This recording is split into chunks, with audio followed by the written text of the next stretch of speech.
Chapter 301. Li Wangyu reflected on himself and felt that he seemed to have made a mistake before. In fact, there were many palace maids who were sent out of the palace because of their old age and beauty. Not to mention the distant ones, millions of people gathered in Chang'an and the surrounding counties. Was it difficult to find more than 1,000 men who were willing to marry palace maids? Although the situation like the Niu brothers was not many, it was not rare. It was just that in the Tang dynasty, where information was blocked, most people did not have the channels to get information. It was too inefficient to rely on those matchmakers to connect the two sides. No wonder so many palace maids were homeless after leaving the palace, wandering among the people, and living a wandering life. Li Wangyu thought of the bald host in the future and the dating show. Would he be able to organize an unprecedented matchmaking event in the Great Tang and solve the problem of more than 1,000 unmarried young ladies from there? He was thinking about it when the beautiful boss came to the central room with a plate of washed fruit. Chongqing, you came at the right time. I have something to discuss with you. Li Wangyu said as he reached out to grab the fruit in the plate, but the beautiful boss slapped his hand away. How old are you? Wash your hands. Hey, you are dirty. You will not get sick after eating it. The beautiful boss did not speak but just stared at him. Li Wangyu was embarrassed and ran to wash his hands with a smile. Chongqing, you are really like my mother. You care about everything. After washing his hands, Li Wangyu ran back, grabbed a handful of cherries from the plate, and stuffed them into his mouth. He said vaguely while eating. Hearing his words, the beautiful boss was so angry that her cheeks puffed up, which was very cute. Li Wangyu, what do you mean? Do you think I am too old? Li Wangyu was speechless. Can you focus on something so strange? Is that what I mean? Fortunately, he wasn't stupid enough to reason with a beauty. He hurriedly defended himself. No, I meant that you are gentle, understanding, and can take care of people. Humph, at least you know how to talk. The beautiful boss raised her eyebrows, acknowledging Li Wangyu's explanation. Li Wangyu silently wiped the cold sweat off his forehead. Indeed, Confucius was right. Only women and villains are difficult to deal with. He didn't dare to dwell on this issue and told his beautiful boss about the idea he had just thought of. Chongqing, what do you think? I use my eyes to see.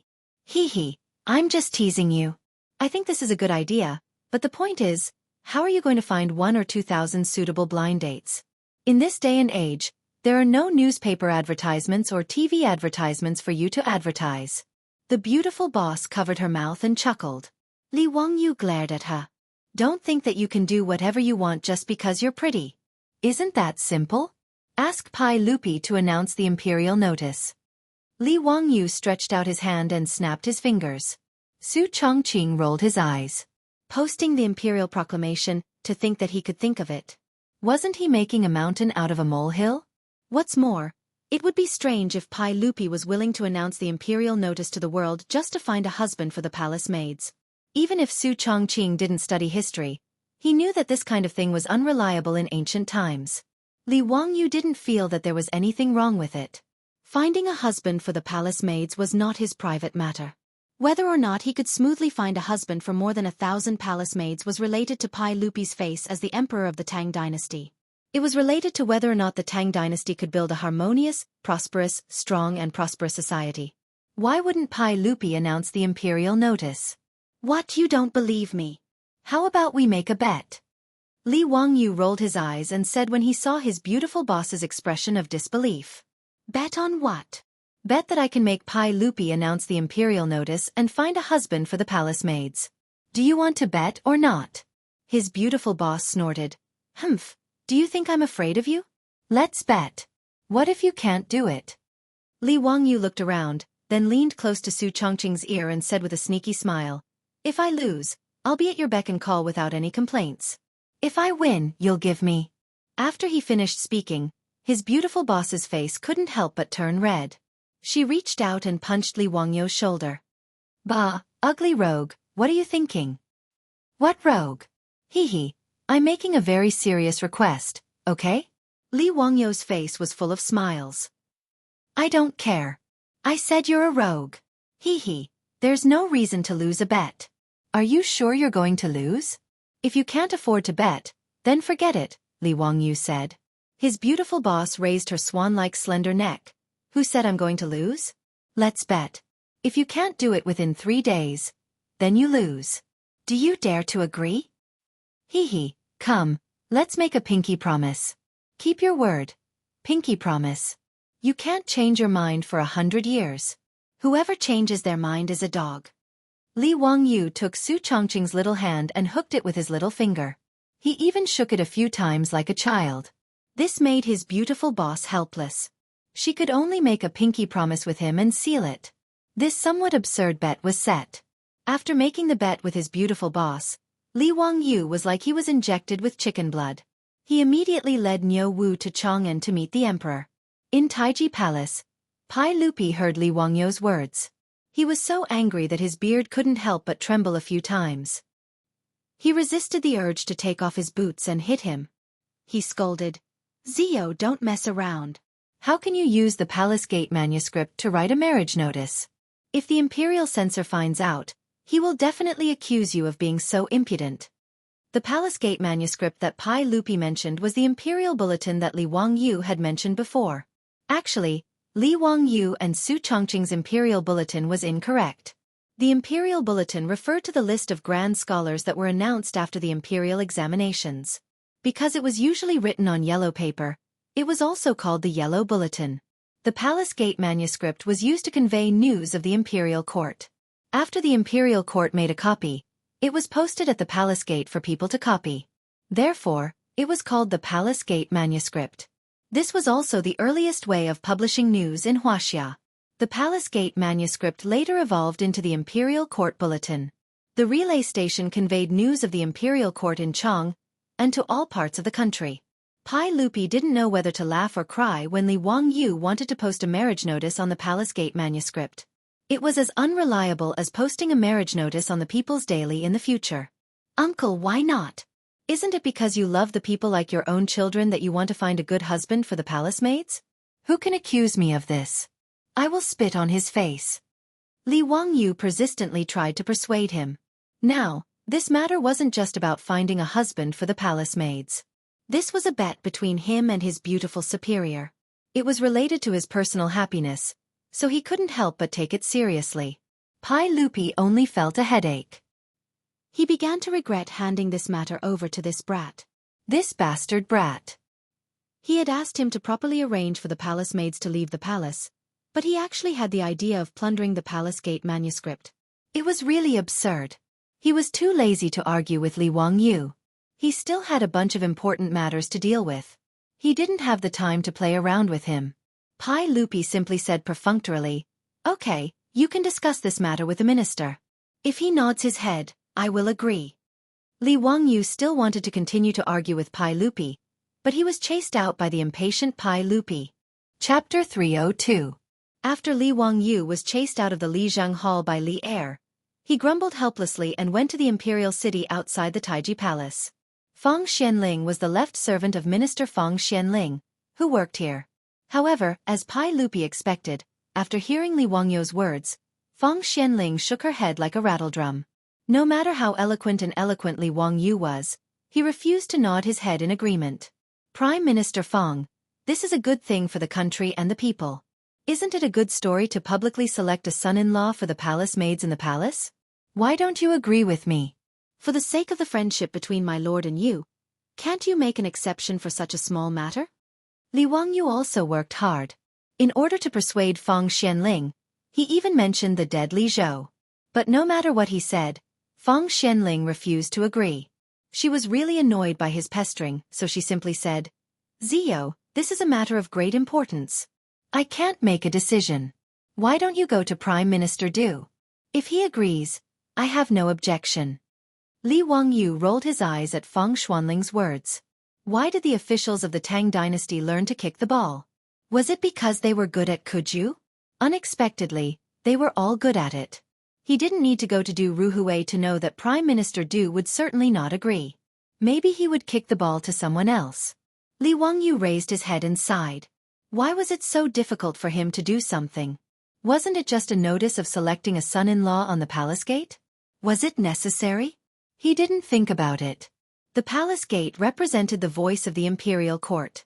Every time the notice was pasted on the palace gate, the imperial court officials of all provinces and counties in the country would immediately order people to copy it and send it to all provinces and counties of the Tang dynasty through the post stations. Neither Pai Lupi nor Feng Xianling thought that the matter of selecting a son-in-law for the palace maids was qualified to be written on the palace gate and let the whole Tang dynasty know. After being repeatedly rejected, Li Wangyu couldn't help but feel a little dejected. If he hadn't made that bet with his beautiful boss, he might have given up. He wouldn't have bothered to waste his energy. But when he thought about how he could win the bet, Li Wangyu couldn't help but feel a fire in his heart. His originally somewhat discouraged heart rose again. He didn't want to waste any more time looking for Du Ruhui, so he simply left the imperial city. He called for Niu Wu, who had been waiting for him outside the imperial city, and returned to Dingzhou village. "How is it? That won't do, right? You should just admit defeat. Don't waste your time. You won't succeed." Seeing Li Wangyu's gloomy face, how could the beautiful boss not know that this guy must have been rebuffed? She couldn't help but laugh proudly. "Humph. Just wait and see. I won't lose." Li Wangyu turned and walked to the study. "Don't call me to eat. I have something to do." After saying this, Li Wangyu locked himself in the study. He had been writing and drawing. No one knew what he was busy with. The beautiful boss was too lazy to care about him. She just thought that this guy was afraid of losing face and was too embarrassed to admit defeat. Li Wangyu had been busy in the study for half the night. The next day, he got up before dawn and called Niu Wu. The two of them hurried to Chang'an City. Today, Li Wangyu specially put on his court uniform and rushed to the Vermilion Bird Gate of the imperial city. He just happened to catch up with the officials of the Chang dynasty waiting for the court. When Yu Shernan and others saw Li Wangyu come, they couldn't help but ask curiously, "Zio, why did you come to the court today?" After Li Wangyu was conferred the title of county founding man, he naturally had the qualifications to participate in the court. However, this guy had always been lazy.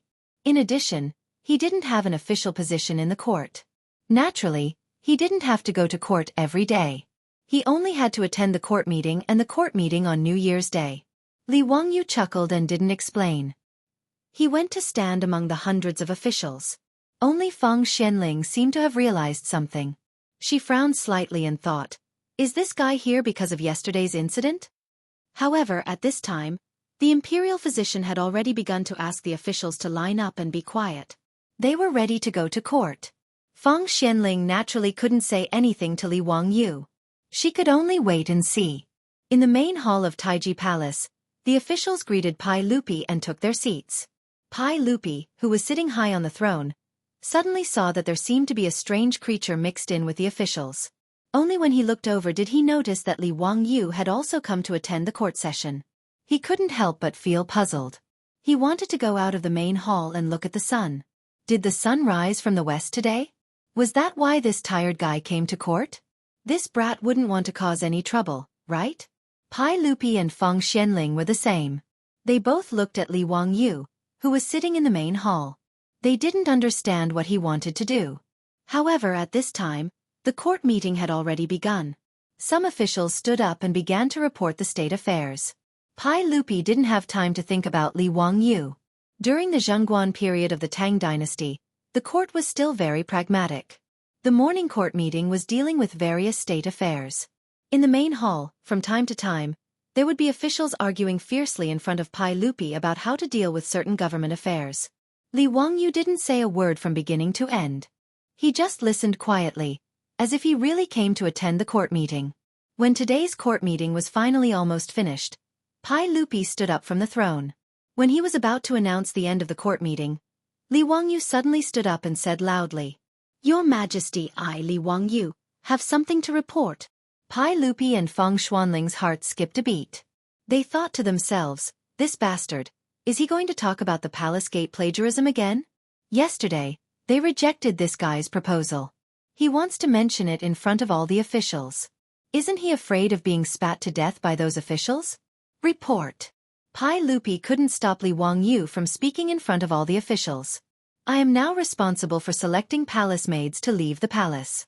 There are more than 1,600 palace maids who are homeless and have no one to rely on. I request your Majesty's permission to plagiarize the palace gate plagiarism to find a son-in-law for the palace maids leaving the palace, as a sign of His Majesty's great kindness. After Li Wangyu said this, the main hall was silent for a few seconds. Then, like a stone thrown into a pond, it set off ripples. What is Huxian saying? Finding a son-in-law for the palace maids is plagiarism? What does he think the palace gate plagiarism is? His family's toilet paper? Tiske, I always thought that Huxian was a prudent young man. I didn't expect him to be so frivolous. Haha, Ziyu is indeed young. Writing the palace gate plagiarism for the palace maids to find a son-in-law. Interesting, very interesting. Some imperial censors from aristocratic families immediately jumped out. Your Majesty, I will impeach Huxian for his unscrupulous actions and his attempt to use public weapons. I will also impeach Huxian. Pai Lupi saw the chaotic scene in the main hall and couldn't help but feel a headache coming on. He glared at Li Wangyu with dissatisfaction. This mess. Go and clean it up yourself. Huxian, do you have anything to say? Pai Lupi couldn't be bothered and didn't want to help Li Wangyu explain anything. This guy was the type of person who wouldn't stop until he was taught a lesson. He had already reminded him yesterday, but he was still so stubborn. In the face of the official's criticism, Li Wangyu didn't panic at all. Instead, he smiled. Chapter 303. Li Wangyu only smiled in the face of the various criticisms in the hall. He did not retort, allowing the officials to criticize him. Some of the officials in the hall were busy adding insult to injury. Most of them were officials from aristocratic families. They were already dissatisfied with Li Wangyu, but they never had the opportunity to express their dissatisfaction. Now that they had found Li Wangyu's weakness, how could they let him go? There were also some people who were not familiar with Li Wangyu, so they just watched the show. Yu Shernan, Kong Yingda, and Yen Liben on the other hand, looked worried. They wanted to defend Li Wangyu, but they didn't know what to say. Even in their eyes, it was indeed inappropriate to announce the selection of a palace maid son-in-law on the palace gate.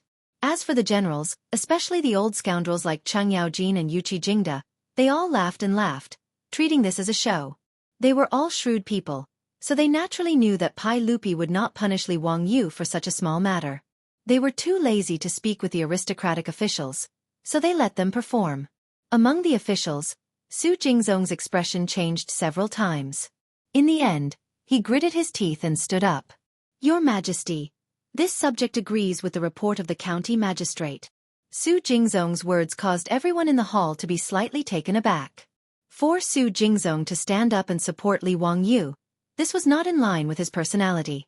There were many people who despised Su Jingzong's conduct. In the past, Su Jingzong's rank among the 18 scholars was the lowest, and he was in charge of the Imperial Clan Temple. The main reason was not that Su Jingzong had no talent, but that Pai Lupi was dissatisfied with his character and was unwilling to put him in an important position. After all, when Su Jingzong's father, Su Shanxin, was killed by Yuan Huaji, Su Jingzong, in order to survive, had danced around to express his joy. In the eyes of Pai Lupi and the others, this kind of behavior was truly unworthy of an important position. Thus, in history, Su Jingzong was only given the title of Gaoyang County Assistant Minister of the Yellow Door in the 17th year of Zhengguan era, because he participated in the writing of the True Records of Wuxing and True Records of Zhengguan era. Did such a slippery person take the wrong medicine today? Unexpectedly, in the face of everyone's opposition, he stood out and echoed Li Wangyu's tune. Li Wangyu was also confused by Su Jingzong's words, but he still nodded to Su Jingzong to express his gratitude. The reason why Su Jingzong stood up to support Li Wangyu was because he wanted to take a gamble. Su Jingzong didn't care at all whether these palace maids who had been sent out of the palace could marry or not. However, since Pai Lupi had ordered him to assist Li Wangyu, he wanted to bet on how much Pai Lupi valued Li Wangyu. In any case, even if Li Wangyu's tune was refuted by Pai Lupi, or even if Li Wangyu was punished because of it, it didn't have much to do with him. However, if Pai Lupi really valued Li Wangyu, his actions of helping him in his hour of need would leave a good enough impression in Pai Lupi's heart. In Su Jingzong's view, Li Wangyu was now the Crown Prince's imperial tutor, and his future was limitless. He naturally had to hold on to such a promising thigh tightly. Su Jingzong also felt that Li Wangyu's tune was a bit ridiculous.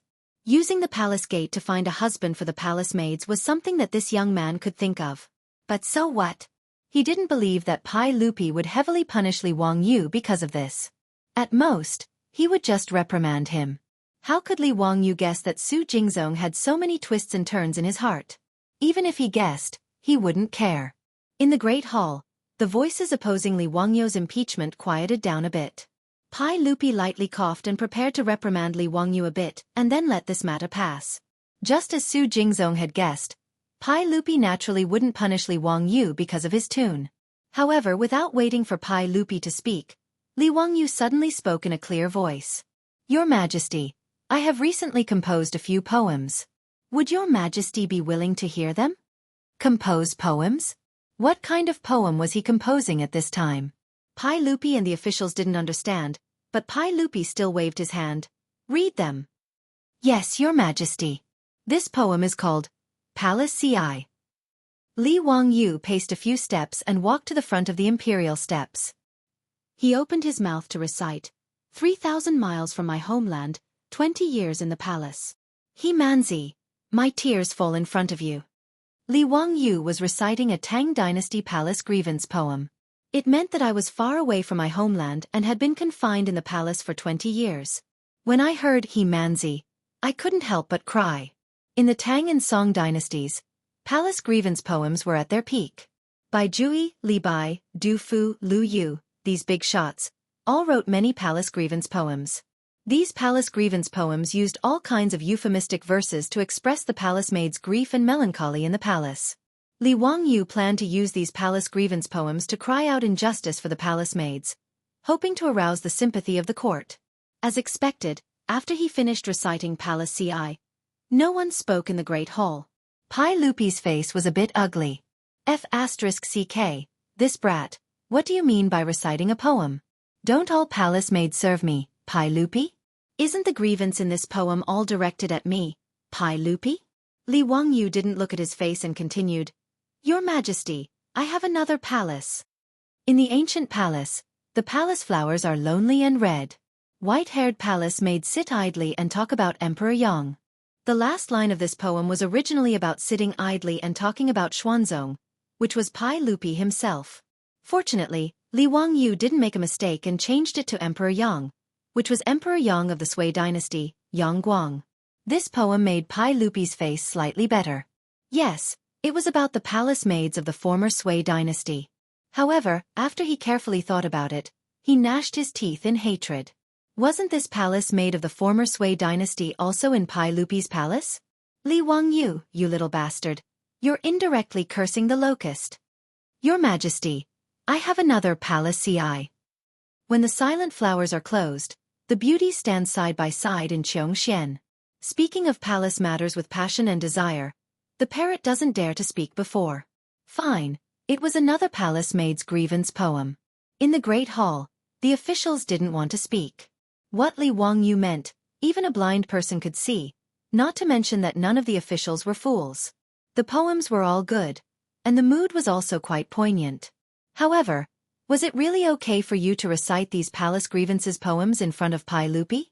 It was simply pointing at a monk and cursing a bald donkey. Pai Lupi's face alternated between green and red.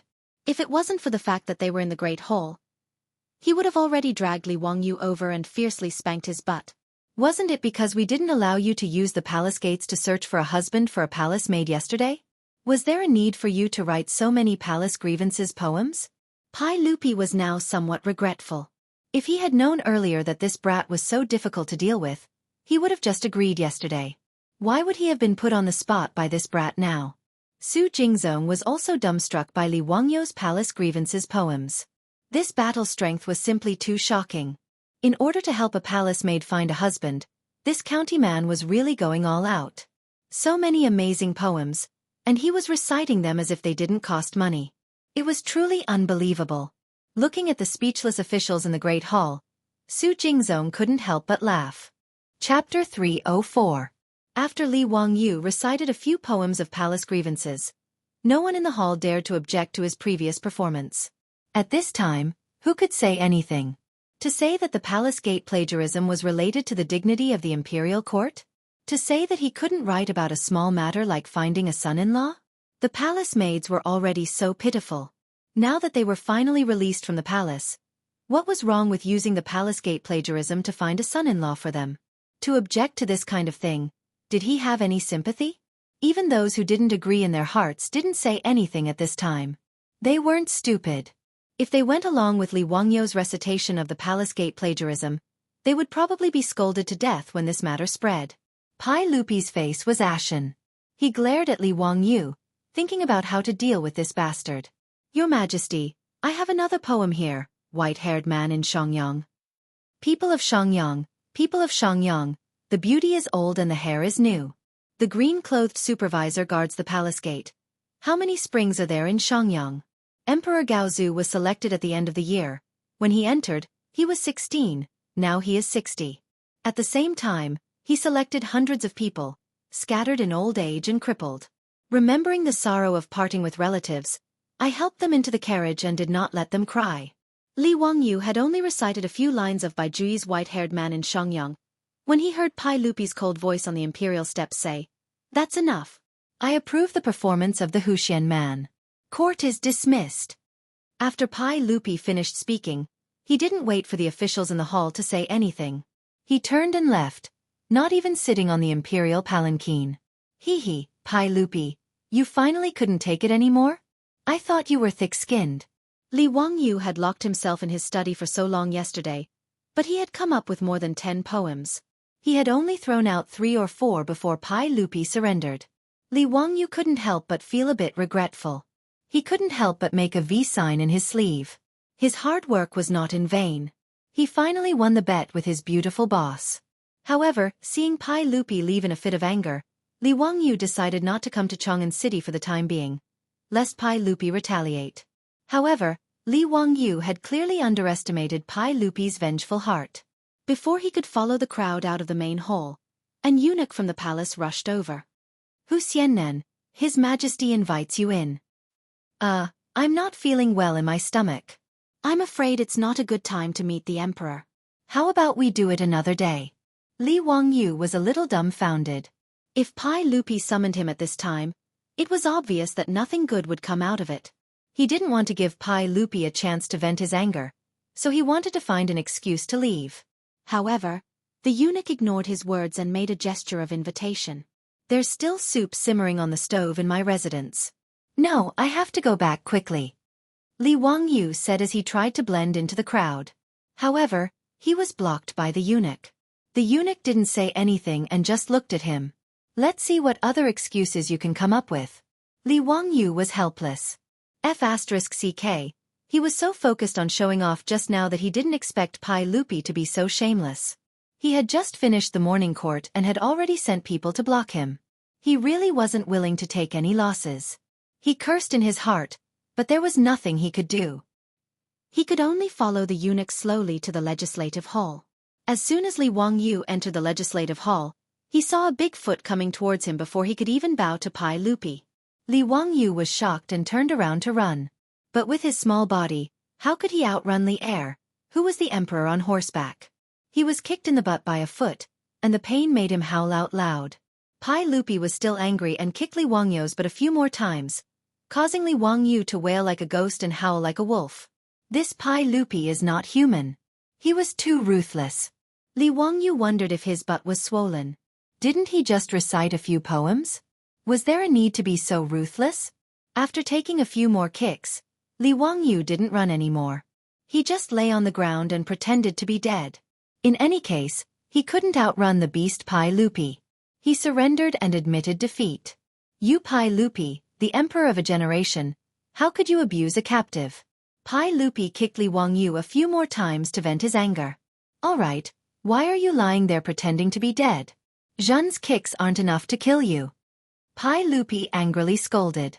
Li Wangyu crawled up from the ground with an embarrassed smile. He opened his mouth and began to flatter. "Hee, uncle, you are truly wise and powerful. Your martial arts are matchless, your luck is as good as the heavens, your longevity is as good as the heavens. You will last for thousands of generations and unify Jianghu." "What nonsense are you talking about? If you dare to cause trouble like this again, Zhen will order people to tie you up and flog you." Pai Lupi didn't know whether to laugh or cry at his words. The resentment in his heart also dissipated. Yes, I won't do it again," Li Wangyu quickly replied. "A wise man knows when to retreat." Pai Lupi glared at him and then turned around to sit in front of the table. Speak, how do you plan on finding a husband for the palace maids? Hee hee, this little nephew plans on asking uncle to borrow Crooked River Pond and hold a large-scale blind date event. Through the palace gates, we will invite the men who are willing to marry the palace maids to Crooked River Pond to meet all the palace maids directly. This blind date event will be called, If You Are the One, Do Not Disturb. Blind date.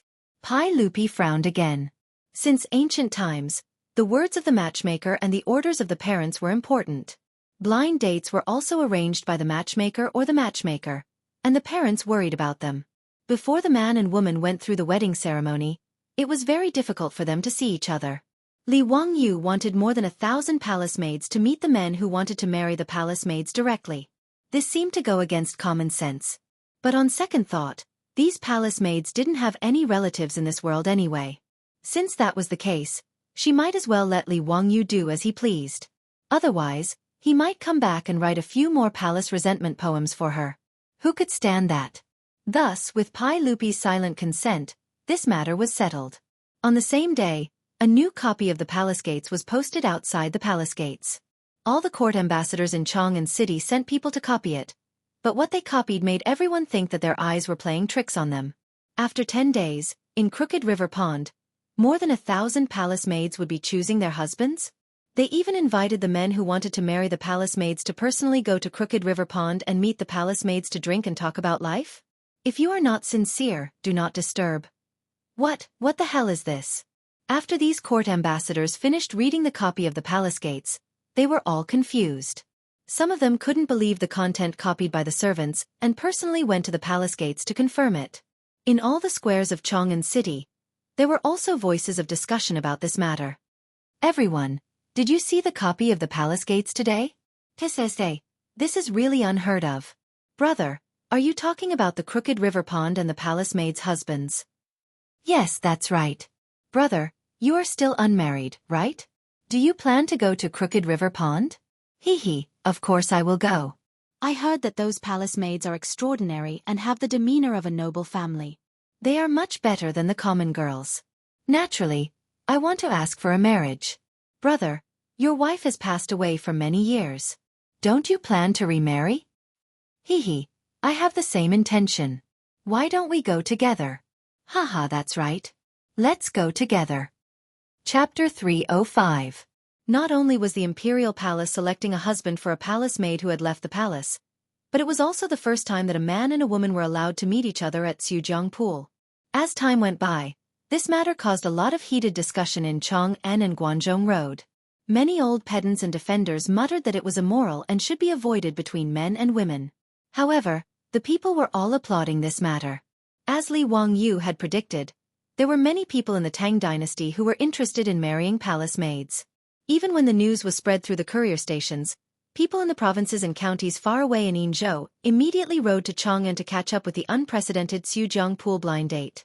Pai Lupi, through the 100 Horsemen department, unexpectedly found that he had received unexpected praise from the people because of this matter. Whether it was in the streets or in the villages, they praised Pai Lupi for his benevolence and love for the people. Even the palace maids who had left the palace were not left to fend for themselves. He deserved the praise of a benevolent emperor. This surprised Pai Lupi. He was forced to agree to this matter because of Li Wangyu's nonsense. He did not expect that it would have such an effect. What surprised Pai Lupi even more was that his harem had also changed greatly because of this matter. The palace maids in the Tang dynasty were mainly composed of two groups. One was selected from the people, and the other was the women of the criminal officials who were thrown into the Yeting Palace to work. Whether it was the palace maids selected from the people or the women of the criminal officials, they did not see any hope of leaving the palace. Thus, they appeared to be lethargic. Even if these palace maids could leave the palace, they might not have a good ending. But this time, Pai Lupi not only released the palace maids, but also selected a husband for them at the imperial palace. This kind of benevolence made the other palace maids see hope. Even if the chances of them being released were slim, it was always good to have hope. Thus, in the originally lethargic Yeting Palace, there was now the bell-like laughter of the palace maids. Even the atmosphere in the Taiji Palace seemed to have become more lively. As for Pai Lupi's concubines, they treated Pai Lupi more and more gently. In particular, Empress Zhong's son and concubine Yang were extremely gentle to Pai Lupi. Yang Fei and the others even shyly unlocked many novel positions for Pai Lupi, making Pai Lupi, the emperor of the Tang dynasty, unable to stand it. For the past few days, Pai Lupi had been indulging in the warmth and tenderness of the harem. He almost didn't want to get out of bed and go to court. The reason why the concubines of the inner palace treated Pai Lupi like this was because of the palace gate scroll. How could these Pai Lupi's women not feel proud that their man was so protective of women, to the point that he didn't even hesitate to publicly select a son-in-law for them at the palace gate? Although there was no such thing as women's rights in this era, it didn't mean that these women didn't want their husbands to protect women's rights. Putting aside the huge impact that the palace gate scroll had on Chang'an and Guanzhong Road, Li Wangyu was full of pride as he returned to the Li family's old residence in Dingzhou village. Although he was still limping a little after climbing down from the horse and his butt was still hurting from Pai Lupi's sneak kick, he couldn't suppress the smile on his face. Li Wangyu was full of anticipation at the thought of how his beautiful boss would react when she found out that he had lost the bet. Chongqing, I won. You must accept your loss and don't go back on your word. Li Wangyu couldn't wait to declare his victory as soon as he stepped through the gate. Su Chongqing obviously knew what this guy was thinking, but he pretended not to hear him and turned to chat with Aphrodite. Aphrodite, do you know Chang'an East City's Ma Ji Silk Company? I saw that they had a new design yesterday. Why don't we go shopping tomorrow? Seeing that his beautiful boss was ignoring him, Li Wangyu panicked.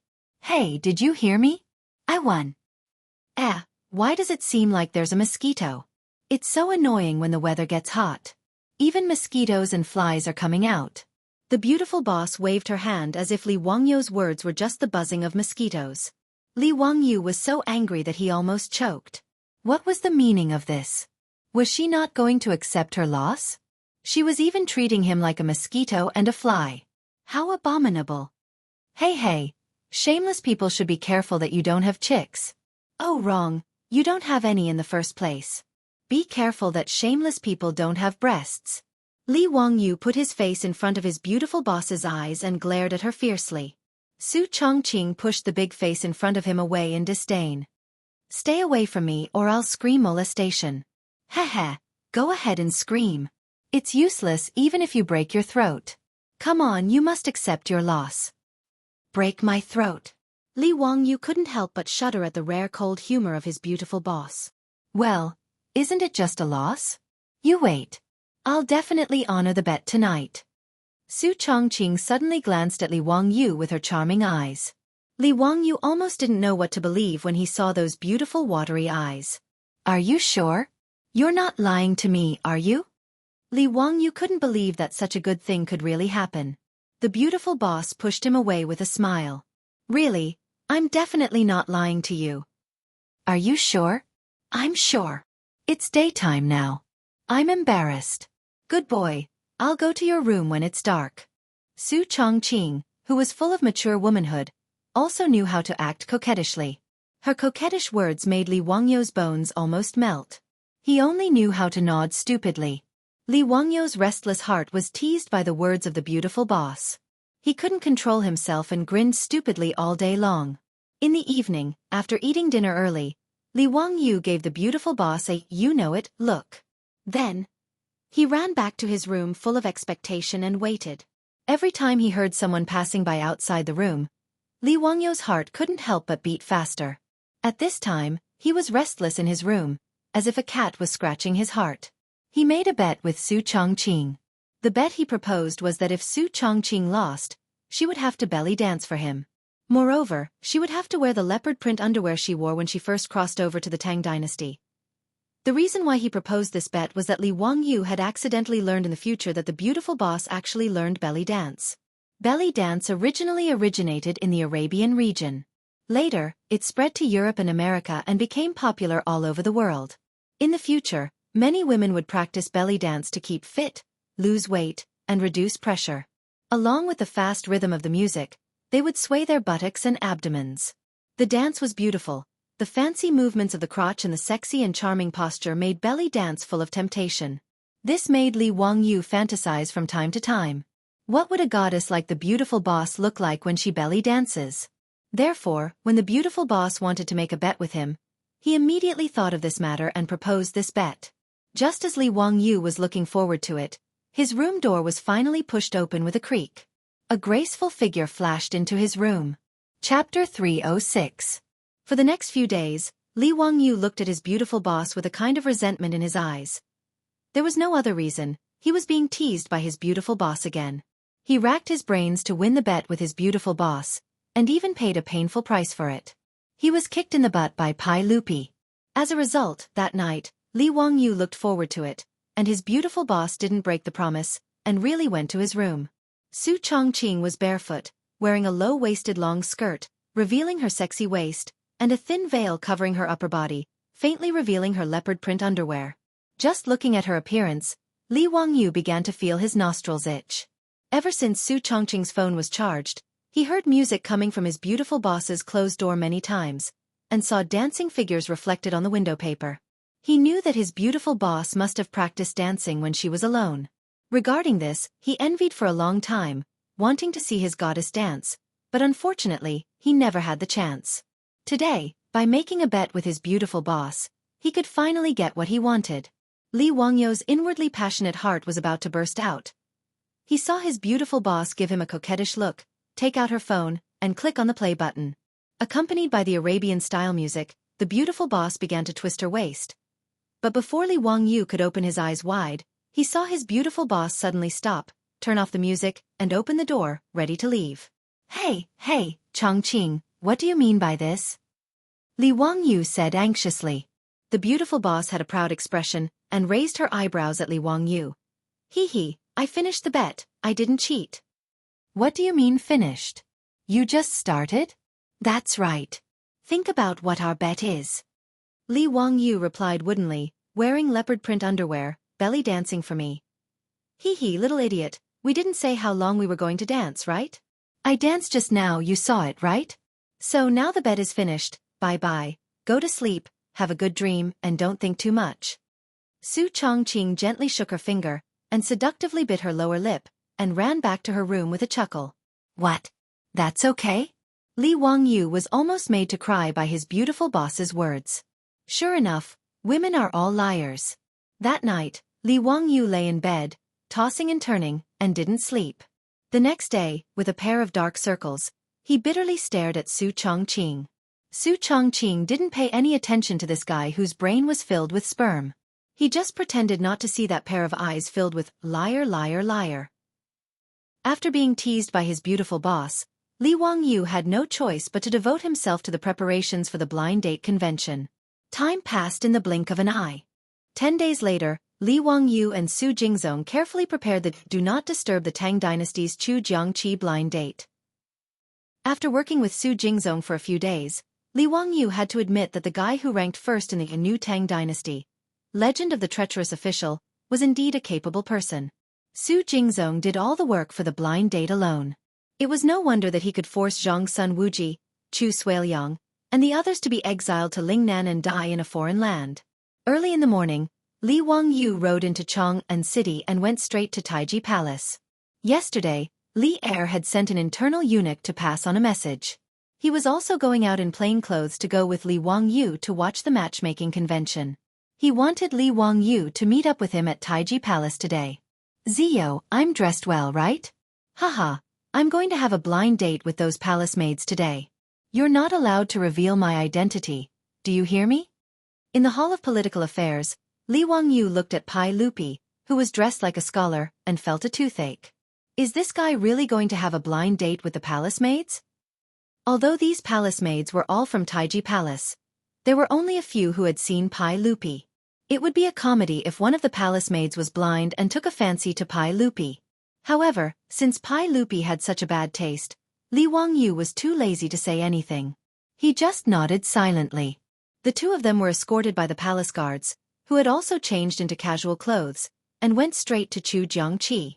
Walking on the road, Li Wangyu felt that the Tang craftsmen were really amazing. This kind of road actually existed in the Tang dynasty 1,300 years ago. No one in the future would believe it. The so-called road was the elevated road in the future. Because it was high in the air like a pavilion, it was also called the Pavilion Road. In fact, the Pavilion Road had already appeared in the spring and autumn period. In Qin Shi Huang's Afang Palace, there was a pavilion road that was 500 steps long. The imperial palace of the Han Dynasty also had a pavilion road. In a later Han Dynasty book, there was a description of the killing of General He Jin.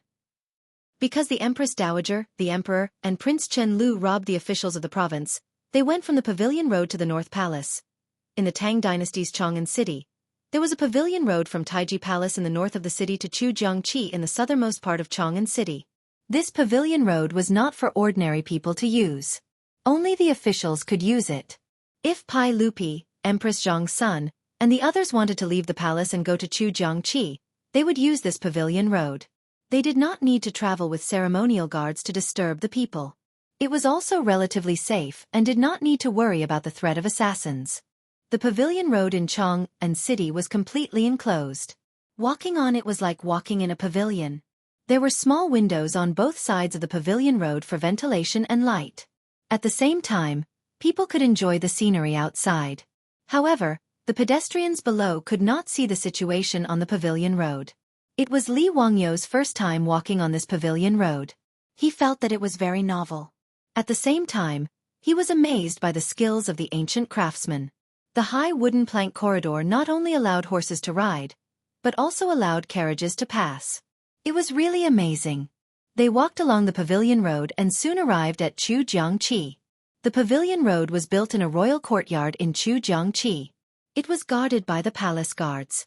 Li Wangyu led Pai Lupi and the others down from the horses and walked to the place where the blind date was held. When they arrived at the entrance of the blind date, they saw a group of people in front of the entrance. They did not know why, but they were noisy. Someone in the crowd shouted, "We are here to go on a blind date with the palace maids. Why do you charge us?" "That's right. Why do you have to charge us a copper coin to enter? Outrageous. This is ridiculous. Why do you have to charge us for the blind date? Who set this rule? Do you only allow rich people to enter? Are you going on a blind date or selling women? Have you gone crazy for money? We are poor scholars. We also admire these palace maids. Why don't you let us in?" Pai Lupi was also stunned by these people's noisy words.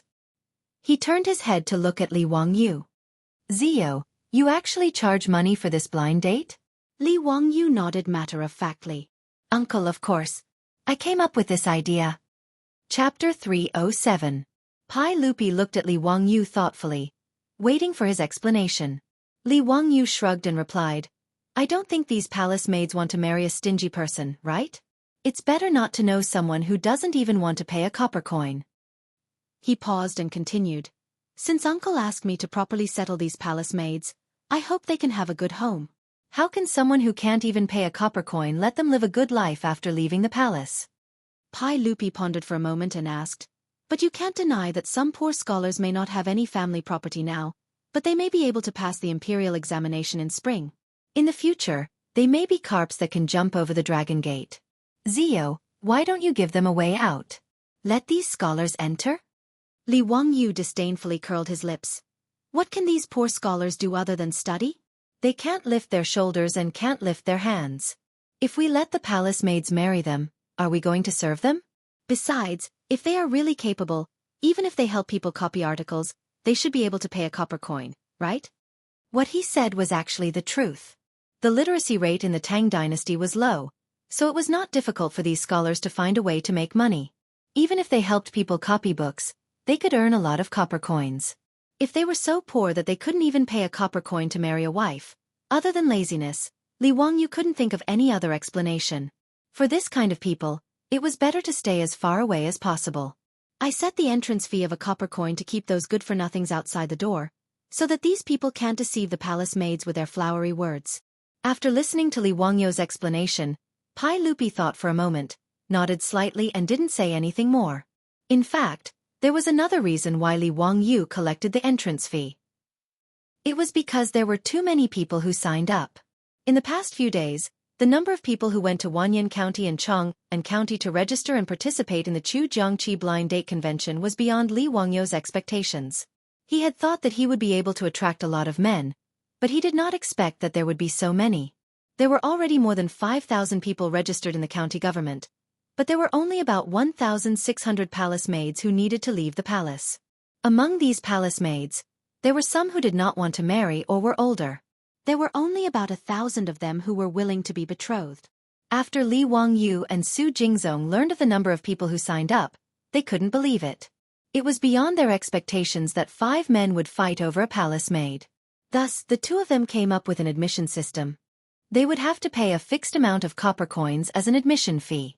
Through this, they would be able to filter out those who were purely there to join in the fun. The group of people bypassed the noisy crowd gathered at the entrance and went straight inside. In order to ensure the safety of the blind date, Li Wangyu and Su Jingzong had borrowed many bailiffs from Chang'an County and Wanyan County to maintain order.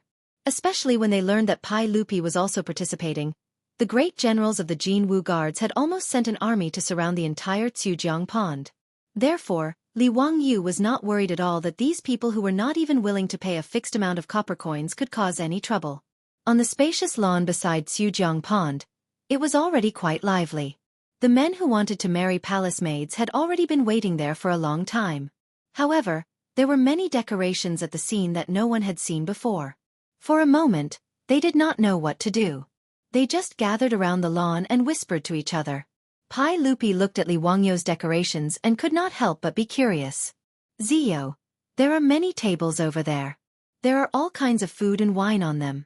What is the meaning of this? What are the tall round tables on the lawn for? They are so tall. How can people use them? Li Wangyu chuckled and said, Uncle, this is called a buffet party. You can take the food and wine on the tables. As for those tall round tables, they are not for sitting.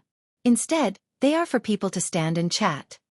The matchmaking venue that this fellow ordered people to decorate had the appearance of a cocktail party in the modern world. The long tables were filled with wine and all kinds of food. The only thing missing was a champagne tower. As for the tall round tables scattered on the lawn, they were naturally for people to rest and chat. The round tables were only for people to place their plates and wine glasses. Pai Lupi found this new and interesting. He took the lead and walked toward the long table where the food was placed. There was no need for Li Wangyu to introduce him. He quickly took a set of tableware from the clean bowls and plates that were placed at the side and started to eat. The leader of the Imperial Guards at the side wanted to dissuade Pai Lupi. How could he allow Pai Lupi to casually eat food that was not in the palace? However, Pai Lupi did not care so much. He glared at the leader of the Imperial Guards and forced him to retreat to the side. He did not dare to say anything else. Li Wangyu also took some food and walked with Pai Lupi to a tall round table. They placed the food on top of it and chatted as they ate. The crowd that had been watching immediately understood after seeing Pai Lupi and Li Wangyu's demonstration. Some of the bolder ones immediately followed suit and tried to get food and drinks. Soon, the men who came to ask for her hand in marriage followed suit. The empty lawn quickly became lively. Pai Lupi drank a mouthful of wine and patted Li Wangyu's shoulder.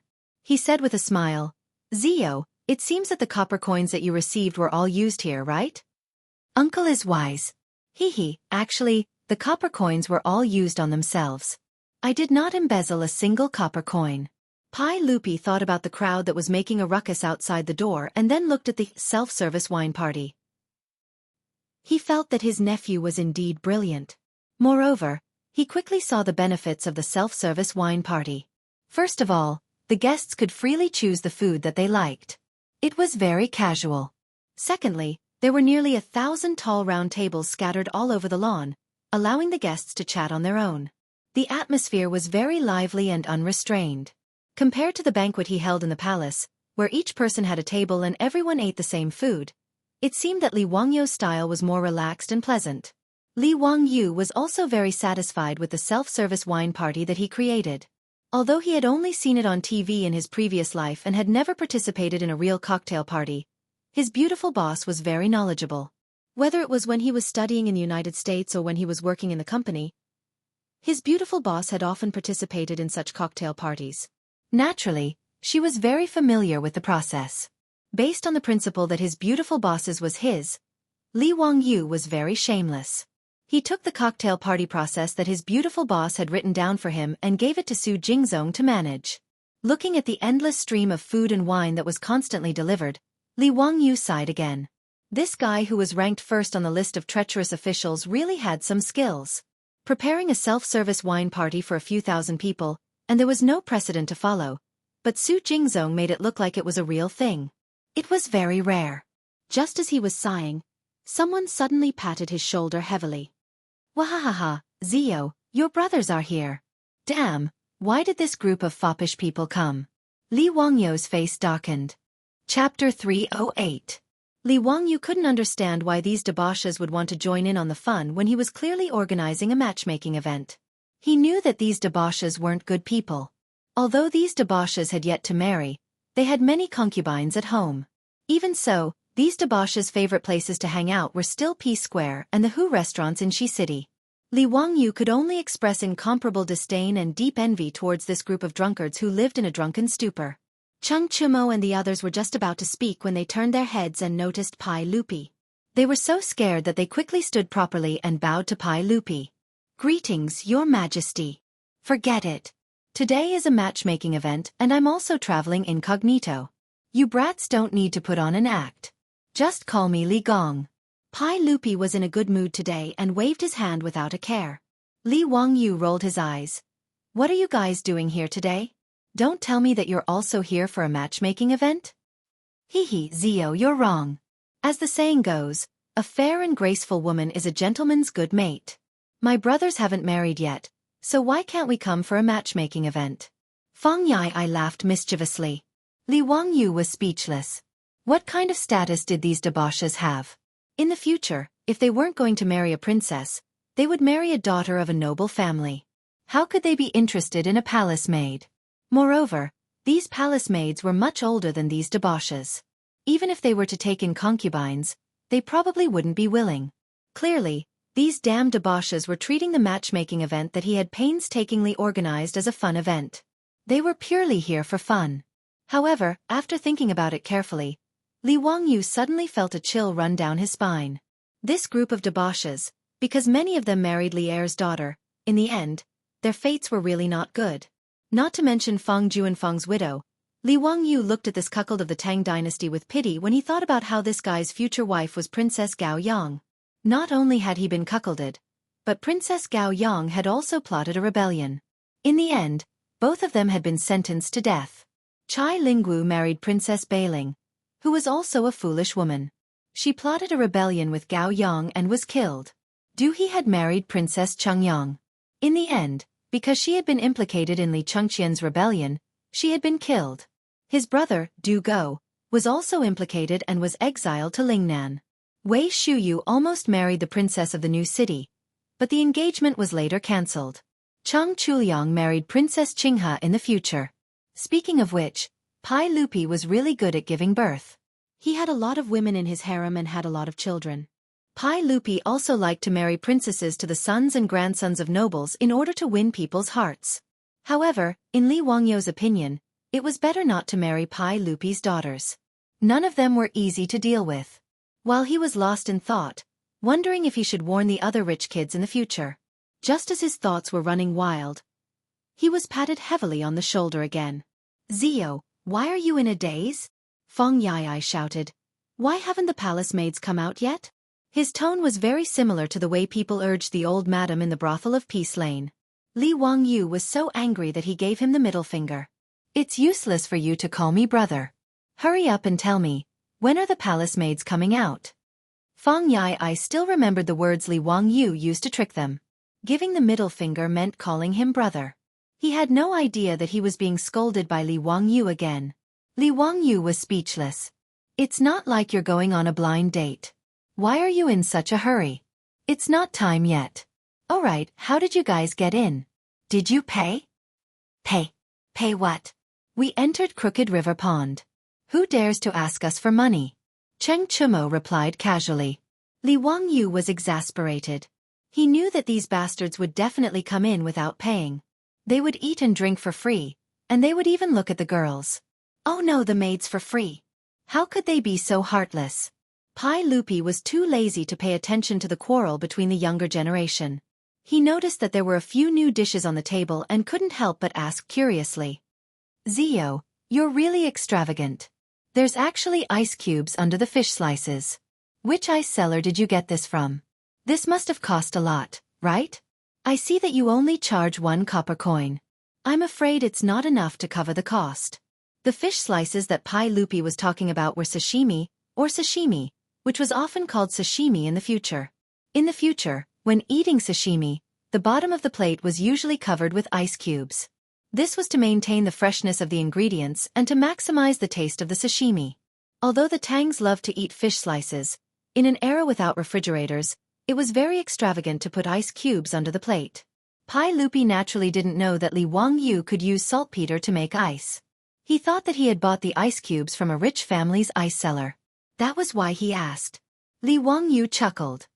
Hee hee, uncle, this ice cubes weren't bought. I made them. Made them?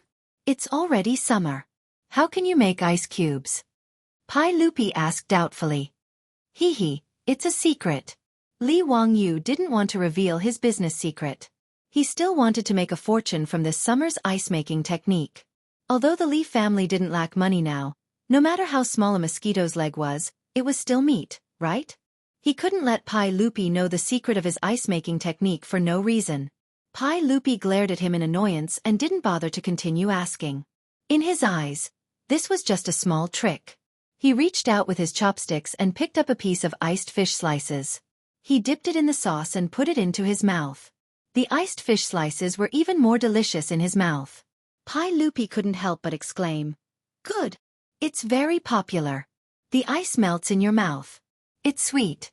Zio, you've really used your little cleverness on these unorthodox methods." Li Wangyu was speechless. Couldn't he speak properly? If the food was delicious, then say it was delicious. Why did he have to say that it was unorthodox? It really made him want to flip the table. However, Li Wangyu decided to swallow his anger for the sake of the fierce palace guards by Pai Lupi's side. He asked the waiter to bring everyone fruit juice and other drinks. He added a lot of ice cubes inside. This kind of ice-cold and refreshing cold drink made the group of people yell and cry out in satisfaction. Humph! A bunch of country bumpkins. Emperor? Look down on him. Li Wangyu felt a great sense of psychological satisfaction. He looked down on Pai Lupi and the group of debauches. Everyone ate and drank. Just as they were chatting happily, a bell rang not far away, followed by the sound of stringed and woodwind music. The time for the blind date conference had arrived. Under the burning gazes of the thousands of men present, 1,000 or so palace maids with graceful figures leisurely walked over. They smiled sweetly and had beautiful eyes.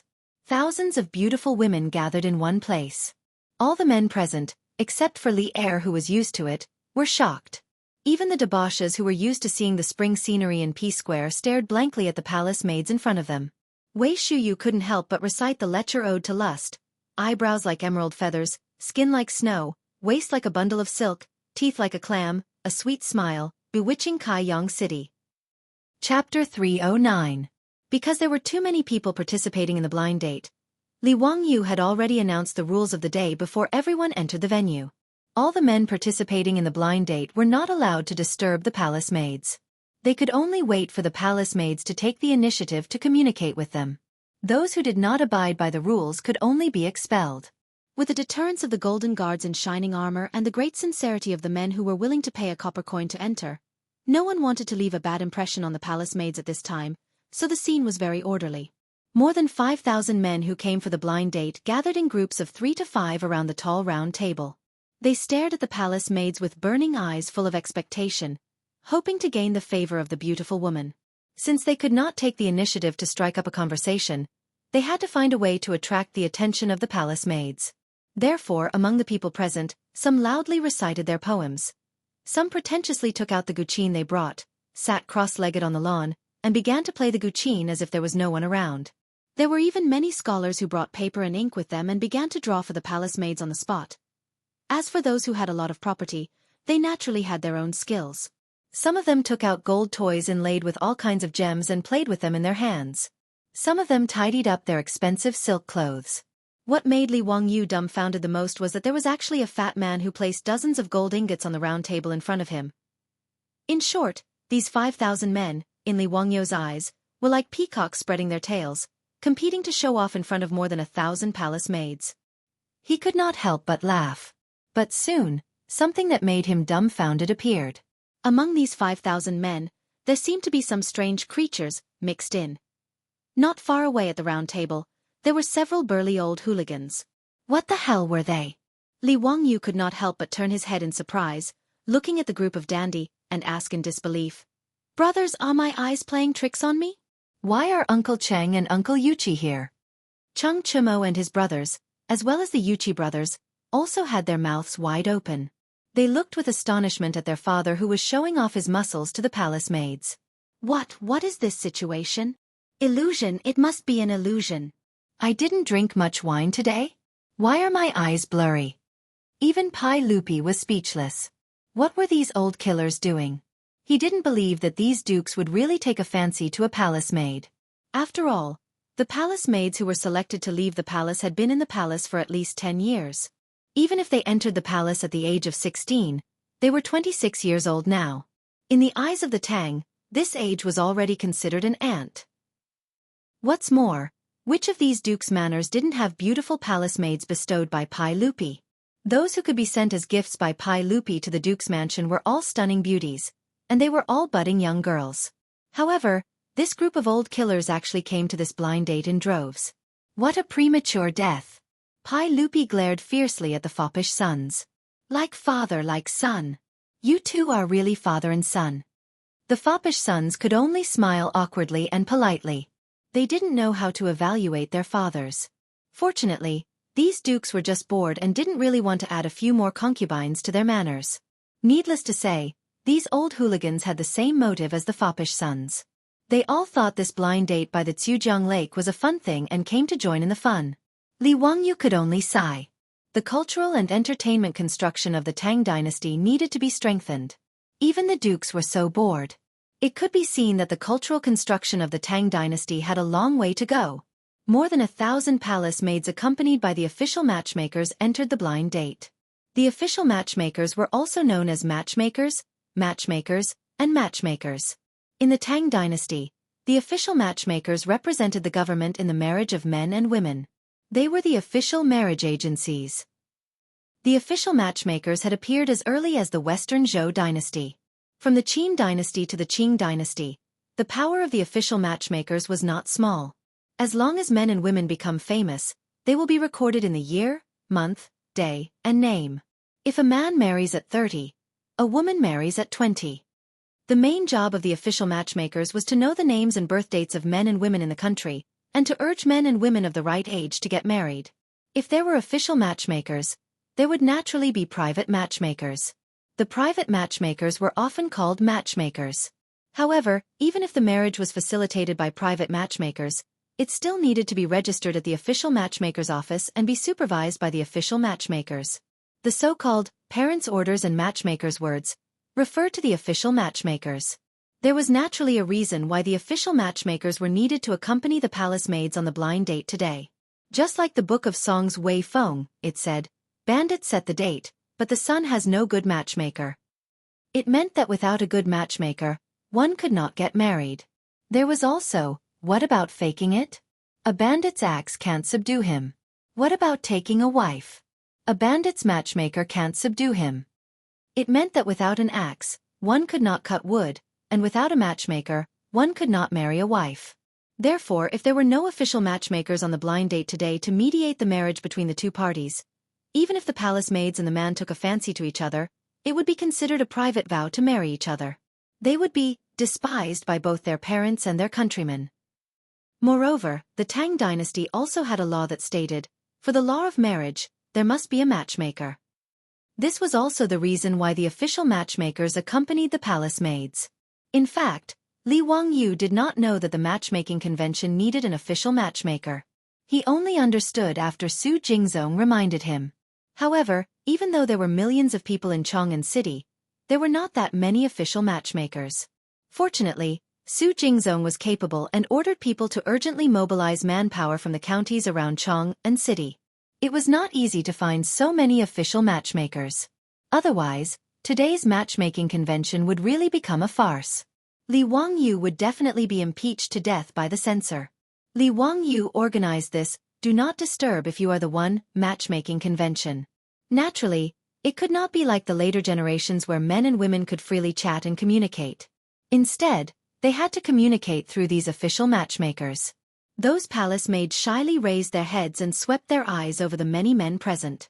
Those who liked each other would whisper to the official matchmaker beside them.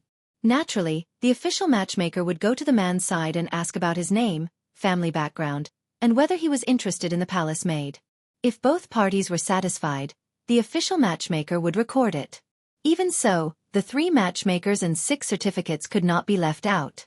There were 6 procedures: accepting, asking for names, naive sign, asking for dates, and welcoming in person. In addition to the 6 certificates, there was an ink bucket on the heaven and earth table, a ruler, a pole, a scale, a pair of scissors, a bronze mirror, and an abacus. There could not be any sloppiness. However, these procedures were naturally much simpler. Compared to a blind marriage, it was completely based on the matchmaker's description of the appearance and situation of the 2 parties. Without a doubt, today's matchmaking convention in Chujiangpool that Li Wangyu organized could allow men and women to clearly see each other face to face. This was a great improvement. In this regard, whether it was the more than 5,000 men who wanted to marry a wife or the palace maids who left the palace, they were all extremely satisfied. Li Wangyu accompanied Pai Lupi and wandered around the matchmaking convention. Pai Lupi had already seen with his own eyes that many palace maids and men looked at each other. After being recognized by the official matchmaker, it could be said that they were already considered to be husband and wife. In this regard, Pai Lupi was very satisfied and repeatedly praised Li Wangyu for handling this matter beautifully.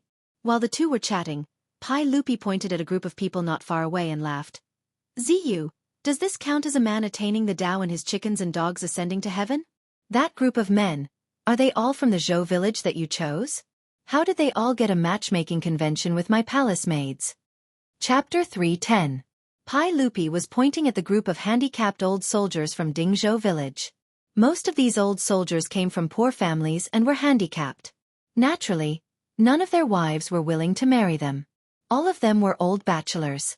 Now, in just a little over a month, the income from the Shunfeng Express Carriage Company had filled the pockets of these old soldiers and made them quite wealthy.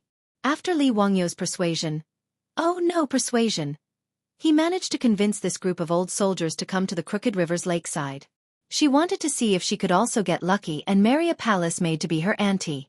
Even the Niu brothers, Niu Yong and Niu Wu, came to the blind date with the old soldiers under Li Wangyu's persuasion. They wanted to marry a wife.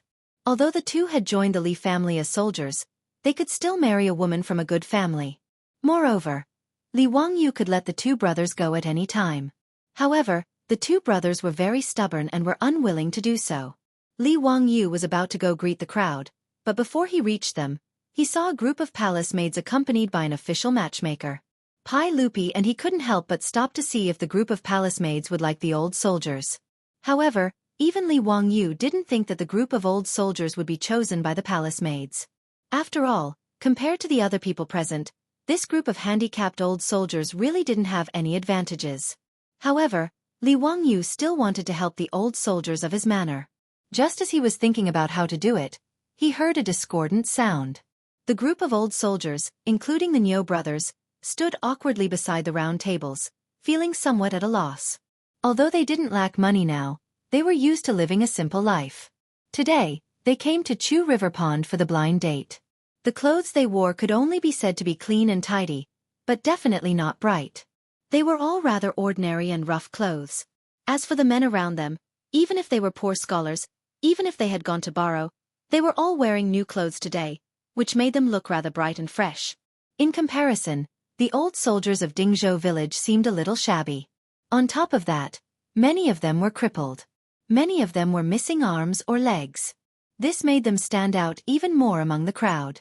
This caused many men in the surroundings to whisper to each other, and from time to time, roaring laughter could be heard. It was obvious that they were mocking them. Because of the group of palace maids walking over together, many of the men around the old soldiers unconsciously raised their voices out of desire to show off. Tisk, Tiske, there is really someone who is out of his league and wants to eat swan meat. Why don't you take a look at yourself? You actually have the nerve to come to the lakeside of Chu River. Aren't you afraid of offending the beauty? Isn't that so? This person who was missing an arm or a leg had come to a blind date. He really didn't know his place. I'm afraid someone must be blind to fancy them, right? Brother, you can't say that. Maybe there are beauties who sympathize with them? I heard that among the palace maids sent out by the saint this time, there are old women in their 60s. Maybe those old women will be willing to take in a son? Ha, brother's words are reasonable. They really don't know the immensity of heaven and earth. This person knows his place. To sully the eyes of a beauty. How laughable. A group of field attendants. They don't even look at their own status. They actually came to the lakeside of Chu River to propose marriage. They don't know their place. Have these bumpkins washed the mud off their feet? Oh, I forgot that some of them are missing a leg. That saves us a lot of trouble, haha. The words of these men who felt good about themselves and came to propose marriage made the old soldiers of Dingzhou village furious. Some of the more irritable ones rolled up their sleeves and planned to beat them up. However, they were stopped by the brothers Niu Yong and Niu Wu. Everyone, today is the blind date hosted by Lang Jun. Let's not cause trouble for Lang Jun. If there is anything, let's talk about it after this matter is over. Niu Dalong is right. We must not cause trouble for the men of Hu County. We will let them go for now. Yes, we'll deal with them after this matter is over. The old soldiers didn't want to cause trouble for Li Wangyu. Under Niu Yong's persuasion, they swallowed their anger. The palace maids naturally heard this conflict of words.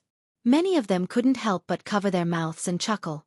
They truly didn't want to marry a disabled husband after leaving the palace. This was human nature. However, the palace maids' laughter made the surrounding men even more pleased with themselves. Their mocking of the old soldiers grew louder and louder. Niu Wu was so angry that his veins were bulging. If it wasn't for his brother Niu Yong holding him back, his fists would probably have landed on those people's faces. Pai Lupi frowned when he heard the men's words. The 100 Cavalry Department had already reported the situation of the old soldiers of Dingzhou village to him. After all, Li Chengqian and the others went to Dingzhou village to study with Li Wangyu every few days.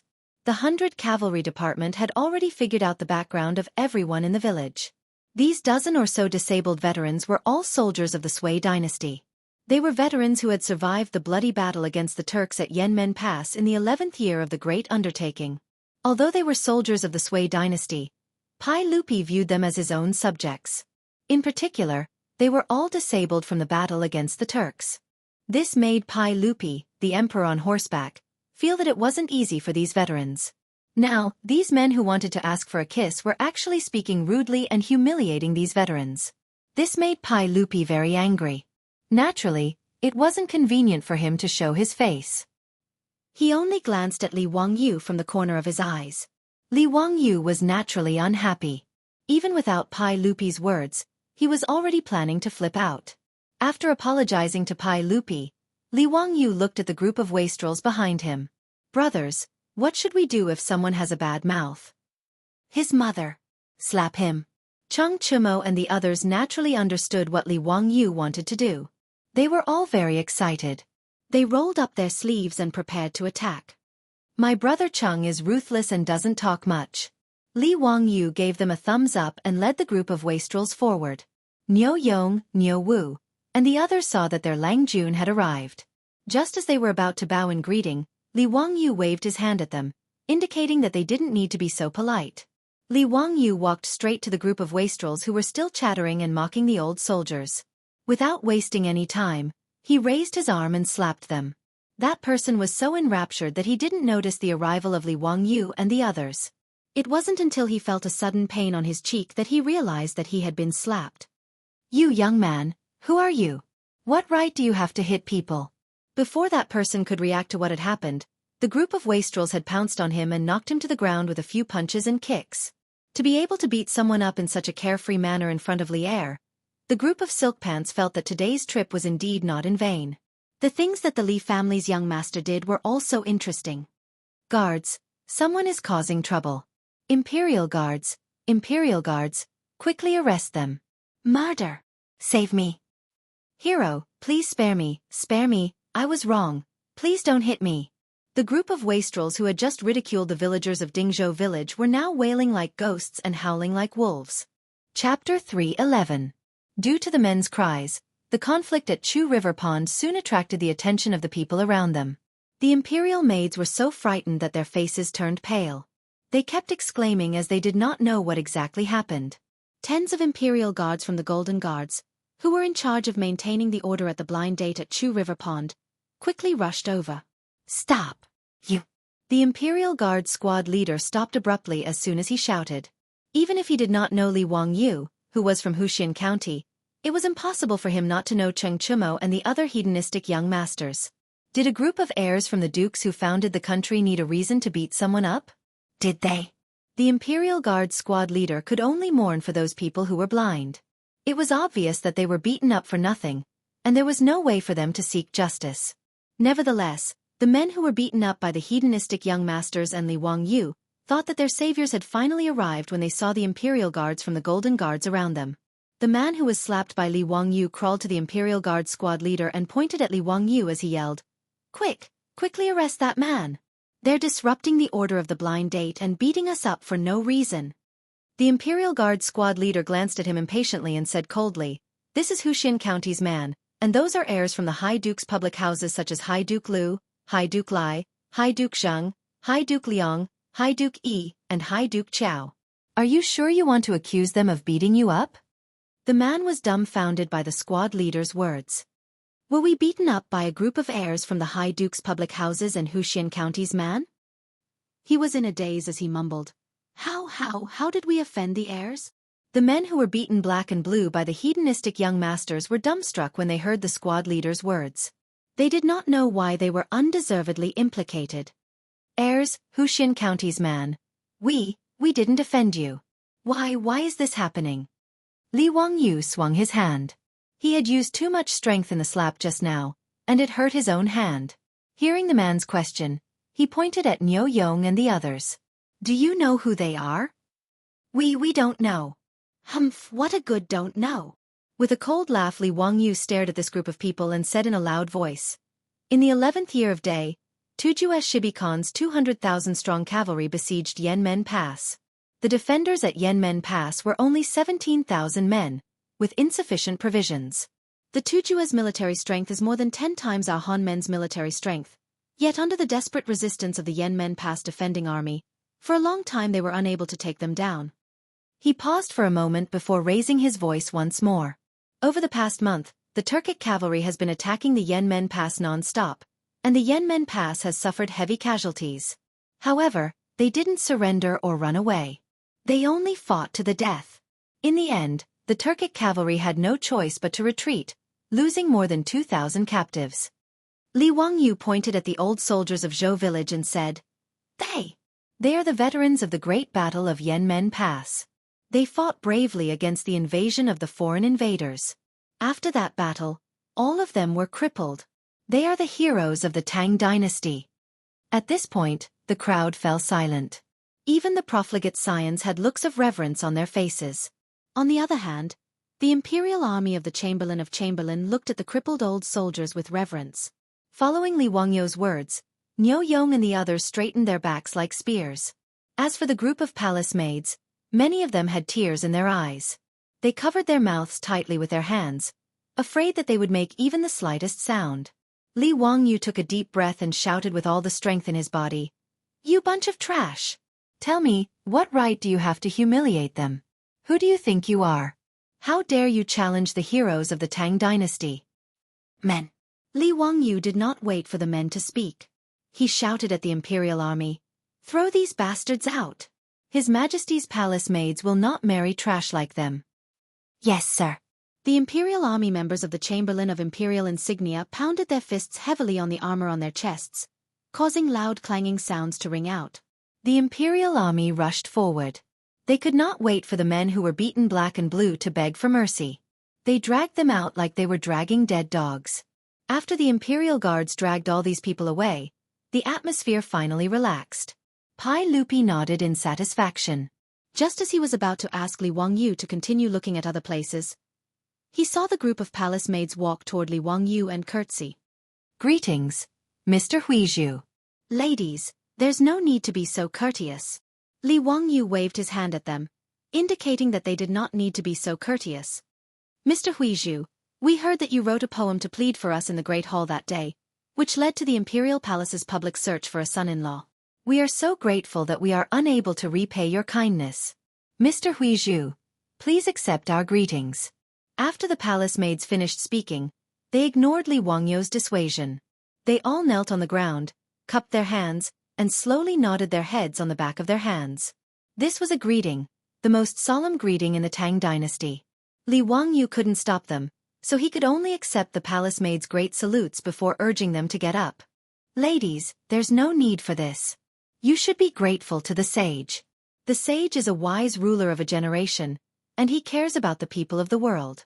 After you leave the palace, you must live up to the sage's painstaking efforts. You must live well.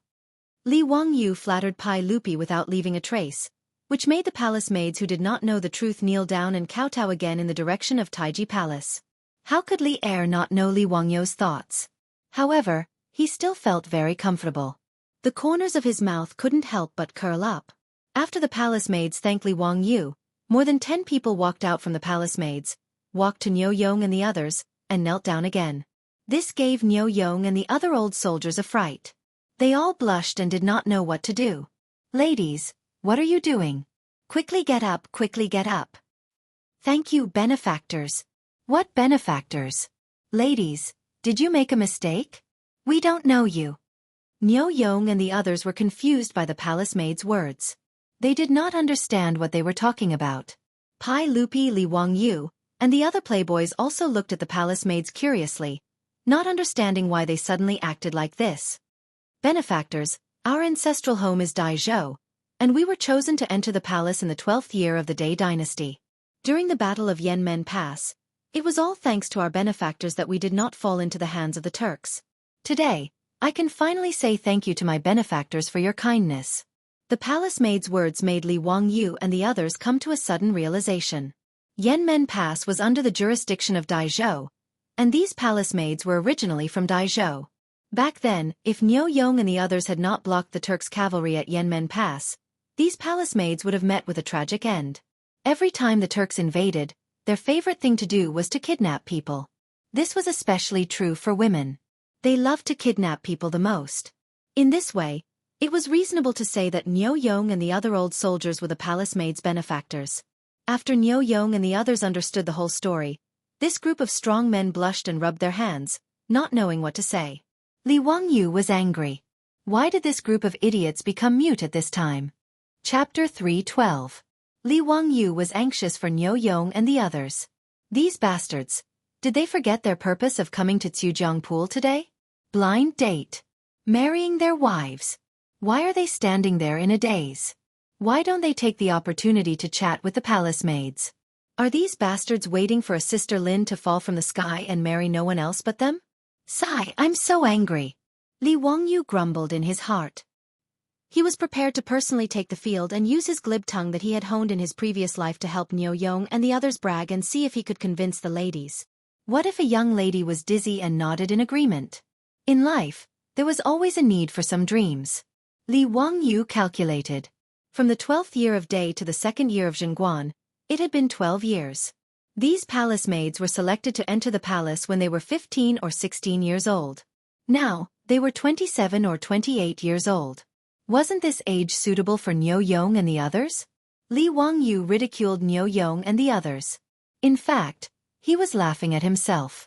This guy still had the face to ridicule Niu Yong and the others. He didn't think about how he felt when facing his beautiful boss. It had been more than 2 months since he transmigrated to the Tang dynasty. A single man and a single woman living under the same roof. But even so, Li Wangyou had only touched the hand of his beautiful boss after such a long time. It was really shameful. He had the nerve to ridicule Niu Yong and the others with this level of flirting. He was simply shameless. However, Li Wangyou didn't think so. He only felt that Niu Yong and the others were too weak. He still needed his Lang Jun to make a move.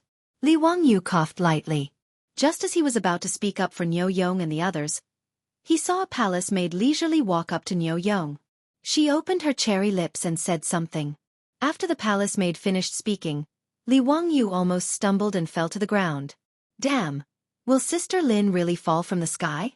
Benefactor, are you here for a blind date as well? I am Su Qiao. I don't know if my humble appearance can catch Benefactor's eye. Slave is willing to tie the knot with Benefactor. This palace maid named Su Qiao was born with a charming appearance, But after saying these words, she was so embarrassed that her face was like a peach blossom, and her eyes were misty. Nyo Yong was even more unbearable. This man, who could even kill a tiger with his bare hands, was blushing in the face of the palace maid's words. He stuttered, My body is incomplete. I'm afraid I'll offend you, young lady." Li Wangyu was exasperated. Was there any justice in this world? Why would a beautiful lady take the initiative to confess to such trash? He kicked Nyo Yong's butt. "Just tell me if you're willing or not. Why are you spouting so much nonsense?" "Yes, I'm willing." Nyo Yong hesitated for a long time before finally giving an affirmative answer. Li Wangyu was too lazy to talk nonsense with him. He waved his hand to the official matchmaker and asked her to register the two of them immediately. This wasn't the later world, where there was no need to pay attention to mutual understanding and deepening feelings. These things could be slowly understood after the wedding night. As long as the husband and wife were willing, that was enough. As for whether Su Qiao was doing it out of gratitude or out of gratitude, Li Wangyu didn't care. Moreover, Nyo Yong was definitely a good man who valued relationships and righteousness. In the future, he would definitely be a man who loved his wife. Although he was missing an arm, he was still strong enough to kill a cow with one punch. Moreover, Nyo Yong and Nyo Wu didn't lack copper coins in their pockets. Li Wangyu didn't treat these two brothers unfairly. In terms of income, Nyo Yong and Nyo Wu were definitely among the top in Dingzhou village. As for this palace maid called Su Qiao, her figure and appearance were all first class. Li Wangyu could only secretly complain in his heart, "Nyo Yong, this guy is really lucky." Li Wangyu turned to look at the group of palace maids and said loudly, "Ladies, these Langjuns are all from my fief. Now, they are all one of the owners of the Shunfeng Express Carriage Company in Chong'an. They are rich and are a good match for a husband." He wasn't lying. The carriage company originally had 20% of Dingzhou village's shares. Later, Cho Yuanliang and Cho Kuan went to the old village chief and spent a lot of money to buy 10% of the shares. Dingzhou village still had 10% of the carriage company's shares. Therefore, it was reasonable to say that this group of old soldiers were one of the owners of the carriage company. No matter how small the shareholders were, they were still owners. Nowadays, the Shunfeng Express Carriage Company was known by everyone in Chong'an. Even if these palace maids were imprisoned in the palace walls, they still knew that the carriage company was set up by Empress Zhong's son and Huxian Man. They also knew that the carriage company was an industry that made a lot of money every day. And this group of men who were physically handicapped and dressed simply were actually one of the owners of the carriage company. The palace maids couldn't help but be slightly surprised. The reason why Li Wangyu said these words was to let the palace maids know that these old soldiers, who were just mocked as bumpkins, were not shabby. Which of these palace maids didn't want to marry a good Lang Jun after leaving the palace? This was human nature, and there was nothing wrong with it. As the saying went, when marrying another, one had to wear clothes and eat food. If they were so poor that even their aunts had to suffer from cold and hunger, no one would be happy. After Li Wangyu's words of encouragement, and with Su Qiao as a precedent, several official matchmakers beside the palace maids walked out and whispered to the group of old soldiers. From time to time, they pointed in the direction of the palace maids. Obviously, other palace maids had taken a fancy to these old soldiers of Dingzhou village. They were not as bold as Su Qiao and only let the official matchmaker come out and act as a go-between. The group of old soldiers were all smiling from ear to ear as they hurriedly nodded their heads in agreement. How could they not agree? In fact, this group of men was going crazy thinking about their aunts. Now that there were palace maids out of the palace who wanted to marry them, it was simply like a dream. An official matchmaker ran to Nyo Wu's side and pointed at one of the palace maids and said something to him. Li Wangyu quickly went over and wanted to see which palace maid had taken a fancy to this guy. Following the direction of the official matchmaker's finger, Li Wangyu looked up and couldn't help cursing in his heart that this guy was really lucky. The one who had taken a fancy to Nyo Wu was the most beautiful palace maid in this group of palace maids. Li Wangyu felt that she looked like a movie star in the future. Seeing that Nyo Wu was just grinning foolishly, Li Wangyu fiercely slapped this lucky guy's head. "What are you grinning foolishly for? Hurry up and say it, okay?" "Hee, okay. Why not? I'm just afraid that I'll be rude to this young lady." Li Wangyu rolled his eyes. F***ck, you even know how to use words. You're so rude. He didn't expect that today's blind date by the lake of Chu River, More than a dozen old bachelors of Dingzhou village would all be single. Li Wangyu was happy for them from the bottom of his heart. It seemed that there would be more than a dozen weddings in his fief. Chapter 313. In just one day, thousands of palace maids found their Mr. Right with the help of the official matchmakers. Pai Lupi was quite satisfied with this result. In line with the principle of simplicity and speed, under the control of the official media, the 3 matchmakers and 6 proofs, the acceptance of the bride, the name of the bride, the nomination of the bride, the invitation of the bride, the invitation of the bride, and the reception of the bride began to move quickly. With the help of the official matchmakers, the families who wanted to marry the palace maids quickly completed the acceptance, Wenming, Naji, and other procedures. When it was time for naive sign, they didn't know what to do. Naive sign was to send betrothal gifts to the bride's family. But where to send the betrothal gifts? Not only were the men scratching their heads, but the official matchmakers were also having a headache. Most of the palace maids who were sent out of the palace had no family. Now that they all lived in Yeting Palace, where could they find the bride's family to send betrothal gifts? At this time, the official matchmakers reported this to Su Jingzong. Su Jingzong naturally had no choice but to find Li Wangyu to discuss this matter. Li Wangyu had never experienced marriage in his 2 lives, so he didn't know how to handle these complicated Tang dynasty weddings. He didn't want to care about this kind of thing. Anyway, his task had been completed. But looking at the sad eyes of Niu Yong and Niu Wu at home, Li Wangyu remembered that his 2 troops also needed to send betrothal gifts. In desperation, Li Wangyu could only go with Su Jingzong to the palace again to see Pai Lupi and see what he would do. What Li Wangyu and Su Jingzong didn't expect was that Pai Lupi actually waved his hand and decided to act as the bride's family of the palace maids. The families of the more than 1,000 palace maids who were about to get married could send all the betrothal gifts to Taiji Palace. And on the day of the wedding, he would personally send the betrothal gifts to these palace maids. And as the bride's family of the palace maids, he would also prepare the dowry for these palace maids. In response, Li Wangyu could only shrug his shoulders, indicating that it was fine as long as she was happy. The notice posted on the Vermilion Bird Gate once again announced that Pai Lupi would personally escort these palace maids out of the Vermilion Bird Gate in 5 days to see them off. After the news spread, Chang'an City was once again stirred. Those families who had participated in the Chujiang Pool blind date and had successfully set up a marriage contract with a palace maid through the official matchmaker felt as if they had been hit on the head by a meat pie. What an honor it was for the saint to give a palace maid as her maiden family. For a moment, the people who were about to marry the palace maid walked with their backs straighter. In the words of the later generations, he walked with the wind and spoke with the rain. In Chang'an City, carriages carrying betrothal gifts drove one after another to the Taiji Palace. It was a spectacular sight. Li Er was not using this to amass wealth. He had written clearly on the palace gate records that the betrothal gifts prepared by the family of the palace maid's husband would not accept gold, silver, or other valuables. The betrothal gifts were all 9 types of gifts. The 9 gifts referred to 9 items, such as hahuan, jiaha, donkey hide gelatin, jiuzi pudding, vermilion reed, double stone, cotton wool, longevity thread, and dry lacquer. These 9 items all had the meaning of blessing the couple's love for eternity. Of course, this only referred to folk customs. For example, if Li Wangyu had not broken off the engagement with the Wang clan of Taiyuan, he would have needed to prepare a naive sign. These 9 gifts would not have sufficed. The naive sign sent to the palace was more of a symbol. After the naive sign, it was time for the betrothal ceremony, which was also the date of the wedding. However, Pai Lupi had said that he would personally send the bride off in 5 days, so the betrothal ceremony was ignored.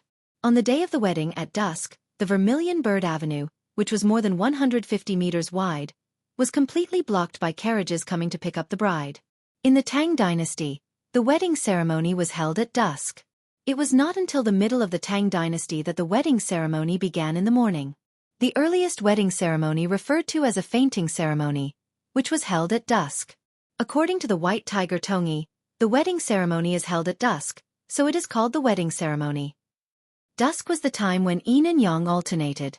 Men belonged to yang and women belonged to yin. The union of men and women was the meaning of yin and yang alternating, so it did not violate the natural time. However, if it was an ordinary wedding, it would be fine. But today, thousands of bridegrooms were going to pick up the bride. After a lot of trouble, it would be late at night when all the bridegrooms picked up the bride. In order to let thousands of bridegrooms go smoothly, Pai Lupi once again unexpectedly announced that the curfew in Chang'an City was cancelled today. Originally, there were only 3 days before and after the Spring Lantern Festival in Chang'an City every year. All the people could freely enter and leave the streets and alleys and watch the lanterns all night long. At other times, there was a curfew in Chang'an City. Except for cases of illness, childbirth, and death, those who violated the curfew would be flogged 40 times. Knowing that there was no curfew today and thousands of bridegrooms were going to pick up the bride, almost half of the people in Chang'an City crowded to both sides of the Vermilion Bird Avenue to watch the fun. Pai Lupi also spent a lot of money. He ordered the Ministry of Rites to decorate the Vermilion Bird Gate with lanterns and colored banners, which was quite festive. Thousands of bridegrooms, led by the official matchmaker, lined up neatly on the Vermilion Bird Avenue, waiting to pick up their brides from the Vermilion Bird Gate. However, the wedding ceremony in the Tang dynasty was not a simple matter. The first difficulty was the roadblock, which meant that the bride's side would gather a group of people to block the bridegroom's carriages and not allow them to pass. If the bridegrooms wanted to pass, they had to leave money or meet the requirements of the roadblock team. After passing the roadblock, the bride's female guests would beat the bridegrooms with sticks wrapped in cloth in their hands. This meant that the bridegrooms would not bully the bride in the future. Other similar situations included urging the bridegrooms to write make-up poems, folding fan poems, and so on. In short, whether it was in the Tang dynasty or later, marriage was never an easy thing. Today, Li Wangyu, as the husband of Niu Yong and Niu Wu, accompanied them to Chang'an City to pick up the bride. However, when he saw the obstacle cart team blocking the Vermilion Bird Gate, this fellow disregarded the code of brotherhood and abandoned the Niu brothers, as well as the group of old soldiers from Dingzhou village, and directly chose to defect. There was no other reason. The roadblock team blocking the Vermilion Bird Gate was actually Chung Chumo's group of playboys, followed by hundreds of burly imperial guards. Were they here to block the roadblock? Were they not going to fight the enemy? What did they mean by wearing that armor? Li Wangyu looked at the Niu brothers and others who were wearing red bridegrooms and decided to abandon the darkness and join the light. So he directly jumped down from the bridal carriage and ran in front of Chung Chumo and the others. Brothers, why are all of you here? Are you also the maternal family of a palace maid? Li Wangyu asked curiously. Chung Chumo smiled and said, even the sage is the maternal family of a palace maid, why can't we be? Cut the crap. Even brothers should settle accounts clearly. If you want to pass through here, you have to pay the toll. Bah, a group of bandits. Li Wangyu despised them in his heart, but his body was very obedient and stood beside Chung Chumo. Hee, I'm the nephew of His Majesty, so naturally I'm also part of his maternal family. Ha ha ha, Zio, you're so tactful. Then let's go together. Today, no one can take the bride away so easily. Chapter 3:14. Niu Yong and Niu Wu were dumbfounded by their Longjuan's lack of loyalty. How could he be like this? There was a traitor in the Revolutionary Army. This kind of behavior should be severely criticized and condemned. Fortunately, the people who came to fetch the bride were already prepared. Immediately, someone began to throw copper coins in order to let them pass. Chung Chumo curled his lips in disdain and shouted, let me tell you, money won't work today. If you want to marry your wives, you have to rush over yourselves. His words stunned all the grooms. What? Money won't work? They still have to rush over? Looking at the hundreds of imperial guards who were wearing bright armor and blocking the Vermilion Bird Avenue, the grooms' faces turned green. This group of men who were going to marry the palace maids were not young anymore. Asking them to rush through the imperial guards' blockade, wasn't this an international joke?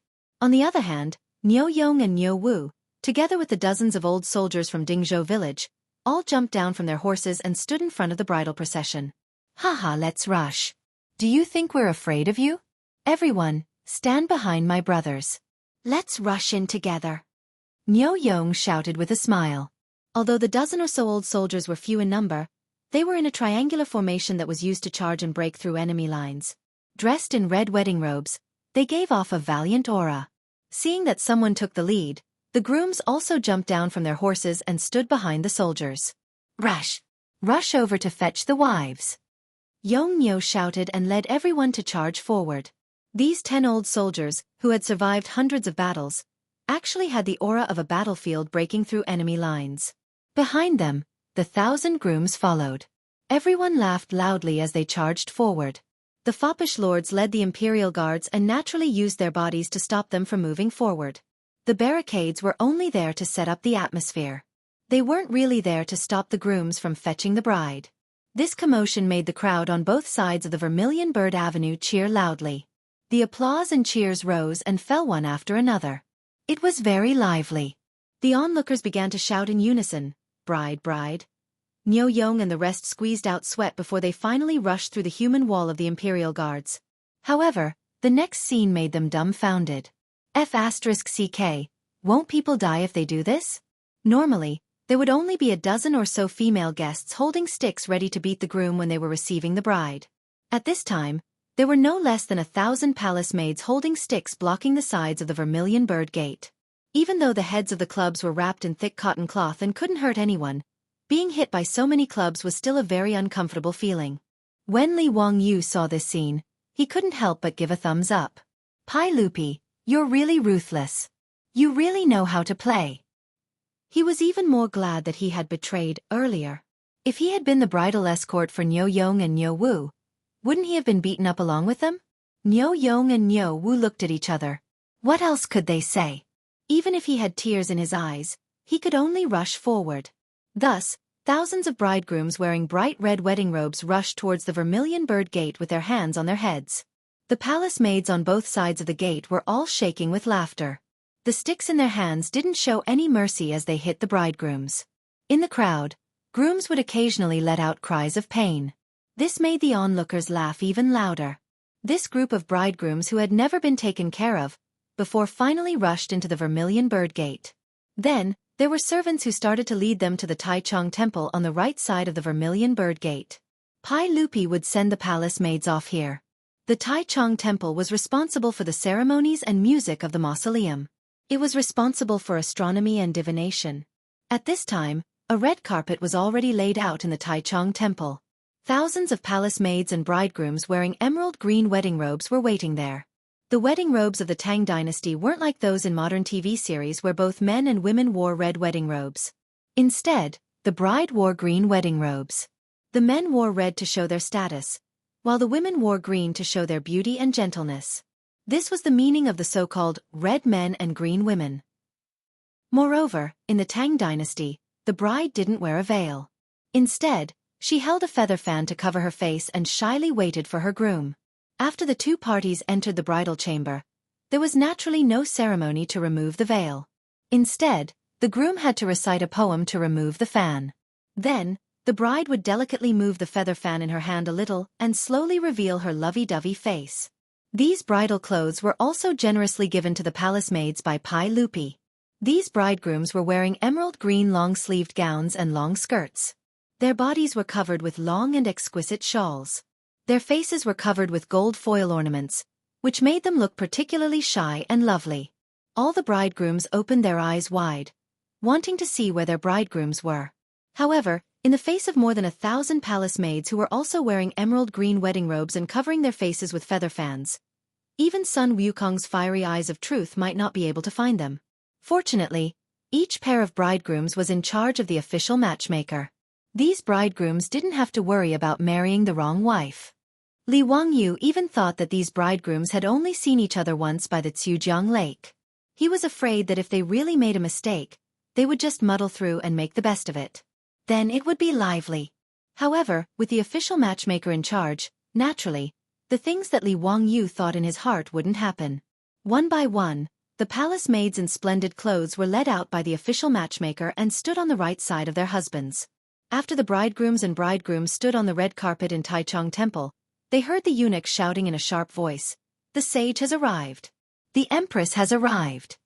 Under the reminder of the official matchmaker, the bridegrooms all knelt down and kowtowed to Pai Lupi. Today, it was not the ceremony of monarch and minister, but the ceremony of kneeling to Pai Lupi to make them a good matchmaker. The twin lotus flowers cuddled together, and the red carpet spread out to welcome the bride. On the red carpet, the bridegrooms knelt to Pai Lupi on the right side. The bridegrooms stood on the right side, but they didn't kneel. They just bowed to salute. This was also the wedding custom of the Tang dynasty. It was the custom of men bowing to women and not to men. Pai Lupi laughed and was in a very good mood. Empress Zhang's son, who was pregnant next to him, also had a happy look on her face. Wei Kei has a nest. Wei Jiu lives there. Yu Gui, son of Wei Kei, 100 Tales of Wei Quebec. Wei Kei has a nest. Wei Kei Fong lives there. Yu Gui, son of Wei Kei, 100 Tales of Wei Kei. Pai Lupi gave the bridegrooms a blessing and a few words of encouragement, and then let the 1,000 or so bridegrooms leave the palace. The bridegrooms were taken out of the Zhuke gate and sent to the carriages of each family. The bridegrooms had to ride their horses around the carriages 3 times before they could set off to return to the groom's house.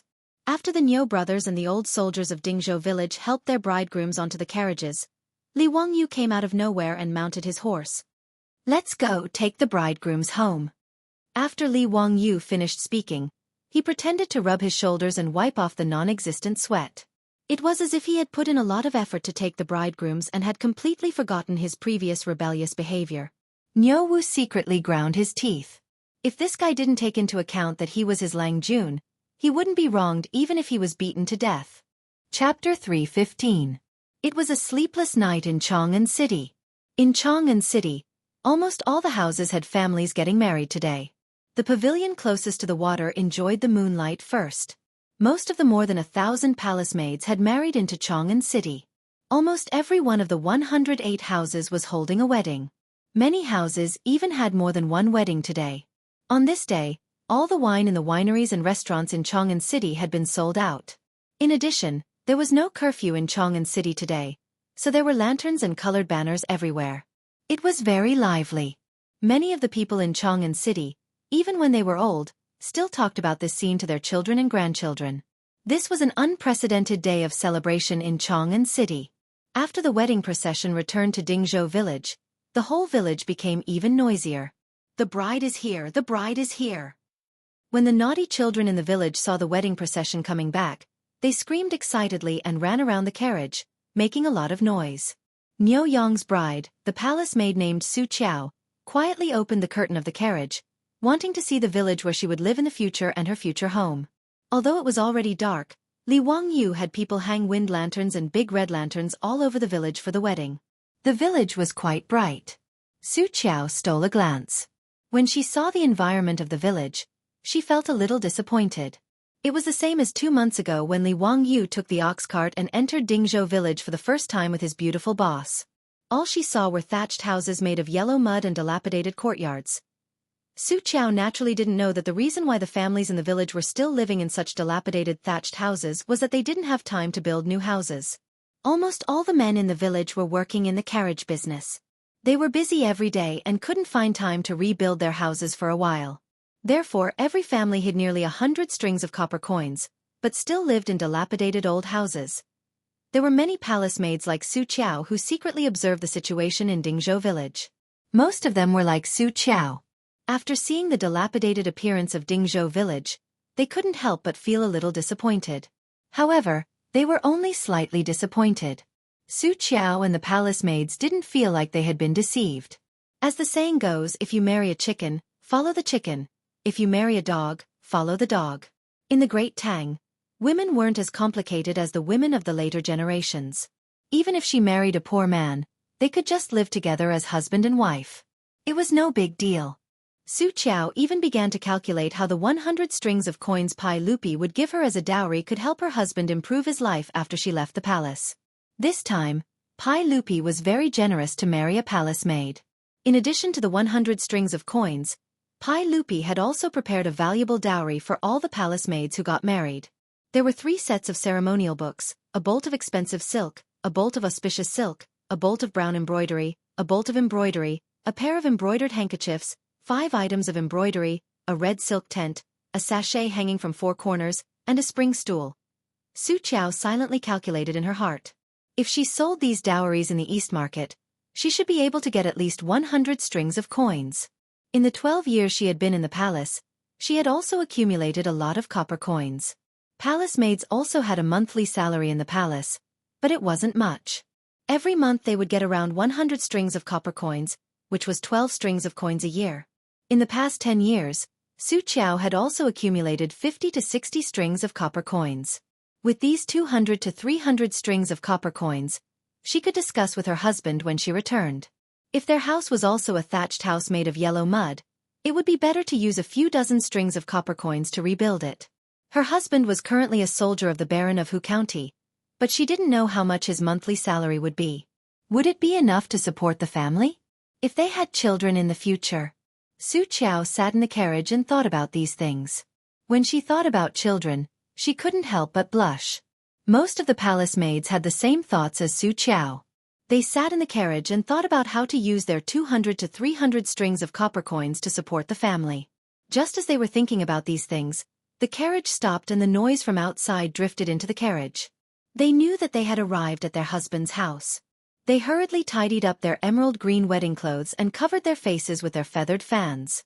However, when the curtain of the carriage was lifted, the palace maids were slightly surprised.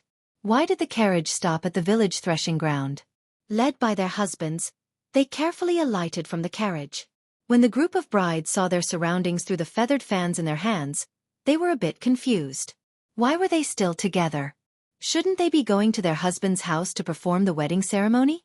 Niu Yong seemed to see Su Qiao's confusion and quietly explained, "Wife, this is Long Juan's arrangement." He said it's called a group wedding." A group wedding? Niu Yong's words made Su Qiao even more confused. What did a group wedding mean? What did the Baron of Hu County mean by this arrangement? Lang Jun means that everyone will get married and perform the wedding ceremony together. It'll be lively, Niu Yong added. This made Su Qiao even more confused. Everyone could get married together? Naturally, there was no such thing as a group wedding in the Tang dynasty. What group wedding? It was purely Li Wangyu's bad taste acting up again. Of course, Li Wangyu wasn't fooling around. He had no other choice. In Dingzhou village, more than 10 old soldiers and the Niu brothers were going to get married within a day. As a county man, he naturally became a hot commodity. Every family wanted to invite him to their banquets. Because the Niu brothers had no parents, they asked him to be the officiator of their wedding. Among the old soldiers, there were quite a few who were alone. There were also quite a few who asked him to officiate their wedding. The phrase officiating appeared in the Tang dynasty. In the Tang dynasty law, there was a rule that stated, if a marriage is against the law, the grandparents and parents officiate the marriage alone. It meant that if a marriage was against the law, the grandparents and parents would officiate the marriage and only the officiator would be held responsible. Although Li Wangyu was only 16 years old, he was the county man of Hu County and the head of the Niu brothers. Dingzhou village was also the location of his fief, so he naturally had the qualifications to be the wedding host and preside over this marriage. However, he was only one person. He couldn't split into several halves and attend every wedding and officiate the wedding, right? In this dilemma, Li Wangyu thought of the group wedding in the future. He found the old village chief and discussed with him that he might as well help the old soldiers and the Niu brothers hold a lively wedding together. He would pay for all the expenses. A group wedding was something that had never been heard of in China. The old village chief naturally shook his head and didn't agree no matter what. In order to convince the old village chief, Li Wangyu's saliva was almost dry. However, he still couldn't get the stubborn old man to agree with his idea. He didn't expect that the person who helped him convince the old village chief in the end would be the treacherous official Su Jingzong. Chapter 316. For Su Jingzong to be able to become one of the 18 scholars of the Qin King's manor, he naturally had some ability. After he found out about Li Wangyu's thoughts, he actually dug out a story from the Eastern Han Dynasty to convince the old village chief. There was an official called Ran Yen in the Eastern Han Dynasty, who was appointed as the governor of Zhoushan. Zhoushan was the central part of Vietnam in the future. However, the people of Zhoushan did not have marriage rights, and they did not have a fixed wife. Ran Yen ordered all the men and women in the counties to get married and hold a wedding for them. At that time, there were over 2,000 men and women getting married at the same time. To thank Ran Yen, the people of Zhoushan named their children Ran. Su Jingzong used this story to convince the old village chief that it was not unprecedented for people to get married at the same time, and it should be a good thing. With Su Jingzong's words and Li Wangyu's strong request, the old village chief could only helplessly agree to the mass wedding. Niu Yong, Niu Wu, and the group of old soldiers did not have any objections to this. As long as they could marry their wives, they did not care how the wedding was organized. Hence, the unprecedented mass wedding in the Tang dynasty was organized by Li Wangyu. Now that Li Wangyu had a lot of money, he naturally took care of everything for the Niu brothers and the old soldiers. The grain sunning field in the village was decorated with lanterns and streamers. The 127 families in the village, a total of 563 people, were all gathered here. A banquet that had never appeared in the Tang dynasty was held on the grain sunning field. For this wedding, Li Wangyu specially borrowed 10 imperial chefs from the Taiji Palace from Pai Lupi, so their skills were naturally quite good. The 10 couples were led by the official matchmaker to get married. However, reciting a fan poem was difficult for Niu Yong and the others. If they relied on this group of rough men, they would not even be able to recite a limerick, let alone recite a fan poem. Whether it was Niu Yong, Niu Wu, or the old soldiers, the fan poem that they had to recite when they got married was all prepared by Li Wangyu in advance. They only needed Niu Yong and the others to recite it. But even so, Niu Yong and the other Guangzhong men used to wielding weapons were so anxious that they were covered in sweat. Hua, hua, hua, hua, hua, hua, hua, hua, hua, hua, hua, hua, hua, hua, hua, hua, hua, hua, hua. The poem made Niu Yong recite it like it was constipated. Li Wangyu felt like killing someone after hearing it. Fortunately, there were not many people in Dingzhou village who were literate, not to mention composing poems. Even though Niu Yong and the others had recited the fan poem in such a manner, the over 500 villagers present also let out thunderous cheers. After reciting the poem, the palace maid shyly removed the feather fans in front of them, revealing their delicate and beautiful faces. Seeing the faces of the brides, the villagers of Dingzhou village cheered again. The men laughed and scolded Niu Yong and the others for being so lucky to be able to marry such beautiful women. The women in the village joked with each other, gossiping about whose bride was more beautiful, and whether it would be easy for them to give birth in the future. They tied their hair in a bun, the husband and wife bowed to heaven and earth, paid their respects to their parents-in-law, paid their respects to Li Wangyu, the wedding officiator, paid their respects to the guests, and sent them to the bridal chamber. This wedding banquet was noisy until the second day of the night before it finally dispersed. Everyone drank until they were dizzy and returned home. Since the county mail mansion was still under construction, and the original Niu family mansion was already dilapidated, Li Wangyu made the decision to let Niu Yong and Niu Wu temporarily set up their bridal chamber in the front yard of the Li family mansion. However, Li Wangyu soon regretted this decision. The next day, when the roosters in the village crowed, many villagers had already woken up and were preparing to take their carriages to Chang'an City to start work after washing up. However, Li Wangyu's expression was dull. He hugged his blanket and sat on the bed, wondering if he should chase the Niu brothers out of the house. There was no other reason other than the fact that the two brothers had made too much noise last night. It was so noisy that he almost wanted to knock on the door. If not for the fact that the Niu brothers were newlyweds and it was their wedding night, he would have gone berserk last night.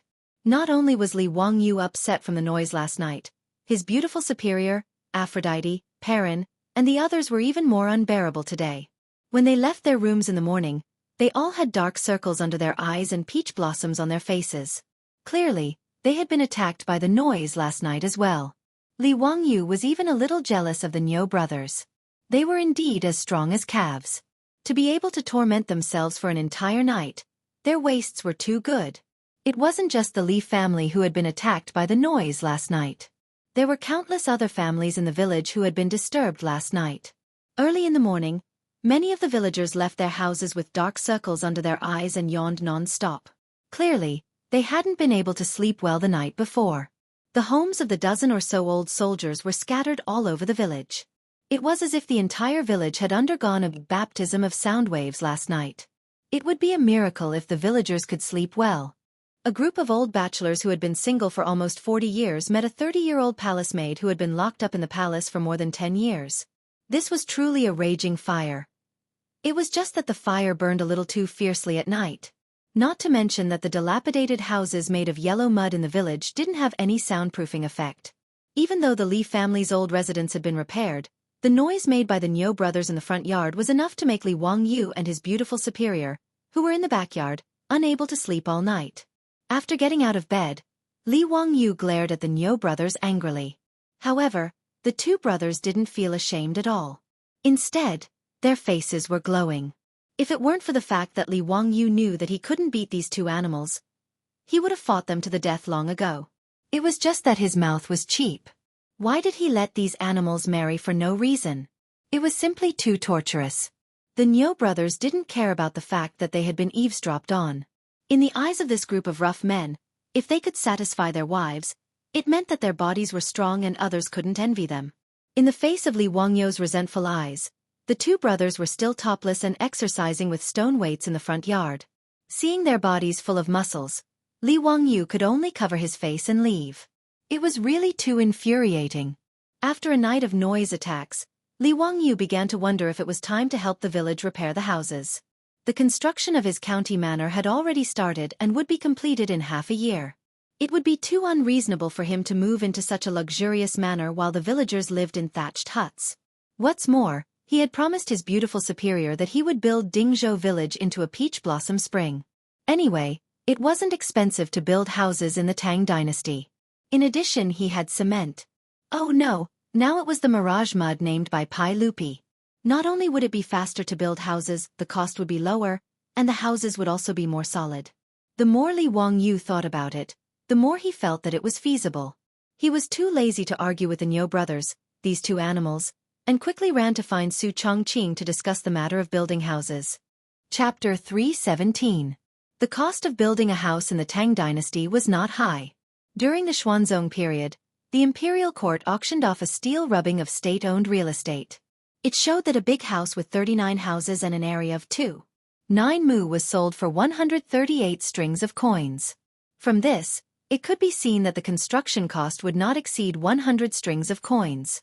After Li Wangyu transmigrated to the Tang dynasty, the house in Huxian County, including the land, was only used to pay off the debt of 80,000 strings of coins, which was 80 strings of coins. This was also the reason why Yang Quan paid off part of the debt for Li Zhou's sake. Even if Li Wangyu wanted to build a big house for the villagers, it was not allowed. The houses built by the commoners were not allowed to have more than 3 rooms or 4 racks. The gatehouse could only have 1 room or 2 racks, and they were not allowed to decorate it. There were also rules for commoners' houses. A good family with less than 3 people is given 1 mu, 3 people plus 1 mu. A bad family with 5 people is given 1 mu, 5 people plus 1 mu. These rules were clearly stated in the Tang dynasty law, and could not be violated. Therefore, Li Wangyu and his beautiful boss calculated that even if the facilities were complete, building a house would at most cost 50 strings of coins, which would be around 200,000 yuan in the future. There were 127 families in Dingzhou village. However, 5,000 strings of copper coins was enough. Li Wangyu could really afford this amount of money. His beautiful boss naturally agreed with Li Wangyu's idea of building houses for the village. After some discussion, the two decided to build a new Dingzhou village near the county's manor. The new Dingzhou village not only had to have well-planned residences, but Li Wangyu and Su Chongqing also planned to build a complete landscape, roads, sewer pipes, methane pools, toilets, ditches, and a series of other public facilities for the village. Li Wangyu naturally could not design a new village, but he did not plan to do it himself. He just needed to find Yan Liben. Yan Liben's older brother, Yan Lide, would be a master craftsman in charge of the construction of the palace. It was easy to find him to design a village for him. Li Wangyu made a special trip to Chang'an to ask Yan Liben to introduce his brother to him. Yan Lide naturally knew about Li Wangyu, the county's man, the crown prince's teacher, and his younger brother's teacher. When he heard Li Wangyu's intentions, he patted his chest and agreed without hesitation. That day, Yan Lide led the supervisor to Dingzhou village to survey the terrain and measure of the land. Li Wangyu took out a sketch of the new Zhou village that he had drawn after discussing with his beautiful superior. On the sketch, 127 small courtyards were located in an orderly manner at the foot of the hill where the county magistrate's mansion was located, adjacent to the Gone River. Li Wangyu sketched out a sketch of Dingzhou village. Although it was simple, it incorporated many of the architectural features of Huaxia after the Tang dynasty, which made Yan Lide applaud. Although Li Wangyu made a lot of requests, which Yan Lide thought were strange, they were not troublesome, including using mirage mud to build tile-roofed houses. Now, the supervisor had begun to use the recipe Li Wangyu provided to make mirage mud on a large scale. The craftsman had figured out how to use mirage mud. It just so happened that the work supervisor did not have any tasks to build a palace, so Li Wangyu decided to ask Li Er to help him build a new village with his own money. Regarding this, Li Er naturally had no objections. He nodded and agreed to his request. When the supervisor's craftsman drove into Dingzhou village with all kinds of construction tools and materials, it immediately attracted the attention of the villagers. Dalong, what are you doing? Is the county's man going to continue to expand the county's manor? I'm not sure, maybe? I'll call the village chief and ask if he needs our help. Let's go, let's go. The county's man's business is our business. When Li Wangyou's county's man's manor started construction, the village chief of Dingzhou village led a group of villagers to find Li Wangyou, wanting to work on the construction site. The villagers had to serve the corvée all year round, so they were good at construction. Toward Li Wangyou, all 500 people of Dingzhou village were moved to tears. Being able to work on his manor's construction site was also the old village chief and others' goodwill. Besides, Dingzhou village was now Li Wangyou's fief. The villagers would no longer serve the corvée, so it was natural for them to work on Li Wangyou's manor's construction site. However, Li Wangyou naturally declined the village chief's kindness. After all, he was born under the red flag and grew up in New China, so he still had this awareness. Although these villagers were now his, Li Wangyou didn't feel that he should exploit them. Nowadays, the villagers of Dingzhou village were all coachmen of the four-wheeled carriage company. A day's delay meant a day's worth of income. How could he have the nerve to ask the villagers to help him build a house? Therefore, no matter how the village chief and others asked, Li Wangyou refused, which made the village chief and others feel very regretful. However, a large number of construction tools and materials were transported to the village today, causing the villagers to misunderstand that Li Wangyou wanted to expand his manor.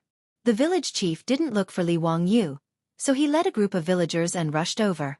When he saw that the craftsmen had stopped their carriages and ox carts at the hillside outside the village and began to unload the tools, he hurried forward. Everyone, you're wrong. The county's man's manor is on the hillside. You've got the location wrong. The supervising craftsmen stopped what they were doing and looked at an official in a light green official's robe. The official quickly walked over and cupped his hands towards the village chief. Sir, you're not wrong.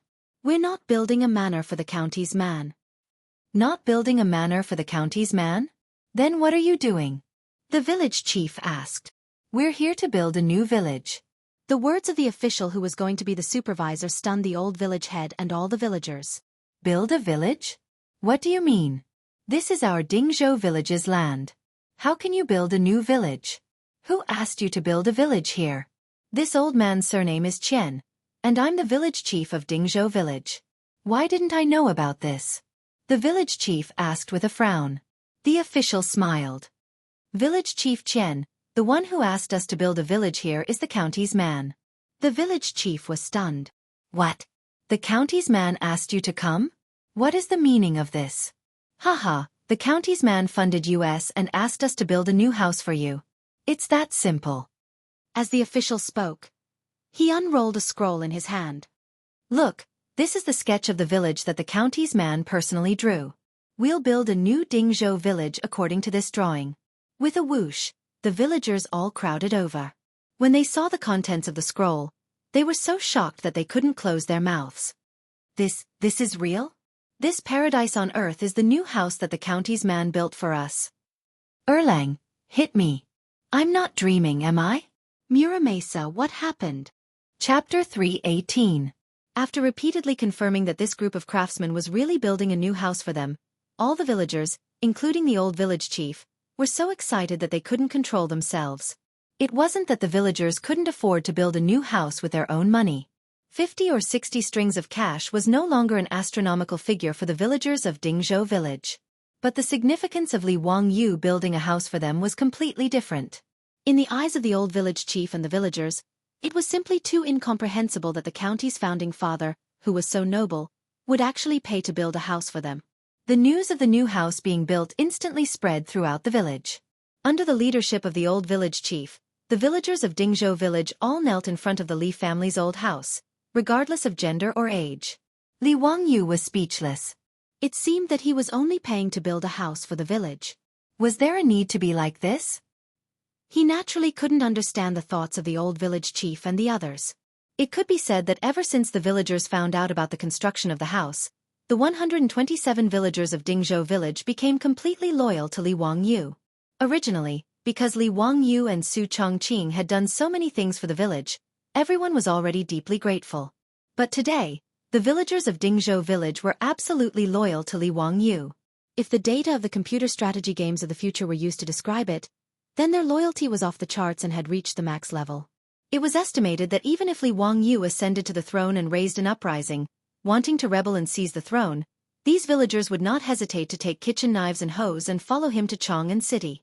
Of course, Li Wangyu wouldn't have such a brain-damaged idea, and the villagers didn't need to follow Li Wangyu to the end of the world. In the face of the people who were kowtowing in front of his house, Li Wangyu could only brace himself and persuade them to get up. Everyone, quickly get up, there's no need for this. Old village chief, please don't, please don't. Li Wangyu helped him up, but the person beside him knelt down again, making him extremely speechless. Yuqi village chief, this kind of old man, was kowtowing to him, which made Li Wangyu feel that his lifespan was shortened. What ability did he have to make these Dingzhou village villagers treat him like this? It took a Herculean effort to persuade the old village chief and the others, who were so excited that they couldn't control themselves, to the point of tears.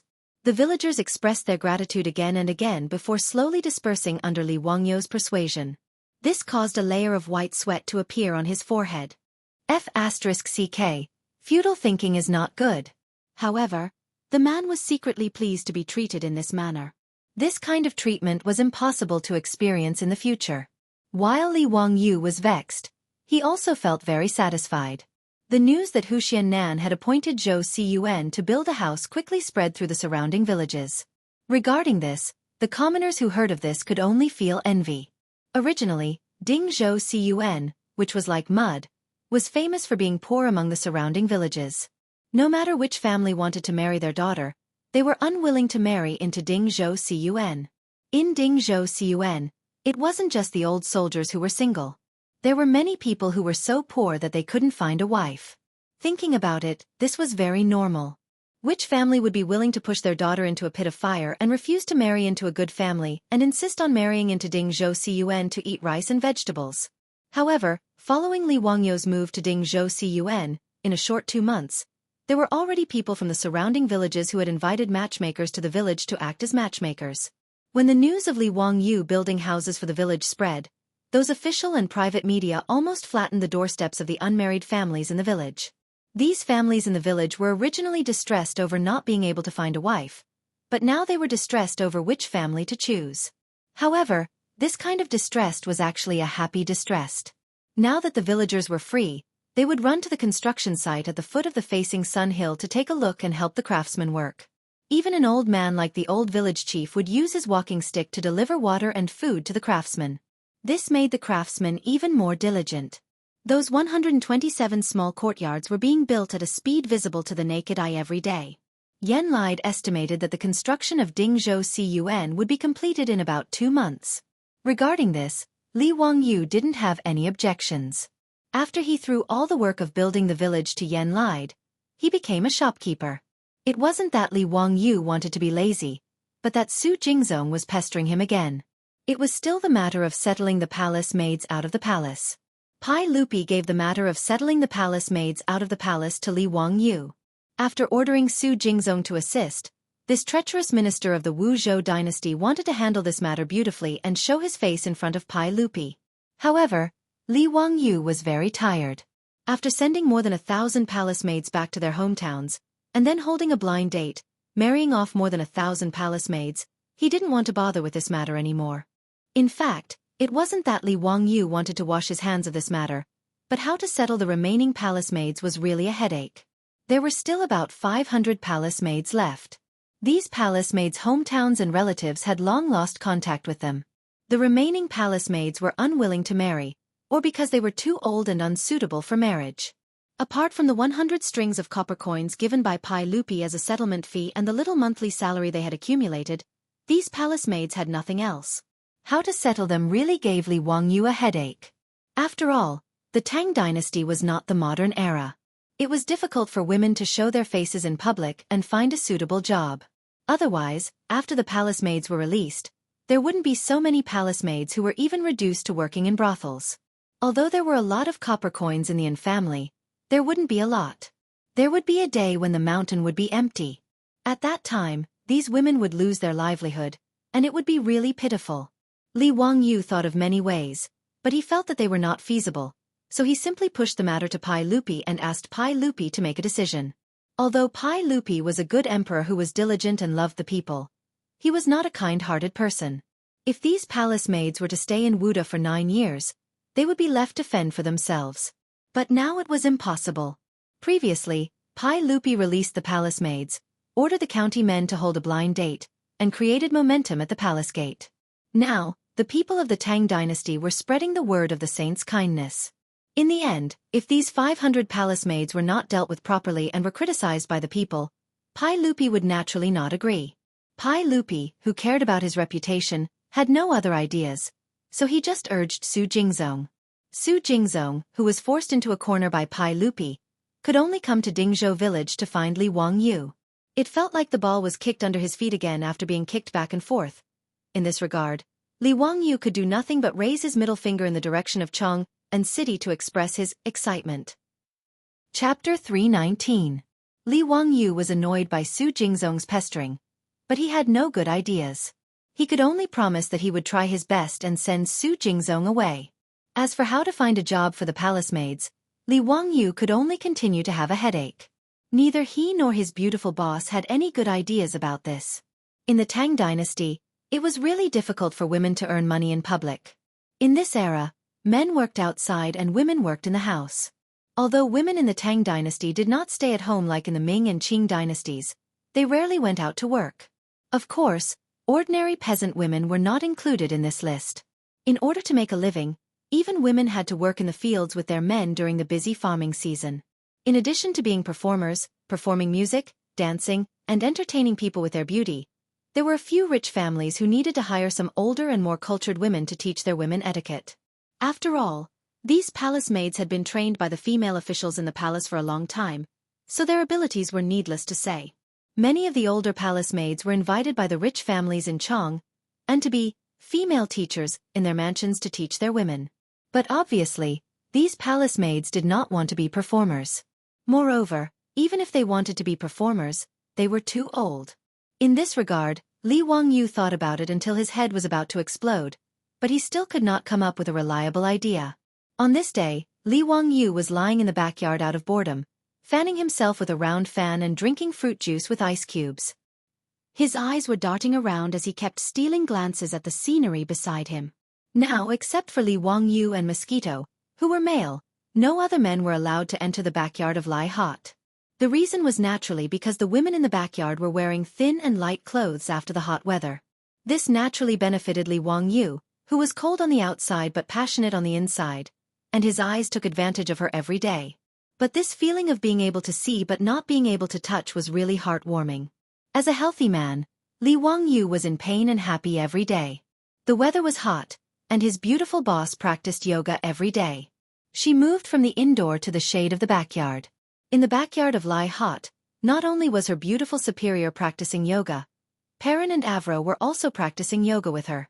Even the 4 maidservants that Cho Kuan had given her were also practicing yoga with her whenever they were free. Yoga could bring benefits to a woman's temperament and figure. Even the women of the Tang dynasty could not resist its charm. Therefore, when the women in the backyard practiced yoga every day, it became Li Wangyu's daily welfare time.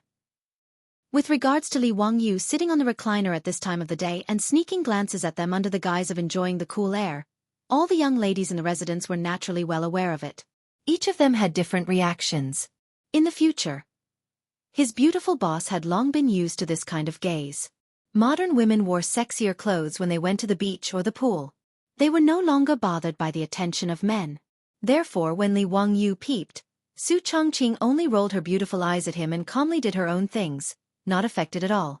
Avro's mentality was closer to Su Chongqing's. Firstly, she was born in the Byzantine Empire after all, which was different from the customs of the Tang dynasty. Secondly, ever since she was bought by Li Wangyu, she had long regarded herself as Li Wangyu's woman. Therefore, in the face of Li Wangyu's scorching gaze, not only did Avro not resist, but she would also welcome his gaze and proudly stick out her proud peaks. In this regard, Li Wangyu could do nothing but swallow his saliva. Vixen! Damn it! As for Perrin and the 4 maidservants, their pretty faces would turn red every time Li Wangyu looked at them, and they would lower their heads and not dare to look at him. Their bashful appearance made Li Wangyu feel that the ancient poem was indeed well written. Fragrant flowers smile shyly. Willowy wastes are warm and cozy. Wasn't it exactly like this? Li Wangyu took a sip of the cold juice and shook the round fan twice, feeling that it seemed to be missing the taste. At this time, shouldn't the fan in his hand be opened with a swoosh, and then elegantly waving the fan, looking like a distinguished scholar? He looked at the round fan in his hand with disdain. This fan was no different from the cattail leaf fan in the future. How could it show off his distinguished and elegant style? That's right, the folding fan. It seemed that this thing hadn't been invented in the Tang dynasty yet. Li Wangyu thought for a moment and realized that he really didn't seem to have seen anyone use a folding fan in the Tang dynasty. He didn't know that folding fans only appeared in the Song dynasty, and it was only in the Ming dynasty that they were taken out of the palace and became popular for a time because of Emperor Yongl's love. If a distinguished scholar didn't have a folding fan made by a famous calligraphy artist, he would be ashamed to go out and meet people. Li Wangyu's interest was piqued. He got up and ran back to the study, took a charcoal pencil and paper, and began to draw the structure of the folding fan. The folding fan wasn't complicated. It was just made up of the ribs and the fan face. Although Li Wangyu didn't know how to make a fan, he believed that it wouldn't be difficult to make a folding fan if he drew a diagram and asked the village's carpenter Lu to perfect it. At that time, he would ask Yen Liben to draw the fan face for him, and then ask Pai Lupi to inscribe a few words for him. TSK. TSK. What kind of style would this fan look like when he held it in his hand? After finishing the drawing of the folding fan in a few strokes, Li Wangyu threw it aside and went back to find Carpenter Lu to make the fan. Now, he should continue to look at the beauties at home and do yoga. Under the shade of a tree in the backyard, there was a thick blanket. The beauties at home wore thin clothes and were barefoot on the blanket, practicing with their beautiful boss. Li Wangyu looked around and was very satisfied. His beautiful boss in particular had a mature woman's body, long, straight, round legs, small waist and towering peaks. Li Wangyu's eyes almost fell in. On the other hand, although Aphrodite was only 15 years old, she wasn't inferior to his beautiful boss at all. The development of European women was really better than that of Eastern women in certain aspects. Li Wangyu dared to bet that his beautiful boss's impressive upper body would definitely make most Eastern women envious and jealous. But for the 15-year-old Aphrodite, even his beautiful boss could only look up at her in envy. Li Wangyu's eyes would always be unconsciously attracted by his beautiful boss and Aphrodite's fatally seductive bodies, and he would forget to look away. But with his keen observation as a man, he soon noticed an interesting situation. His beautiful boss and Aphrodite were also exercising, but the beautiful boss's proud body wouldn't shake violently. On the other hand, Aphrodite's movements made Li Wangyu's heart beat faster and his mouth go dry. Li Wangyu couldn't help but wonder in his mind whether it was a problem of gravity or a difference in race. But when his eyes unconsciously swept over Aphrodite, his gaze was involuntarily attracted by the bulges on Aphrodite's clothes. Li Wangyu had a sudden epiphany. So that was it. Then, a bold idea formed in his mind. It seemed that this was something that palace maids who left the palace would do. Chapter 320. With Li Wangyu's unique observational skills as a man, he discovered that the problem was that his beautiful superior was wearing underwear, but Aphrodite wasn't. This was naturally normal. In this era, be it the Tang dynasty or the distant Byzantine Empire, women's underwear wasn't scientific. Actually, it couldn't be said that Aphrodite wasn't wearing underwear, but that there weren't women's underwear like in the modern era. In ancient times, underwear was also known as underwear, which meant frivolous and undignified. In the Han dynasty, underwear was also known as belly-hugging or heart clothing. It was a simple cloth wrapped around the abdomen, leaving the back exposed. In the Wei and Jin dynasties, the name of underwear changed to tu dang, which usually had 2 layers. The interlayer could be lined with cotton, which could cover both the chest and the back, keeping the body warm. In the Tang dynasty, women's underwear was known as tuzi, which was a strapless, open-side underwear. In the Tang dynasty, women liked to wear half-exposed dresses. They would tie their dresses high above their chest, tie a wide belt under their breasts, and drape a transparent tulle over them. The tuzi would be faintly discernible, making them very bold. In fact, the Tang dynasty was the first to wear underwear outside. No matter if it was a stunning and beautiful woman, a pretty girl from a humble family, or a graceful and luxurious woman, they were all like this. As for the underwear commonly seen in TV series in the modern era, it only appeared in the Qing dynasty. After Li Wangyu noticed that Aphrodite wasn't wearing underwear, his nose started to itch again. After rubbing his nose, he suddenly had an idea. Could he organize the more than 500 palace maids to make and sell underwear? In Li Wangyu's opinion, underwear that could accentuate one's figure and was good for women's bodies in the Tang dynasty, an era when women weren't bound by feudal ideology, should have a lot of market prospects.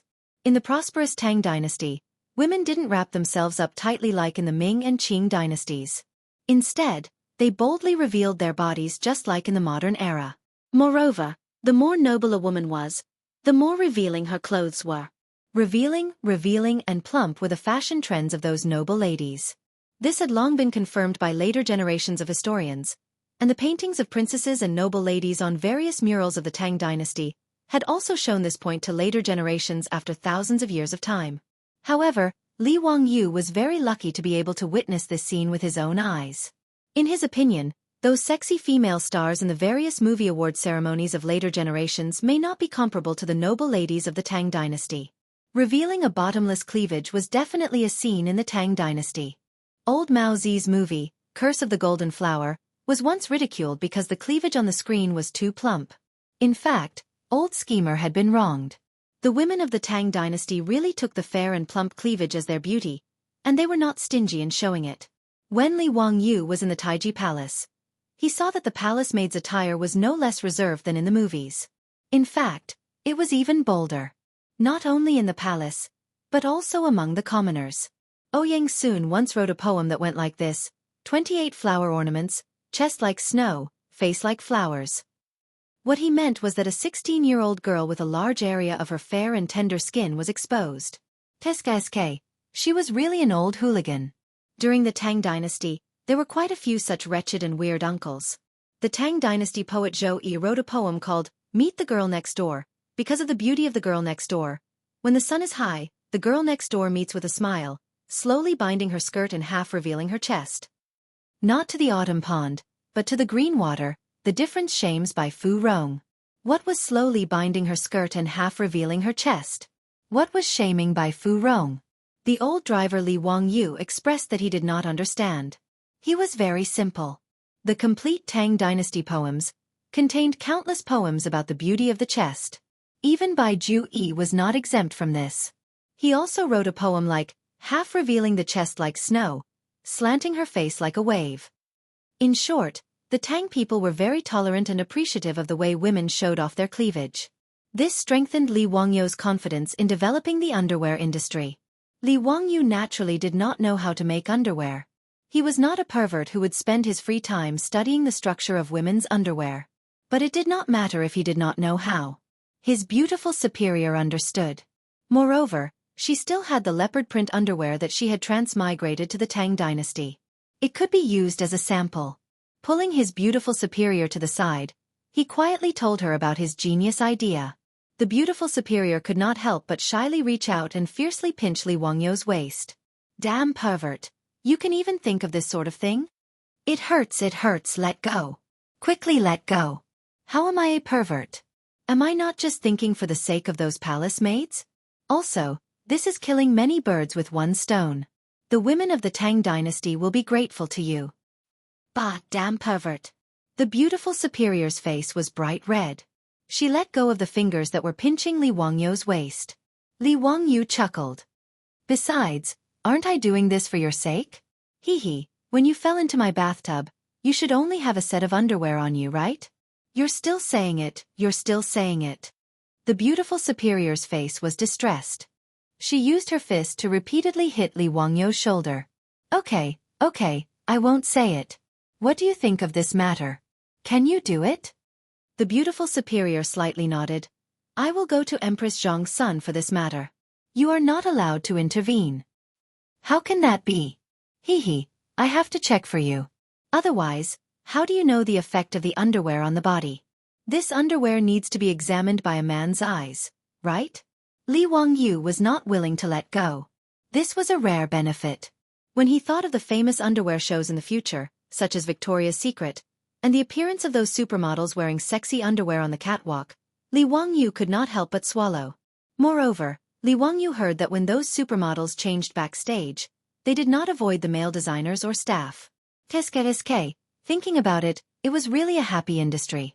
If he worked in the underwear industry in the Tang dynasty, would he also be able to feast his eyes because of this? However, his little thoughts were seen through by the beautiful superior at a glance. She crossed her arms in front of her chest and coldly glanced at Li Wangyu. Humph, you want to see underwear models, right?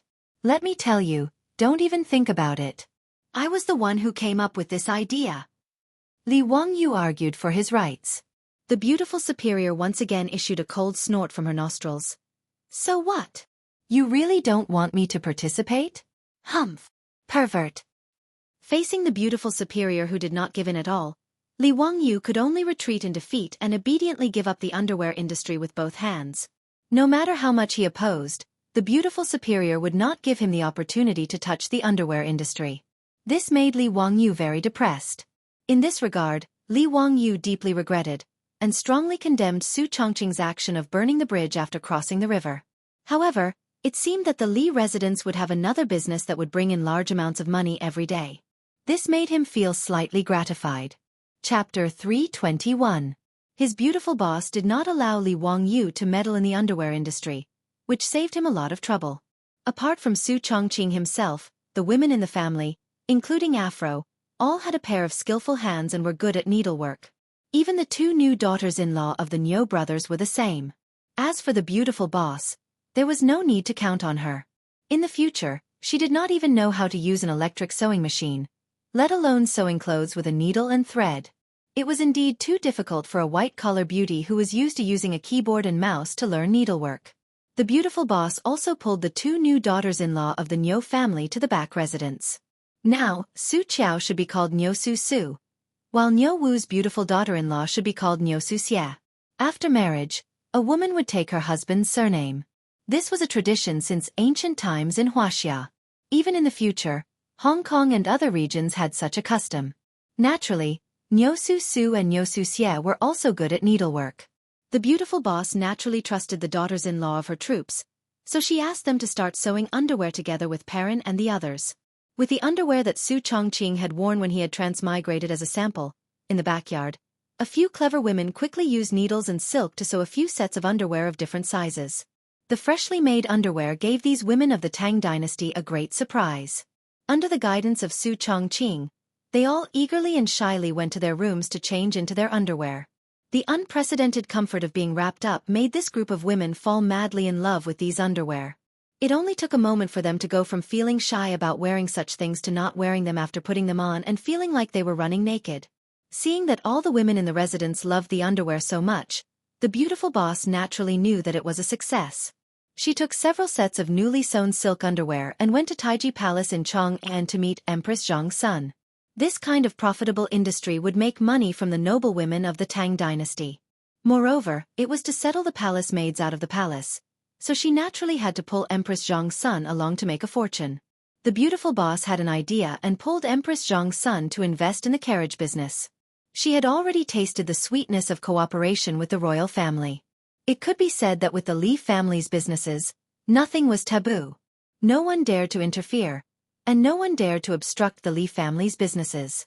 Even though the aristocratic families were dissatisfied with Hu Xiannan, they didn't dare to do anything to him. It just so happened that today concubine Yang was also chatting in Empress Zhangxuan's Li Hall. Seeing Su Chongqing enter the palace, the two most distinguished women of the Tang dynasty were very happy. Both Empress Zhang's son and concubine Yang liked Su Chongqing very much. Not to mention the fact that this capable niece-in-law had brought so many benefits to the palace. Even the yoga she taught had benefited the two of them greatly. What's more, Li Wangyu was her son's teacher. Empress Zhang's son also treated Su Chongqing differently. Chongqing, what brings you to the palace to see me today? Your Highness, concubine Yang, I'm here today to present a treasure. The beautiful boss covered her mouth and chuckled.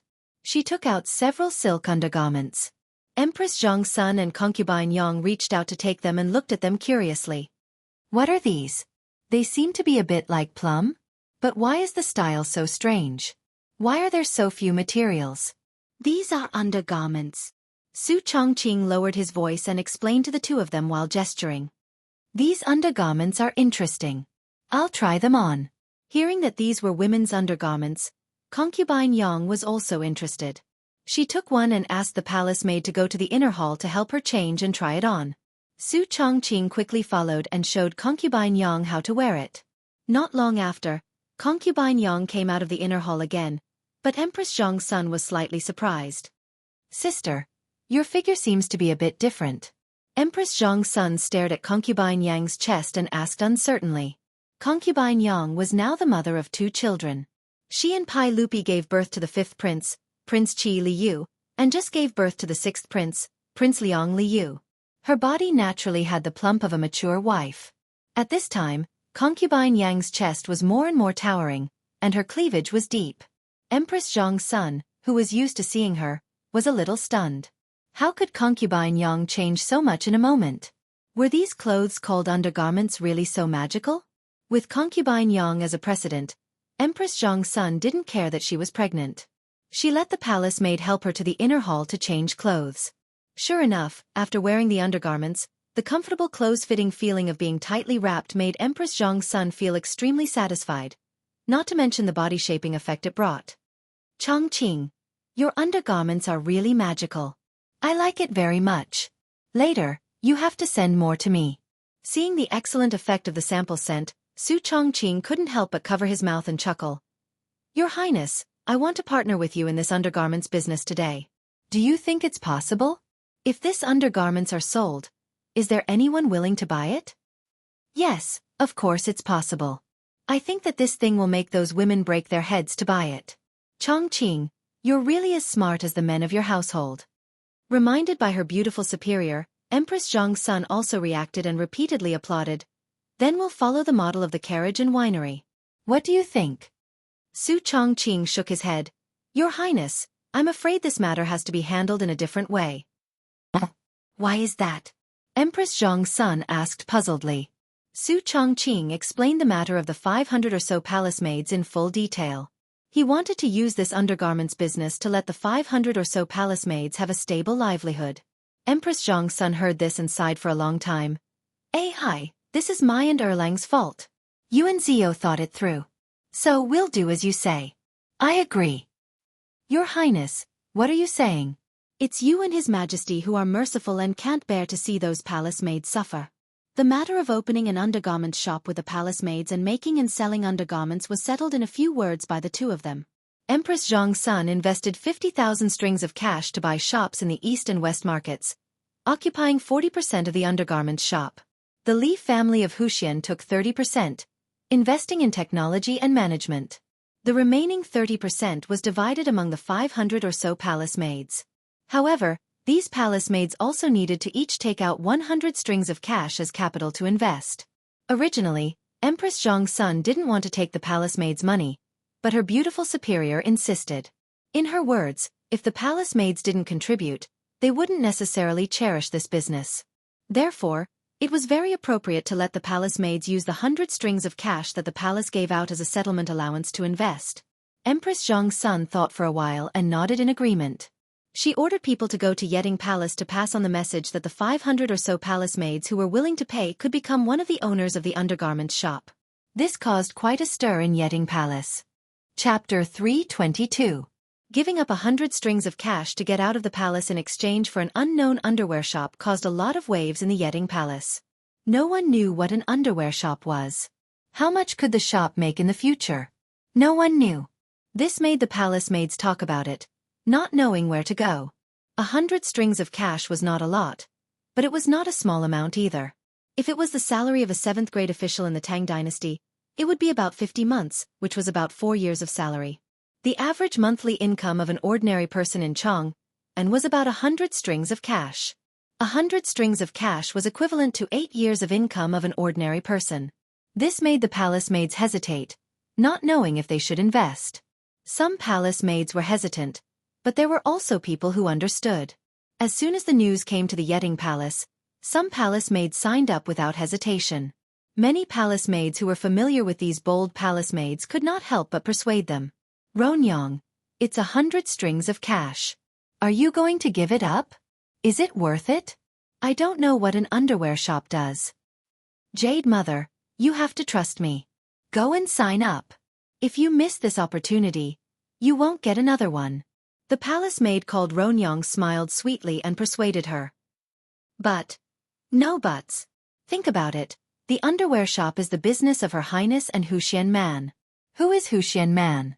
That was a literary star descending to the mortal world. His and Her Highness the Empress carriage business was a good business that made them a lot of money. With these two as the owners, what are you worried about? It's 100 strings of cash. The palace maid was still reluctant. She had never had 100 strings of cash. Ronyang sighed. So what if it's 1,000 strings of cash? There will be a day when it's all gone. What should we do then? Since we don't want to get married, we can't go to Pingkong Square to entertain people. Jade Mother, listen to me. Go and sign up. Well, okay, I'll listen to you. I'll sign up too. The palace maid called Jade Mother hesitated and was finally persuaded. Such conversations were not uncommon in Yeting Palace. The palace maids, who had been hesitant, all decided to take a gamble after a mental struggle.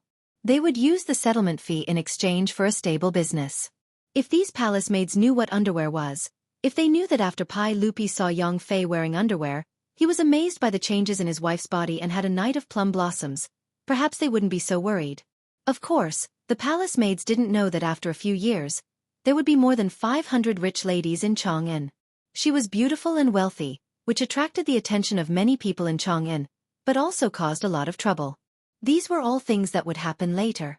At this time, the 500 or so palace maids who were nervous naturally could not foresee what would happen in the future. With the support of Empress Zhang's son and enough copper coins, the establishment of the lingerie shop went smoothly. However, this had nothing to do with Li Wangyu. Having been excluded from the underwear industry, he didn't have to worry about how to settle the palace maids. Therefore, he spent a few days leisurely. The Romance of the Three Kingdoms had been copied and had been given to owner Sun to slowly engrave and print. The Romance of the Three Kingdoms was popular in Chang'an and the surrounding counties. There were all kinds of pirated copies, which made Li Wangyu feel helpless. Fortunately, he didn't rely on this book to make money, so he didn't care. The two little kids, Li Chengqian and Li Tai, came to Dingzhou village more and more often, and became closer to Li Wangyu. The two little kids were full of admiration for this little teacher, who could always think of all kinds of ways to bring them along to play. Li Wangyu's way of educating these two little kids was to combine education with fun. He took them to play with the other children in the village, hoping to re-establish a normal worldview for them, so that their future would not be so tragic and dark. As for Princess Royal Li Lizzie, she was taken away by her beautiful superior every time she came to Dingzhou village. After all, she was a girl, and it was more suitable for her to be taught by a beautiful superior. The carriage business was thriving, and the high alcohol content of the winery was also on the market. After tasting the highly distilled liquor, the people of Chang'an went crazy. They went crazy for the unprecedented wine. How could the Tangs, who were addicted to wine, resist such good wine? But all the restaurants and wine shops that sold wine were filled with an unprecedented and extremely rich wine fragrance. The wine fragrance made the Tang's wine worms feel uncomfortable, and many people were attracted to the winery by the rich wine fragrance. The Tangs, who were used to drinking low alcohol content wine, could not stand the alcohol stimulation of the high alcohol content wine. The Tangs, who could drink a bucket of wine and not get drunk, became drunk after drinking a liter of white wine. Li Bai wrote hundreds of poems when drinking wine, and could drink 300 cups in one go. If it was high alcohol content wine, he would have been drunk into a puddle of mud. For a time, the number of drunkards in Chang'an increased, and the number of drunk people was innumerable. Every day, the marquis who patrolled the streets had to drag out many drunkards who passed out on the streets. Especially after the curfew, those who passed out on the streets would not only be beaten 40 times, but also thrown into the prison to sober them up. But even so, the Shaodao wine brewed in the winery was still sold out. The high price of 50 strings of coins per bucket, which was 5 times the price of the most expensive wine in the Tang dynasty, still did not stop the drunkards of the Tang dynasty from chasing after the Shaodao wine. At present, the winery in the Call of Mount Shouyang had just started production, so the output was not high, only about 10 tons of white wine a month. Converted into the unit of measurement of the Tang dynasty, it was 1,000 buckets. If all of them were sold, the income would be 50,000 strings of coins, and the profit would be at least 40,000 strings of coins. The output of the winery was still increasing. As long as there was enough sorghum, more wine could be brewed. Now, the Qiu family in Chang and was constantly transferring sorghum from all over the Tang dynasty to Li Wangyou's winery. However, due to the locust plague in Guangzhou this year, the sorghum that could be transferred was limited, which also limited the output of the winery. Li Wangyou was not worried. After all, he knew that the grain of the Tang dynasty would usher in a bumper harvest 3 years after Zhengguan. It was recorded in the comprehensive mirror of aid for governance. When the year is ripe, the world is vast, and the scattered people return to their hometowns, rice will be no more than 3 or 4 coins. Although Li Wangyou did not believe that the price of rice would be reduced to such an extent, at least the grain harvest was certain. After calculating the property of his family, Li Wangyou was very satisfied and lived quite leisurely every day. But today, a group of playboys suddenly came to the door and insisted on dragging Li Wangyou to Chang'an to watch the polo match. Li Wangyou looked up at the scorching sun in the sky, but he had no intention of going out. Going out on such a hot day was not like drinking iced fruit juice in his own backyard and looking at cool beauties. However, Li Wangyou could not resist the playboy's forceful pull. He was dragged on the back of a horse, and the group of people rode to Chang'an. Chapter 323. Polo was known as striking Jew in ancient China. It was invented in the Han dynasty and flourished in the Tang and Song dynasties. In the Three Kingdoms period, Chao Zhi's Mingdu chapter had a poem that said, "Even riding a horse to strike Ju Rang, cleverly pushing through 10,000 ends." This showed that polo had existed at least in the late Han dynasty. Polo was known as striking ball in the Tang dynasty. It could be said that it was the #1 sport in the Tang dynasty. Its popularity was far beyond that of football and basketball in the modern era. It was not an exaggeration to call it the national sport. Not only the civil and military officials and the common people loved polo, but even the emperors of the Tang dynasty were the same. Among the 23 emperors of the Tang dynasty, 2 of them actually died because of polo. This showed how passionate the people were. There was even a women's polo team in the Tang dynasty. Polo in the Tang dynasty already had detailed rules and etiquette, and there were polo courts all over the country. The mural playing polo, that was unearthed in the tomb of the Tang dynasty's crown prince, vividly depicted the scene of polo in the Tang dynasty. Unfortunately, with the rolling wheels of history, polo almost disappeared from China during the Ming and Qing dynasties and was instead popular in the West. It was a pity that this style of the Tang dynasty still existed in the West. Li Wangyou only knew about polo in his previous life. He had never come into contact with it, so naturally, he was not interested in it. However, since he was dragged here by the popinjays, he just went with the flow and treated it as a chance to experience the customs of the Tang dynasty. Today, the popinjays dragged him to a place that Li Wangyou had never been to. The Baya 6 Army's encampment in the Northern Imperial Garden. Li Wangyou could not help but be curious when he saw that the polo match was held in the Imperial Army's encampment. Brothers, why is today's striking ball being held in the Baya Imperial Army's encampment? Who are the 2 sides of the match? Chung Chimo laughed. Today is the match between the Baya 6 armies and the Nanya 16 guards. Last time, this group of robbers lost in the Nanya encampment and were very unconvinced. They are clamoring for another match in the Baya encampment. Let's fight. Do you think I'm afraid of them? That's right, today, our Nanya will win. Yuchi Baochi also laughed. Li Wangyou was a little confused by the words of these 2 bastards. He simply pulled Fang Yai aside and asked in a low voice. Only then did he figure out the reason. In Chang'an City, the Northern Yamen's 6 armies were Pai Lupi's personal troops. They were the soldiers and their descendants who served Li Yuan when he attacked Taiyuan. The 6 armies of Baya, also known as the Yuan-Song Imperial Army, were responsible for guarding the north gate of the palace and accompanying the emperor in hunting. They were Pai Lupi's closest bodyguards and were stationed in the north courtyard of the palace of Chang'an. As for the 16 guards of the southern Yamen, they were in charge of all the soldiers under the heavens, including Cheng Chimo's left and right Jinwu guards and Yuchi Baochi's Chenyo guards. Because the 16 guards were located in the south of the imperial palace, they were called the 16 guards of the southern palace. Because the 6 armies of the northern Yamen and the 16 guards of the southern Yamen were both stationed in Chang'an City, there was no lack of friction between them. However, they were all imperial guards of the Tang dynasty. If there was a conflict between them, they couldn't fight with real swords and spears, could they? Thus, Playing polo to determine the winner became a very good choice. Every time there was a conflict between the Imperial Guards of the Southern Yamen, the generals of the 16 Guards of the Southern Yamen would negotiate with the Imperial Guards of the Northern Yamen to play polo. The loser would retreat. Pai Lupi was happy to see this happen. After all, he liked to play polo. The Imperial Guards could resolve conflicts and train their horsemanship by doing this. Why not? With Pai Lupi's tacit approval and support, playing polo to resolve conflicts between the Imperial Guards of the Northern Yamen became a common practice. The reason for today's game at the Northern Yamen Imperial Army was also related to Li Wangyu. Li Wangyu was confused about this. What does this have to do with me? Brothers, don't talk nonsense. Nonsense. Isn't it because of the burning knife brewed by your winery? A few days ago, a group of soldiers of the 16 Guards of the Southern Yamen went out for a rest and drank your burning knife. As a result, they got drunk and had a conflict with a group of soldiers of the 6 armies of the Northern Yamen who were also drunk. Chung Chumo patted Li Wangyu's shoulder and laughed. Damn it. They got drunk and caused trouble. What does it have to do with me? Li Wangyu didn't want to take the blame for this. Chung Chumo continued, Tisk, TSK. Those drunken cats fought each other so fiercely. In the end, they all said that it was the other party's fault. So, they had to play polo to solve the problem. The loser has to apologize. It's that simple. Li Wangyu rolled his eyes speechlessly. These generals of the Imperial Guards were so bored that they had to make such a big scene for such a trivial matter.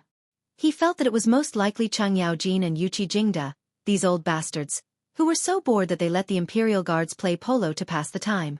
Li Wangyu was too lazy to ask about this matter. He looked around and asked the group of playboys, How come I don't see that fatty Cho Kuan? This is the Northern Yamen Imperial Guards encampment. I'm afraid he can't come in by himself. This was the fatty who bought his Chang'ong Tu from Ping Kong Fong. Although their statuses were different now, their relationship was still very good. The Cho family owned 10% of the Shun Fong Carriage Company. The sorghum used in the winery was all purchased through the Cho family. The relationship between the two parties was even closer. Li Wangyu liked this fatty who didn't have any schemes. He didn't put on airs in front of him and even introduced him to the group of playboys. The fatty Cho Kuan was also very much to the liking of the group of playboys. They didn't treat him as a merchant or a lowly commoner. Under the fatty's painstaking efforts to befriend him, he became friends with the playboys.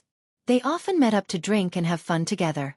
Today, when they came to the Northern Yamen Imperial Guards encampment to watch the polo match, the playboys also called the fatty along. That was why Li Wangyu asked this question. The fatty sent a message. His family's Darren caught a cold today, so he will be a little late. I ordered people to wait for him at the entrance of the barracks. When he arrives, they will bring him in. Chung Chumo replied. Li Wangyu nodded. Everyone dismounted from their horses in the Northern Yamen barracks and left the horses to the Imperial Guards to take care of. The group of people walked together to the polo field. When they arrived at the polo field, Li Wangyu was slightly surprised. It was mainly because the polo field was too big. Han Yu once wrote a poem. Bien and Si communicate with each other at the corner of the county. The field is flat like a knife. The short fence is winding on 3 sides, with red flags beating drums and soaring trees. The baseball field has short walls on 3 sides and red flags around it. The field is 1,000 steps long and flat like a knife. Since ancient times, the distance of 1 step in China was different. In the Tang dynasty, 1 step was taken by Pai Lupi's left and right feet. It was defined as a unit of length, which was about 1.5 meters in the modern era. The polo field was 1,000 steps long, which was 1,500 meters long, which was 1.5 kilometers long. The standard football field in the modern era was no more than 120 meters long, which was equivalent to the length of 12 or 13 football fields. Li Wangyu could only click his tongue and express that he was also a country bumpkin for once. He was convinced by the scale and momentum of the great Tang dynasty. At this time, the 3 short walls of the polo field were full of armored soldiers from the Northern Yamen's 6 armies. There was also a platform built from logs on one side of the field for people to watch the match. Li Wangyu and the group of playboys chatted and laughed as they walked towards the platform. Suddenly, they heard an Imperial Guard running towards them. Young Duke, your friend was beaten up by someone. Chapter 324. His friend was beaten up? Who was beaten up? Li Wangyu and the group of wastrels were stunned for a while before they suddenly realized that the Imperial Guard was talking about the fatty Cho Kuan. "Speak clearly, where is it? Who dares to touch my brothers?" At the gate. The Yuan Gate was the entrance to the barracks.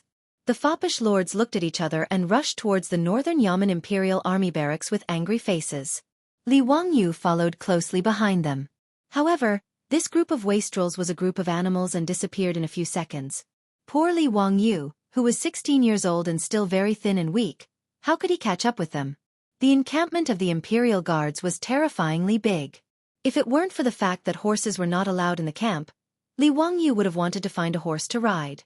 By the time he reached the gate with a red face and breathless breath, he saw that the wastrels were already fighting with a group of strong men. This group of Silk Pants, Cheng Chumo and his brothers, the Yuchi twins, Chai Lingwu and the others, needless to say, were taught by Cheng Yaojin and Yuchi Jingda, these kind of old scoundrels. They were all muscular, skilled in archery and horse riding, and had martial arts skills. Although Niu Zhongping's legs were inconvenient, he ran faster than Li Wangyu just now. At this time, when he fought, he was even more vigorous and didn't seem to be affected by his leg injury. As for Fang Yai's strength, it was recorded in the history books, so there was no need to talk about it. He didn't know how Fang Xianling gave birth to such a son. He really didn't know if Lady Fang had cuckolded Prime Minister Fang. The brothers Wei Shuyu, Du He, and Du Go had mingled with Cheng Chumo and the others for too long. Unexpectedly, they were not careless in the slightest when it came to fighting. The way they fought made Li Wangyu feel sorry for their opponents. In short, there were more than 20 strong men fighting with the wastrels, but the wastrels seemed to have the upper hand. At this time, the people who were beaten to the ground were the other party's people. Li Wangyu naturally didn't want to fall behind. It wasn't like he hadn't fought in groups when he was young. However, when he looked at the huge difference between his body and the group of brawny men, he wisely did not rush forward. Looking around, Li Wangyu picked up a green brick from the ground. The gate of the Northern Yamen Imperial Army was built in a rather imposing manner. Even the ground was paved with specially baked, high-quality bricks, which made things much more convenient for Li Wangyu. As the saying goes, no matter how good one's martial arts are, they will still be knocked down by a brick. In the street fighting cold weapon ranking, even if the brick wasn't number 1, it was still one of the top weapons. Li Wangyu weighed the brick in his hand and felt that it felt good. Then, he turned his palm and put the brick into his wide sleeve. After preparing a convenient weapon, Li Wangyu slipped into the battlefield. On the other side, Wei Shuyu was wrestling with a strong man. Apparently, he didn't have enough strength. He was pressed under the man's body and was about to suffer. Li Wangyu appeared behind the brawny man like a ghost. He raised the brick in his hand and smashed it down heavily on the brawny man's head. It had to be said that the quality of the bricks baked in the Tang dynasty was absolutely excellent. When the brick hit the brawny man's head, it was like a die factory. The brawny man's head was directly smashed by the brick and fell down with a muffled groan. If Wei Shuyu was also a person from another world, he would definitely give Li Wangyu a thumbs up to show his gratitude. Unfortunately, the action of giving a thumbs up was invented by the ancient Romans and had not yet been spread to the Tang dynasty. It was a pity. Wei Shuyu smiled and winked at Li Wangyu. He pushed away the brawny man who had been knocked unconscious by Li Wangyu and shouted as he rushed toward the other brawny man who was wrestling with the Du brothers. Li Wangyu remained calm and collected. He once again stayed behind the brawny man who was wrestling with Chai Lingwu and smashed the brick again. Relying on Li Wangyu's shameless sneak attack, coupled with the powerful fighting strength of Cheng Chumo and the others, soon the brawny men were lying on the ground. All of them groaned for a long time and couldn't get up. As for those unlucky fellows whose heads were bleeding, they were obviously the result of Li Wangyu's sneak attack with a brick. Seeing that his side had achieved a complete victory, Li Wangyu casually threw the green brick to the side and patted the dust off his hands. Only then did he notice fatty Cho Kuan at the side. This unlucky kid had obviously been beaten up quite badly. Both of his eyes were already bruised, the corner of his mouth was also broken, and blood was seeping out. His clothes were tattered and covered in filth. Cho Kuan, what happened? Who are these people? Why did they beat you? When Li Wangyu ran over, the two sides were already wrestling. He didn't have time to ask what had happened and was still confused. Before Cho Kuan could speak, Cheng Chumo angrily spat on the ground. Bastards, they are all fake sons of the Duke of Chongping. The leader is called Zhang Xinji, the adopted son of the Duke of Chongping. When we rushed over, this group of bastards was beating up the fatty, so we started fighting. Duke of Chongping? Zhang Liang? Why was it him again? Could it be that this Chou family was really incompatible with Zhang Liang's birth characters? Previously, because Chou Yuanliang drank too much and bragged, Zhang Liang's fake sons came to ask for the fake ancient painting and forced Li Wangyu to help them forge one. Today, everything was fine. How did Chou Kuan, this fatty, provoke this group of Zhang Liang's fake sons? Li Wangyu looked at Chou Kuan questioningly, only to see the fatty's face full of grievances. The bruised eyes on his fat face blinked as he complained. Ziyu, how would I know the reason? I just arrived at the gate of the Northern Yaman's Imperial Army, and asked the Imperial Army brothers to pass on a message for me to find my brothers. These people were also preparing to enter the barracks, so they said that I was blocking their way and told me to scram. How would I dare to provoke them? So I retreated to the side. Chou Kuan pointed at Zhang Xinji, feeling wronged. But that person said that I was spying on his wife and had bad intentions, so he had people beat me up. I really am innocent. Just now, I didn't even dare to lift my eyelids. Hearing Chou Kuan's words, Li Wangyu finally noticed that not far away, there was a beautiful woman dressed in palace attire with a frosty expression.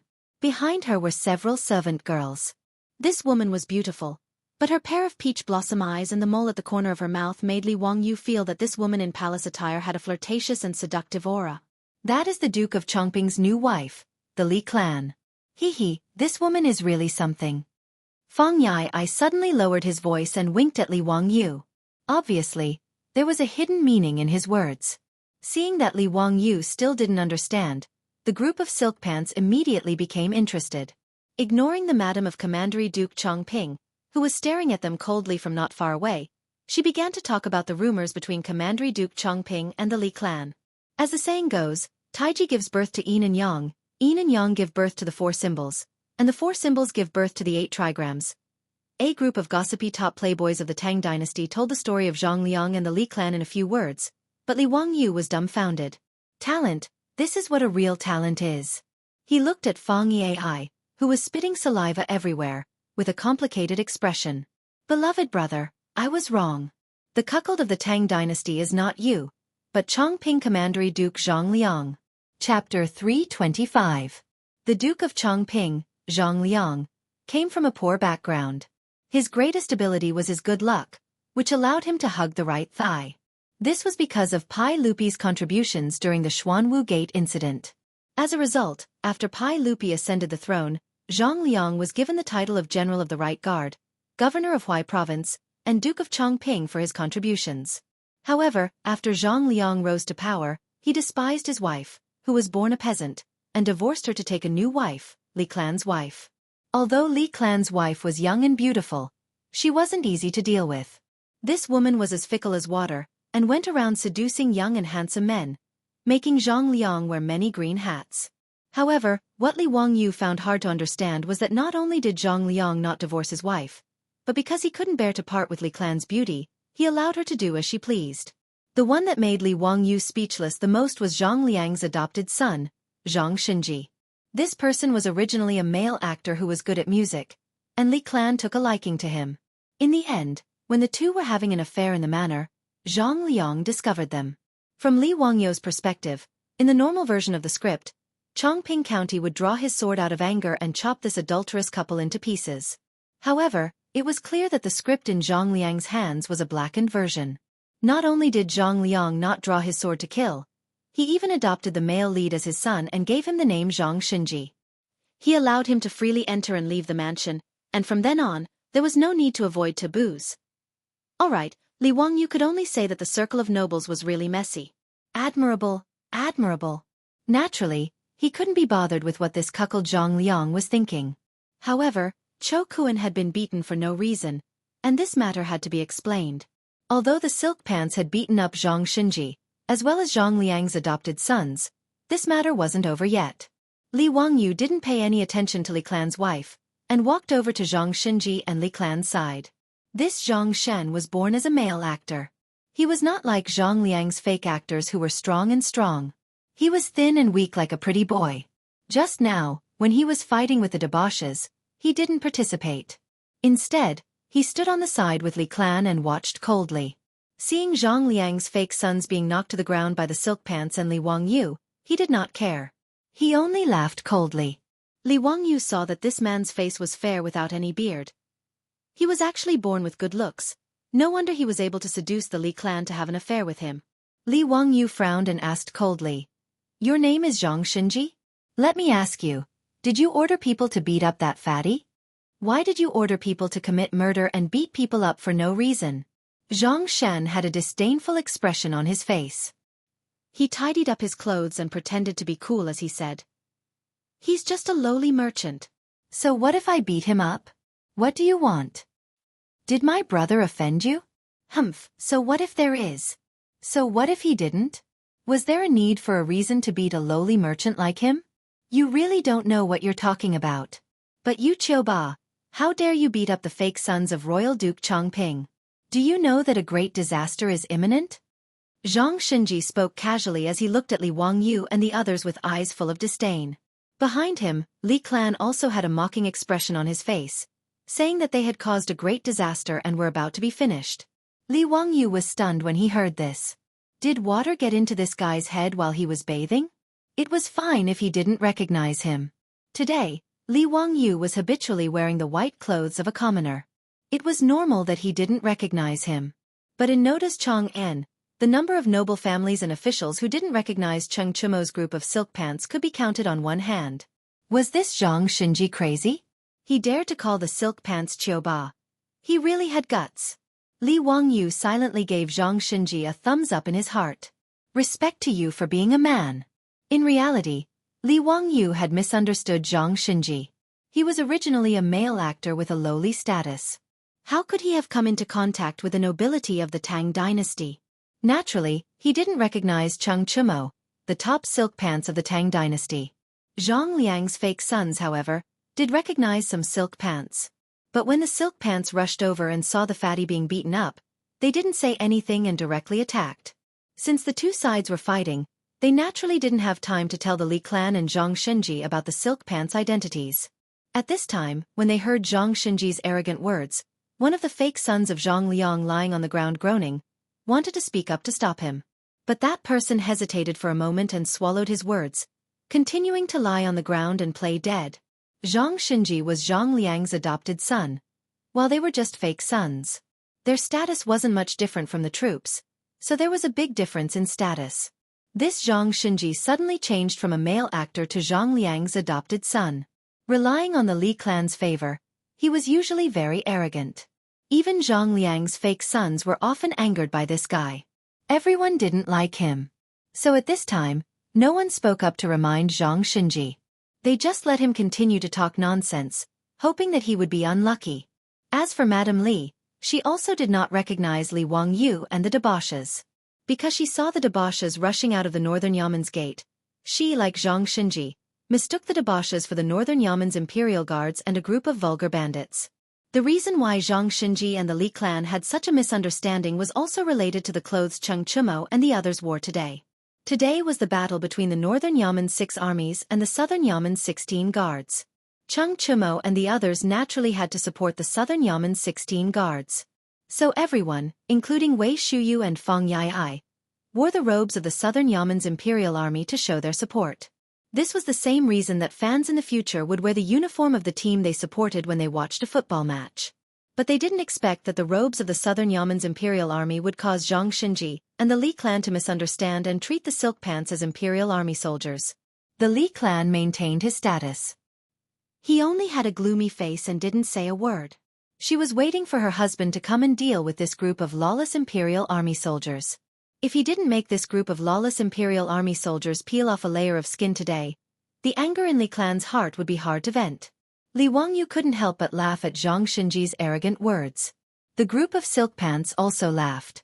Everyone gathered around with their hands crossed in front of their chests and laughed, surrounding Zhang Xinji in the middle. "Oh, there's a noble here. I'm so scared. Should we kneel down and kowtow to you and beg you to let us go? Wahahaha, interesting. How do we face imminent disaster? You scared me to death. Bah, you silk pants, why aren't you kneeling down and kowtowing to the noble? Haha. Zhang Xinji was surrounded by silk pants. His face turned pale. He was also afraid of being beaten.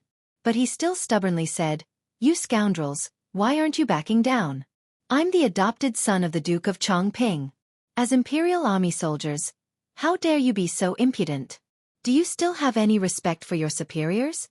Cheng Chumo reached out and patted Zhang Xinji's face. He said with a mischievous smile, "It's been a long time since someone called me impudent. Wahaha, you scoundrel. Do you really think you're a noble?" "Haha, Chumo brother, you can't say that. Other people's adopted sons were obtained with their own abilities. TSK, they must be skilled in martial arts." As Fang Yai spoke, he wretchedly shrugged and winked at the nearby Li clan. The silk pants present were all veterans of the Tang dynasty. How could they not understand the meaning of Fang Yai's words? Everyone laughed even louder. Naturally, Madame Li also heard their conversation, and her beautiful face was covered in frost. Chapter 326. Zhang Xinji was instantly enraged by the profligate son's mocking words. Zhang Xinji had an inferiority complex and was sensitive. As a wastrel, because of his lowly status, he had been played around with. It was quite pitiful. He was willing to go all out. For glory and wealth, not only was he willing to be Zhang Liang's adopted son, he even changed his surname. As an adopted son, it would be better to say that he was the Li clan's boy toy. If his ancestors were still alive in the underworld, he wondered if they would be so angry that they would crawl out of their graves to settle the score with him. Zhang Xinji had suddenly gained power, and with the Li clan's favor, he immediately became rude and unreasonable.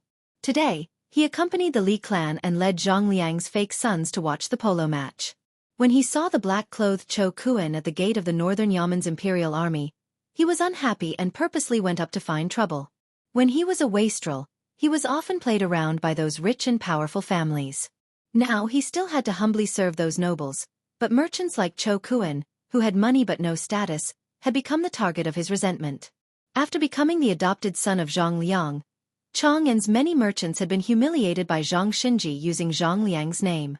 Zhang Liang's reputation in Chang, and had also been ruined by his 500 fake sons, Zhang Xinji, and the Li clan.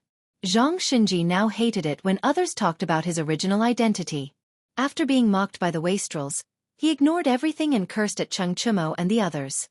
"You bunch of lowly wastrels dare to be disrespectful to the Duke of Chongping? You bastards with no parents to teach you.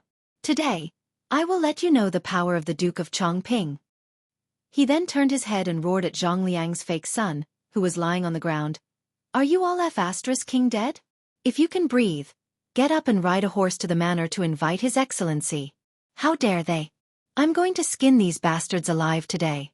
Before Zhang Xinji could finish his words, he suddenly felt a sharp pain on his face, followed by a thunderous paw sound. At that moment, he felt his vision go black and stars appear in front of him. When Cheng Chumo heard the vulgar words coming out of this fellow's mouth and dared to scold his father and mother, he immediately slapped him across the face. Cheng Chumo's palm, which was as large as a palm leaf fan, immediately swelled up Zhang Xinji's cheek and knocked out one of his molars. Even Li Wangyu felt pain for Zhang Xinji when he saw this slap. It was really too tragic. Who do you think you are? How dare he speak such arrogant words? Even if Zhang Ji was here, he would not dare to do this. You are just a lowly actor. Do you really think that you are the son of Commandery Duke Chengping? Bah! Cheng Chumo slapped Zhang Xinji and knocked him down to the ground. Still not satisfied, he spat a mouthful of phlegm on Zhang Xinji. Zhang Lin was Zhang Liang's eldest son and also the son of his first wife. Zhang Lin's personality was completely different from his father, Zhang Liang. He was cautious his whole life. He had tried to persuade his father many times, but Zhang Liang did not listen to his son. In the end, Pai Lupi took him to Chang'an and executed him. It could be said that he had brought his own death.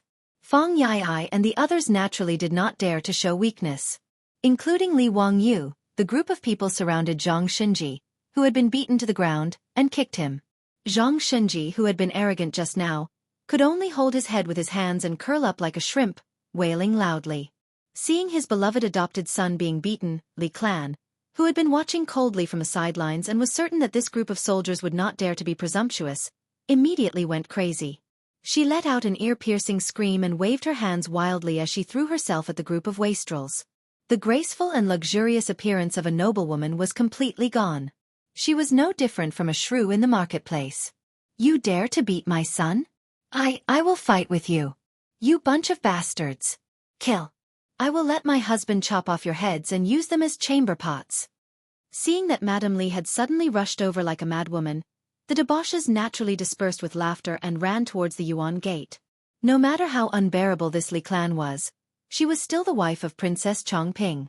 They could beat and curse Zhang Xinji, but they could not do anything to Li clan. When Li Wangyu saw the silk pants running away, he naturally pulled Fatty Cho Kuan and ran away as well. In any case, the fight had already been fought. The fake sons of Zhang Liang who had beaten Cho Kuan had all been beaten up, and Zhang Xinji had been beaten very badly. From the wastrel's point of view, Cho Kuan's beating could be considered as revenge. Naturally, they could not be bothered to tangle with the crazy Li clan. Li Wangyu dragged Cho Kuan and chased after the wastrels, complaining that they were not loyal and did not call him along when they were running away. The group of people laughed and joked with each other, no one taking what had just happened to heart. Cho Kuan, on the other hand, was somewhat worried. His chubby face was wrinkled like a steamed bun. He was the son of a merchant family. If he really incurred the wrath of Princess Chongping because of what had happened today, then he would have no way out. Li Wangyu could see his worry and comforted him, saying that this matter was not a big deal. Princess Chongping's household was not in the right, so there was no need to be afraid of them. Chang Chimo patted his chest, assuring Cho Kuan that there would not be any trouble. If Princess Chongping wanted to find trouble, then they would not stand by and do nothing. Hearing everyone's words, the wastrel finally relaxed. The group of people continued to chat and laugh as they walked towards the polo field. After Li Wangyu and the wastrels left, they naturally did not notice Li clan's venomous gaze, which was fixed on their backs. Not long after the wastrels left, a group of people rode to the gates of the northern yamen. Seeing this scene, a middle-aged man wearing a brocade robe hurriedly dismounted. "Madam, what's going on? Why are Shenji and the others like this?" The person who had come was Princess Chongping, Zhang Liang. Today, he had also invited his military colleagues to watch the polo match. When Li clan saw Zhang Liang appear, she immediately burst into tears. Feeling wronged, she said, "Husband, if you didn't come, I would have been bullied to death." "Madam, if you have something to say it slowly. What happened?" "Woo-woo, just now, when Shenji accompanied me to the gates, there was a merchant with shifty eyes, spying on me." Shenji had the fake sons teach that merchant a lesson. Who knew that in the army camp, more than 10 boorish soldiers would rush out. Not only did they speak rudely to me, they also spoke vulgarities and beat Shenji to this state. "Husband, you have to help me get justice. Otherwise, I don't want to live anymore. Woo-woo." Li clan added oil to the fire, recounting what had happened. Naturally, she pushed all the blame onto the wastrels. Seeing Li clan crying so miserably, Zhang Liang was unable to restrain his anger. "Who has the guts to humiliate my madam? Men, come. Go to the Yuan gate and ask clearly. Find out who did it and capture that person for me." Zhang Liang ordered his subordinates. Immediately, a soldier ran to the gates of the northern Yamen's imperial army and asked the soldiers guarding the gates about the situation. Not long after, the soldier returned with an ugly expression. After hesitating for a moment, he whispered a few words into Zhang Liang's ear. After hearing the soldier's words, Zhang Liang's expression turned ugly as he thought to himself. How could it be this group of wastrels? Today's matter would not be easy to handle. Chapter 327. When Zhang Liang learned that it was Cheng Chumo and the others who had beaten up his adopted sons and impostors, he couldn't help but hesitate. If it was only Zhang Xinji and his impostors who had been beaten, Zhang Liang would have laughed and acted as if nothing had happened.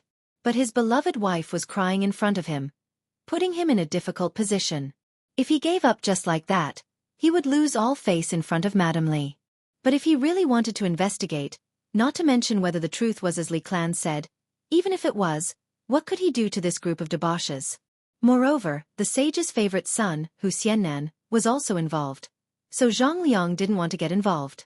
Although this Hu Xiannan wasn't an official in the court, the sage had entrusted his crown prince and Li Tai to teach, which showed how much trust he had.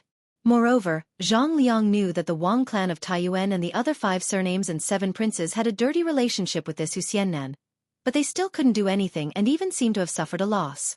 Thus, Zhang Liang didn't want to incur the wrath of Li Wangyu. "Husband, what's wrong? Why aren't you talking? Hurry and have someone arrest that group of Qiuba. This concubine wants to see them punished with her own eyes." When Li Clan saw that Zhang Liang hadn't moved for a long time, she began to pull on Zhang Liang's robe and act like a spoiled child. Zhang Liang felt a headache coming on, so he could only lower his voice and tell her the identity of Li Wangyu and the others. After learning the truth, Li Clan's woman stopped crying, and her face turned green and red. She had thought that it was just the imperial army causing trouble, but she hadn't expected that the other party was actually the sons of Cheng Yaojin and Feng Xianling. This surprised her. But when Li Clan turned her head and saw Zhang Xinji's red and swollen face, she began to feel uncomfortable. "Husband, are we just going to let it go like this? Even the son of Duke Lu can't casually beat people. Look at the injuries on Xinji's face. Even I feel distressed." Zhang Xinji's body trembled like a sieve. He had just cursed the sons of a duke? When he heard Li Clan's words, he wanted to say that he was fine, but he didn't dare to speak for fear of angering Li Clan. "All right, you don't have to worry about this. I have my own plans. I'll have someone send you back home. You don't have to go today." Zhang Liang could only persuade Li Clan. "Humph. Husband, are you afraid of Cheng Yaojin and the others?" Li Clan didn't give up and said, "Husband, if you don't help me vent my anger, don't enter my room today." All right. I'll do as you say. You take Xinji back to get treated first. I'll make sure you're satisfied, okay?" With that said, Li Clan could only nod his head and reluctantly lead Zhang Shen and the others back to the residence. After Li Clan left, Zhang Liang's brows furrowed even tighter. It wouldn't be easy to get back at them. "Prefectural Duke, what happened? Why did your wife go back?" Just as Zhang Liang was feeling conflicted, a voice came from behind him. He turned his head and hurriedly bowed. "Greetings, Duke Lu. It's nothing. It's just that my wife isn't feeling well and has returned early," Zhang Liang said perfunctorily. This person was none other than Hou Junji, the general of the left guard. He and Zhang Liang could be considered colleagues in the army. One was the general of the right guard, the other was the general of the left guard. The two of them were also subordinates of the old king of Qin's residence. They had fought alongside Pai Lupi on many expeditions and had also supported the Xuanwu Gate, so they had a rather good relationship. In the 17th year of Zhengguan, when Hou Junji and Crown Prince Li Chengqian were plotting a rebellion, Hou Junji had even tried to rope in Zhang Liang. But Zhang Liang wasn't honest. He had turned around and reported to Pai Lupi, selling Hou Junji out. Hou Junji chuckled at Zhang Liang's polite words and said, "Prefectural Duke, is there anything that isn't convenient for the two of us to talk about?" This. Zhang Liang hesitated for a moment before recounting the conflict between his wife and those wastrels at the Yuan Gate. "I was wondering what was going on. It's just the younger generation messing around. Prefectural Duke doesn't need to take it to heart."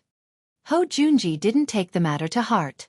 "Although that's the case, my wife is worried about my adopted son and insists on venting her anger. Prefectural Duke Lu, don't you think that this is just a woman messing around?" Hou Junji couldn't help but feel a little disdainful at his words.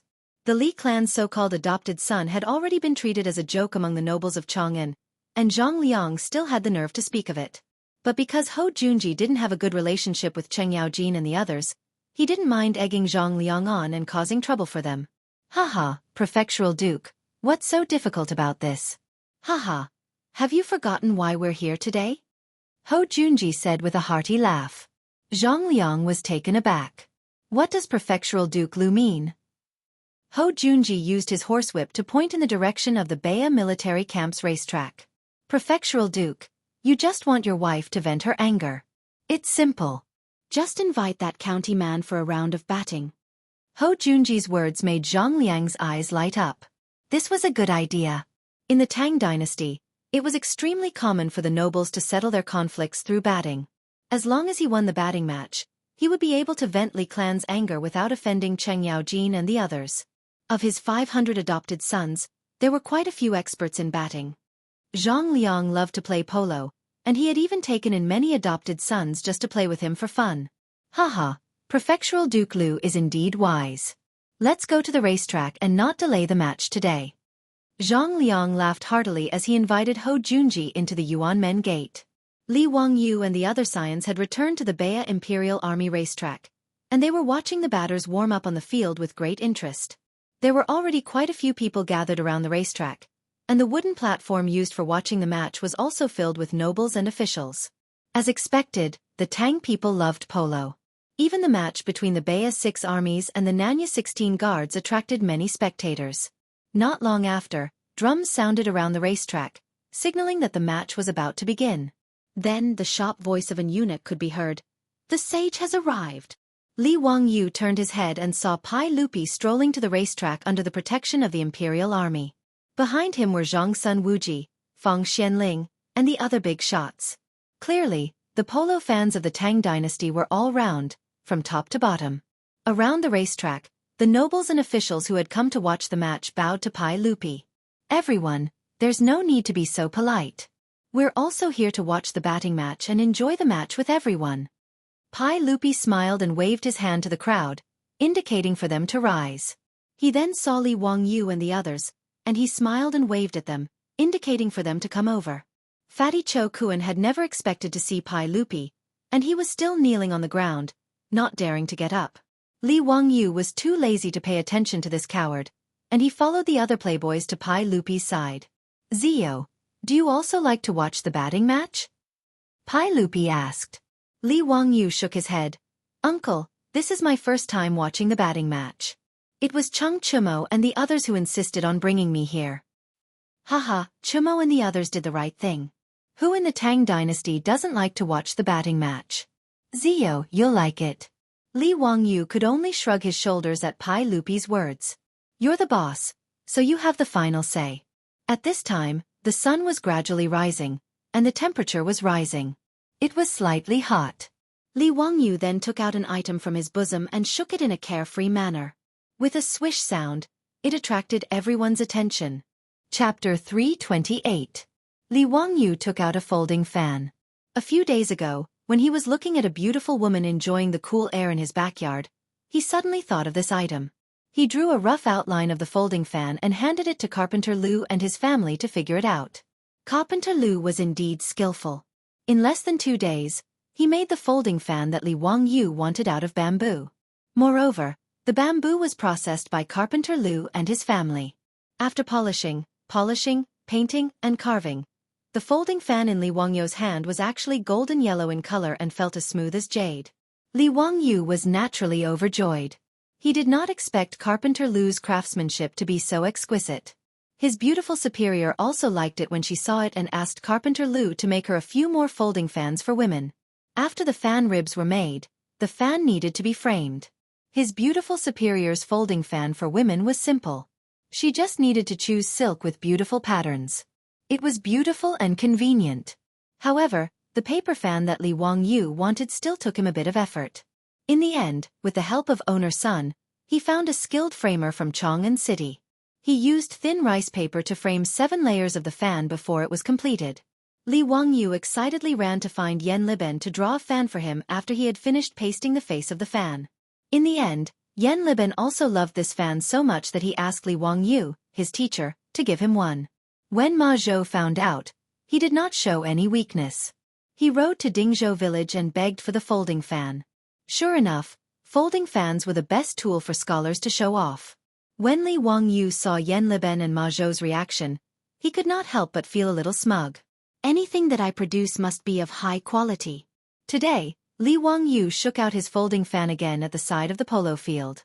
He pretended to be cool and relaxed as he waved the fan lightly. His actions naturally attracted the attention of everyone, including Pai Lupi. They all looked at the fan in his hand. "Zio, what's that?" Fang Yai immediately came over and stared at the folding fan in Li Wangyu's hand. Li Wangyu smiled faintly and pretended to be pretentious. He waved the fan in his hand a few times and folded it back. With a snap, the wide fan disappeared and was folded back into the handle. Hee, this item is called a folding fan. It's just a new toy that I've made recently. Li Wangyu's smug look made Cheng Chumo and the others' teeth itch. His attitude was purely to tease the silk pants. He wanted to use the folding fan in his hand to toy with them. He didn't believe that these silk pants wouldn't be interested in a folding fan that could be opened and closed at will. Li Wangyu's guess was right. The fops were naturally interested in the folding fan in his hand, but Li Wangyu had underestimated the shamelessness of the fops. Before he could continue to tease the fops, he felt his hand suddenly empty.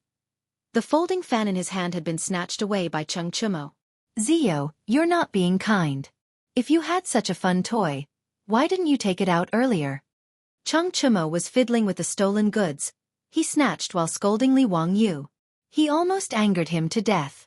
Seeing the fops fighting over his folding fan and clumsily opening and closing it, Li Wangyu almost cursed out loud. Mother ***, these shameless bastards. He had overestimated their moral bottom line. And this was in front of Pai Lupi. They were robbing in broad daylight. Where was the law? Pai Lupi, are you going to do something about it? Do you still want the law and moral construction of the Tang dynasty? Li Wangyu cursed in his heart. He took out another folding fan, opened it with a swish, and continued to fan it.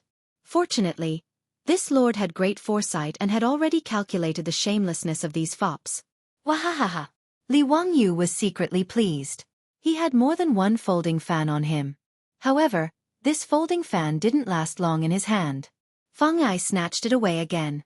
F***CK. A group of bandits. Li Wangyu cursed in his heart. He took out another folding fan. But this time before he could open it, his hand was empty. Blinking his eyes, Li Wangyu was speechless as he looked at his empty hands. Beside him, a pack of hungry wolves was still eyeing him covetously, wanting to see if he could still take out the folding fan from his bosom. Before Li Wangyu could speak, he heard someone coughing. Li Wangyu looked over and saw Pai Lupi staring at him and pretending to cough. It was another person who was eyeing his folding fan. However, this person still wanted to save face. As the emperor of the Tang dynasty, he couldn't just snatch it like the other fops. Li Wangyu obviously understood Pai Lupi's meaning. He obediently took out another folding fan and respectfully handed it to Pai Lupi with both hands. Uncle, this is a folding fan that I had someone make when I was bored. Please have a look. Pai Lupi nodded in satisfaction and took the folding fan without any hesitation. However, he still scolded Li Wangyu. Zio, you're using your talent in this kind of place. Using an object to play tricks on others is a waste of your spirit. Don't do it again in the future. Mother ***, aren't you wicked? You took my things, yet you still want to lecture me with false intentions? Li Wangyu was so angry at Pai Lupi's words that he almost vomited blood and died. If it weren't for the fact that Pai Lupi was the emperor of the Tang dynasty, he would have snatched the folding fan back. After Pai Lupi finished lecturing him, he leisurely played with the folding fan in his hand. Just like the other fops, he kept opening and closing the fan. Before Li Wangyu turned around and left, he keenly felt several scorching gazes on him, which made him feel very uncomfortable. He looked up and saw Zhang Sun Wuji, Fang Xianling, Du Ruhui, and the other big shots. Their gazes were constantly shifting between the folding fans in the hands of Li Wangyu and Pai Lupi. Their meaning was self-evident. Li Wangyu faced the aggressive gazes of these big shots. How could he pretend that he didn't see it? He could only helplessly take out the folding fan from his chest again and respectfully give it to the big shots. He even had to politely ask them to accept it. He was prepared to show off this folding fan today. He was quite well prepared. Fortunately, the robes of the Tang dynasty were big enough. He had more than 10 folding fans in his chest, and now he had given them all away. However, on this wooden stage, there were too many monks and too little gruel. How could these fans be enough? The 3 folding fans that the fops snatched were confiscated by his father before they could even warm up. The empty-handed fops once again surrounded Li Wangyu. Ziyu, how can you be so stingy? You prepared too few folding fans. How can it be enough to share? That's right. It's all Ziyu's fault. Your actions really make me disappointed. Cheng Chumo beat his chest and stomped his feet, lamenting his incompetence. This made Li Wangyu want to bite someone. F***CKU, do I owe you anything? This group of bastards. Li Wangyu wanted to roll his eyes and spread his hands to show that he didn't have any either. However, he heard a voice that made his hair stand on end. Wahahaha, there's actually such an interesting fan. Kid, where's my fan? Quickly give it to me. Li Wangyu silently looked at Cheng Chumo. I still misunderstood Brother Chumo. I shouldn't have scolded him in my heart just now. Compared to this old bastard Cheng Yaojin, Cheng Chumo was already very civilized. Cheng Yaojin was too shameless. He directly opened his mouth and asked for his fan. Hey! I despise this kind of old hooligan who doesn't want his fan. Chapter 329. Li Wangyu was already very experienced in dealing with old hooligans like Cheng Yaojin. That was to not resist and just admit defeat. Anyway, no matter how you resisted, you couldn't beat the shamelessness of the #1 troublemaker of the Tang dynasty. After hearing Cheng Yaojin's words, Li Wangyu turned around and ran down the wooden stage. He wasn't scared off by Cheng Yaojin, but he was going to get a fan. Li Wangyu wasn't a robot cat after all, so he couldn't carry so many folding fans in his pocket. Carrying around 10 was already his limit. The rest of the folding fans were carried by Niu Wu. After Carpenter Lu's family made the folding fans, Li Wangyu let them continue making them. Now, they had made nearly 100 of them. Today, the foppish sons dragged him to watch the polo match. They said that many big shots in the imperial court, including their father, were going to watch the match. Since Li Wangyu was going to take out the folding fans to show off, he naturally had to be well prepared. Thus, he ordered Niu Wu to bring all the folding fans he had made. This little thing was suitable to be used as a gift. It was exquisite and didn't cost much. He also thought of finding craftsmen to make them in large quantities and sell them in Chang'an. He would definitely make a profit. However, Li Wangyu didn't care about this small amount of money. Moreover, the folding fan's craftsmanship was very simple. Once it appeared, it would definitely be copied in large quantities. Thus, he didn't want to waste the effort. After asking Niu Wu to bring a large bag of folding fans to the wooden stage, Li Wangyu respectfully presented the folding fans to the big shots who came to watch the polo match. Sure enough, everyone was quite satisfied with this gift. Some of them politely nodded to Li Wangyu and thanked him repeatedly before accepting the gift. Some of them weren't polite, such as Cheng Yaojin. After accepting the fan, they complained that Li Wangyu's gift was too little.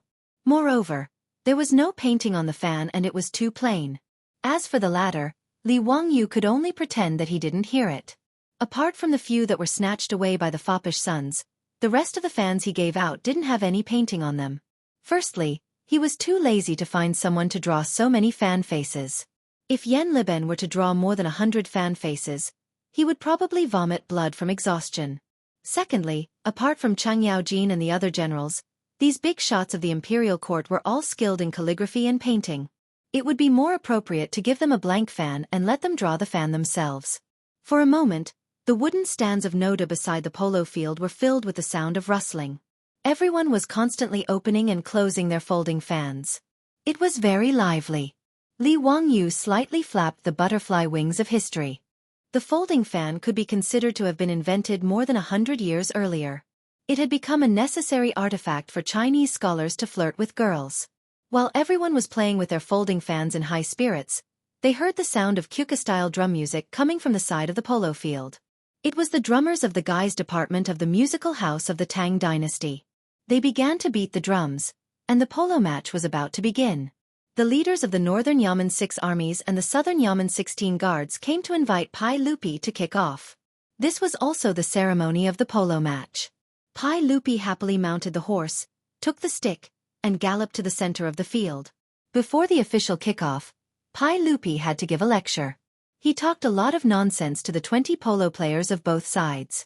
He talked about friendship first, competition second, unity and progress to contribute to the harmonious society of the Tang dynasty, and so on. Of course, these were all imagined by Li Wangyu. After Pai Lupi symbolically hit the red, fist-sized ball, he galloped back to the stands on the side of the field. Li Wangyu felt it was quite interesting. It was the same as the World Cup games in the modern world, where celebrities were invited to kick off. In fact, in Li Wangyu's opinion, the polo rules of the Tang dynasty were very similar to the rules of football in the modern world. Except that the field was larger and the horses running on the field were strong, they were very similar in many other aspects. For example, there were also 2 10-foot-high goal gates at both ends of the polo field. You could score points by hitting the ball into them. On the polo field, there were 10 batters on each side, wearing narrow-sleeved robes of different colors. Moreover, There was a goalkeeper on the field and a referee, Zhou Wei, on the field. It seemed that except for the lack of red and yellow cards and offside rules, everything else was very similar to modern football. This discovery made Li Wangyu interested. His favorite sports in the modern world were football and basketball. In football, Li Wangyu had won countless World Cups. Of course, that was in the game of live football. He was originally not interested in polo, but after the referee blew the copper whistle, he suddenly became interested. Compared to the football of the later generations, horses were the ones running on the field in polo, which brought about an unprecedented visual impact. When the horses, which weighed nearly a ton, ran at a speed of 50 to 60 kilometers per hour, the feeling of power and impact was incomparably shocking. On the field, the batters spurred their horses, galloping and leaping, hitting the ball in the air. The red polo ball danced in the air as fast as a meteor. These batters' horsemanship was superb, and their ball control skills were adept. Li Wangyu was dumbfounded and gasped in amazement. Pai Lupi and the others on the wooden stands also occasionally applauded the batters for hitting the ball well. Those big shots still had their own statuses, so they did not have too much of a bias. However, the group of playboys did not have such concerns. Every time the batters of the 16 guards of the southern yamen took control of the ball, they would whistle and cheer endlessly. On the other hand, when the 6 guards of the northern yamen took control of the ball, this group of people would jump and curse loudly. This made Li Wangyu have an illusion. Did he transmigrate back to the modern world? Was he sitting on the stands, surrounded by fanatical fans watching the game? As the game progressed, Li Wangyu also began to immerse himself in it. Along with the cheers and curses of the playboys, on the field, from time to time, a batter would roll off the back of the horse after being hit by the horse. Every time, it would cause the crowd to cry out in alarm. When the batter got up and indicated that he was fine, the side of the field would erupt into loud cheers. The sound of the horse's hooves was like stepping on Li Wangyu's heart, causing his heart to beat along with it. He dared to touch his chest and swear that he had really fallen in love with this blood-boiling sport. Exciting! It was too exciting. The intensity and observability of polo had far surpassed the football games of the modern world. It was faster and more powerful. This made him completely fall in love with polo. When he thought about how polo disappeared from China in the modern world, Li Wangyu felt deeply regretful. Fortunately, he was now in the flourishing Tang dynasty, so he could personally witness the charm of this sport. The rules of polo were similar to basketball in the modern world. There were 3 breaks in the middle, and there were a total of 4 periods. Each period lasted for an incense stick, which was roughly half an hour in the modern world. An official polo match used 2 hours, which was 2 hours in the modern world. The break in the middle was used to change horses. Horses that were running at high speed did not have enough stamina to complete the entire game. At the end of the first period, Li Wangyu felt that his throat was a little sore. Obviously, he had been too engrossed in the game and used too much strength to shout, so he had hurt his vocal cords. However, he did not care. He reached out to take the wine that Niu Wu handed over and drank it. Awesome! Brothers, today was the right day to come. Haha, awesome, awesome. Haha, I told you that Zio would like it. Come, come everyone, let's drink. Now that the 16 guards of the southern yamen were in the lead, Chung Chumo and the others were in a good mood. While everyone was in a lively mood, Wei Shuyu seemed to have seen something terrifying. Her pupils violently contracted, and then she dodged and hid behind Fatty Cho Kuan. Chapter 330. There was only one person in the entire Tang dynasty who could scare Wei Shuyu to this extent. He was the minister of the left, the imperial censor, and the Duke of Zhang. Wei Zhang, Wei Shuyu's father. This famous minister in history was able to make Pai Lupi fly into a rage, but he could not do anything about it. Wei Zhang could be considered as a name card of the great Tang dynasty. Pai Lupi loved to play with eagles, so when someone offered him a sparrow hawk, Pai Lupi loved it so much that he could not put it down. One day, when Pai Lupi was playing with the hawk, Wei Zhang asked for an audience. Pai Lupi was afraid of Wei Zhang's nagging, so he hid the sparrow hawk in his arms. However, Wei Zhang was not a good person either. After seeing through the clues, he deliberately talked nonsense. By the time Wei Zhang finally retreated, the sparrow hawk had already been choked to death in Li Er's arms. Even Pai Lupi was afraid of Wei Zhang's nagging, let alone Wei Shuyu's son. When he saw his father, he was even more afraid than a mouse seeing a cat. Wei Zhang did not like polo, So Wei Shuyu did not expect to meet his father today. When he saw Wei Zhang suddenly appear, Wei Shuyu subconsciously trembled and hid behind Fatty Cho Kuan. However, Wei Zhang did not seem to see his son. Instead, he went straight to Pai Lupi. Your Majesty, I have something to say. Pai Lupi was happily watching polo today, so when he saw Wei Zhang, he could not help but feel a headache. Although Pai Lupi later ordered people to put up the portraits of the 24 meritorious ministers in the Lingyan Pavilion and put Wei Zhang forth, it did not mean that Pai Lupi would be happy to see Wei Zhang. Wei Zhang's lifetime of admonitions amounted to tens of thousands of words.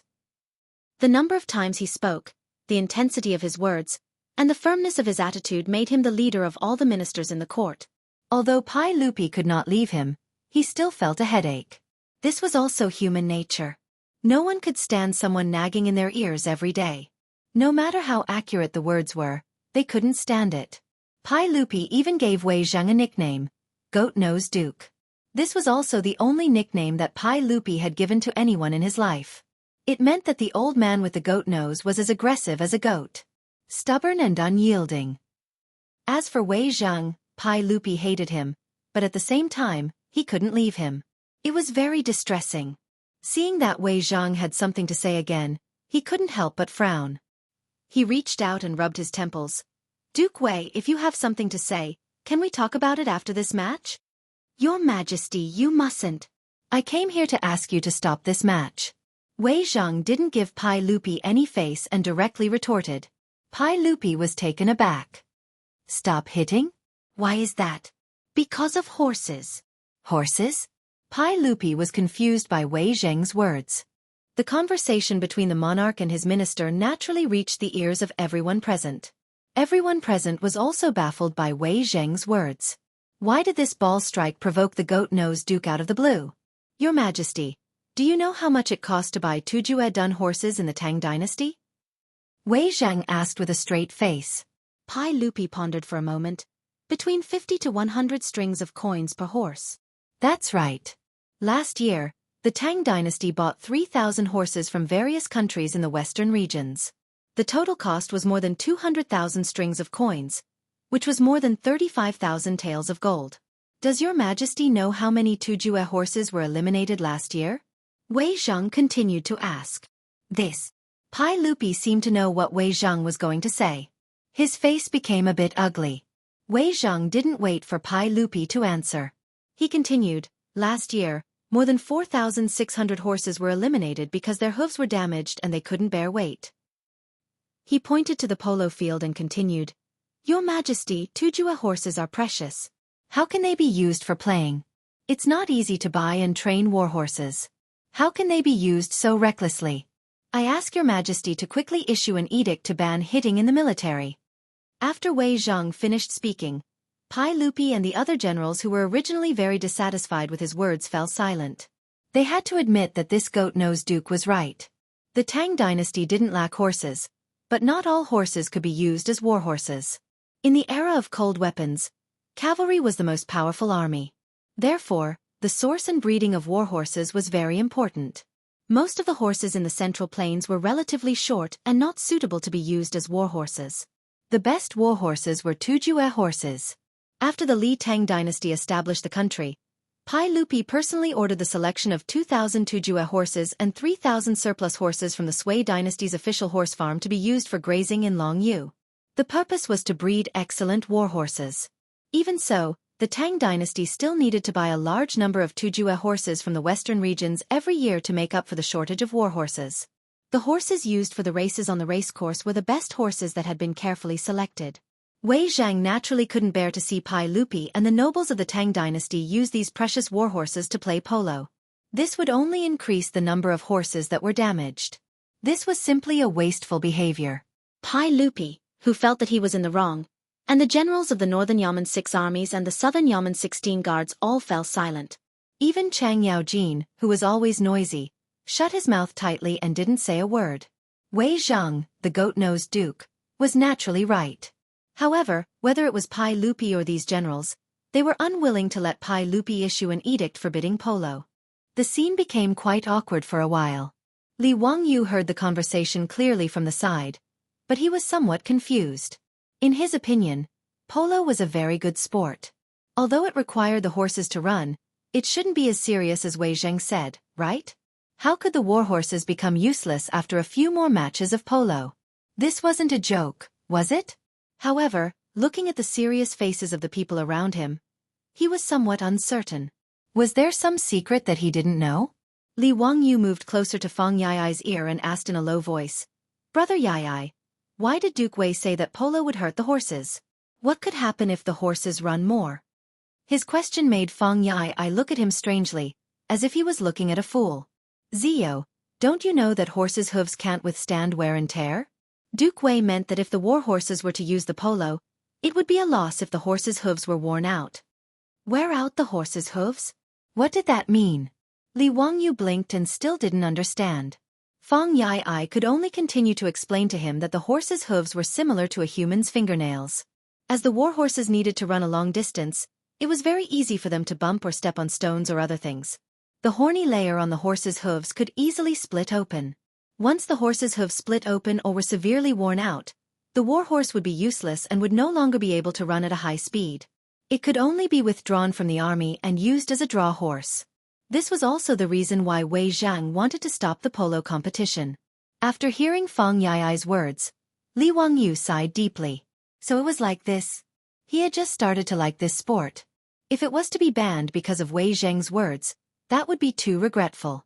However, after thinking about it, there seemed to be something wrong with this matter.